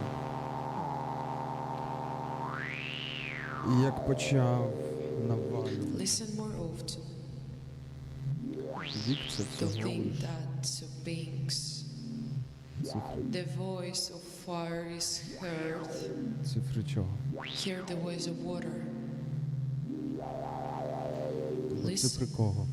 In the wind. Кого, чого? to the sobbing bush. It is the breath matematyczne rzeczy są ważne, ale to of the dead gdzie indziej. ancestors. Czy też można jakby to tam. To bym chciał. Bo to We're jest not jakby Who are mięso. not underground, who are not dead.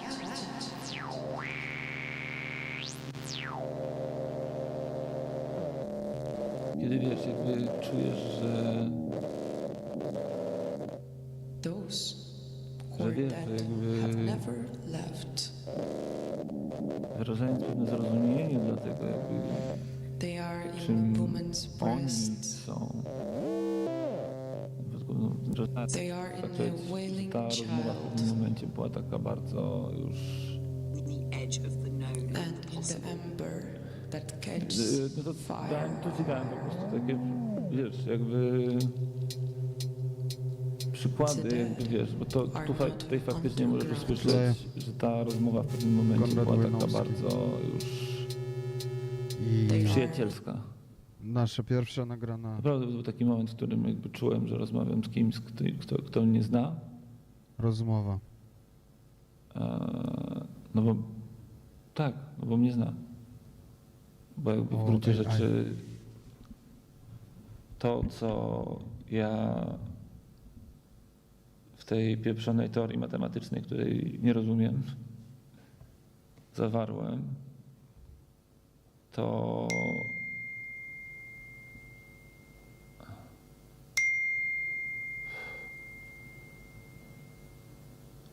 to jest jakby ta, powiedzmy, nazwijmy to mądrość mojego życia.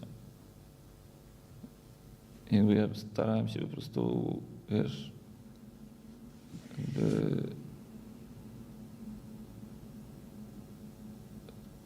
swoje jakby intuicje na temat świata, wiedzę, którą zdobyłem, doświadczenie, przez które przeszedłem, jakby wykorzystywać właśnie, wiesz,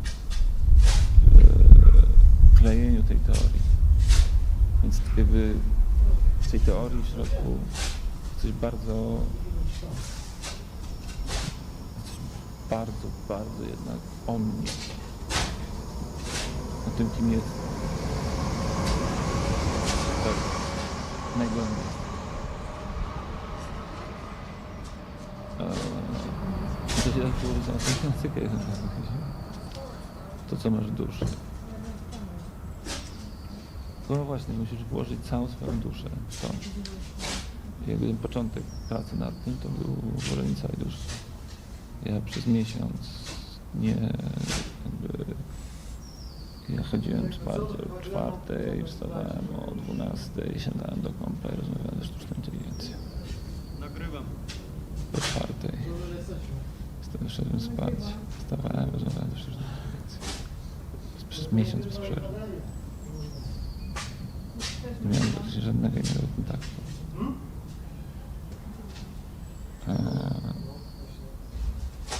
Więc wiesz, no to jest takie coś, co no, pozwala tej maszynie, nie, w końcu gdzieś coś, wiesz, złapać z tego, kim jesteś. Nawet jeżeli jest to przepisane po prostu, wiesz, na symbole, na matematykę. Jest tam jakby w pewnym momencie po prostu czujesz, że To właśnie napotykasz limit precyzji. Jakby ta sztuczna inteligencja niejako... Jakby, wiesz, w tradycyjnej matematyce między 0 a 1 masz nieskończoność. No ona jakby wypowiada to, co chcesz powiedzieć. Jakby pełną taką... Bo ona jakby już... Jest tutaj. Takie założenie. Jakby, wiesz, to jest trochę jak, że nigdy nie możesz mieć. To jest ciekawe, bo absolutnej pewności. Małżeństwo. Zawsze jest jakiś limit. Wiesz, dopowiada swoje zdanie. Nie? To jest tak, że jakby to 0 I tutaj też to trochę się przełania w miejscu, w którym to tak naprawdę tracisz zdolność do dalszego liczenia. Czy ta 1 tracisz zdolność do dalszego liczenia. Więc w pewnym sensie rozumiesz, te liczby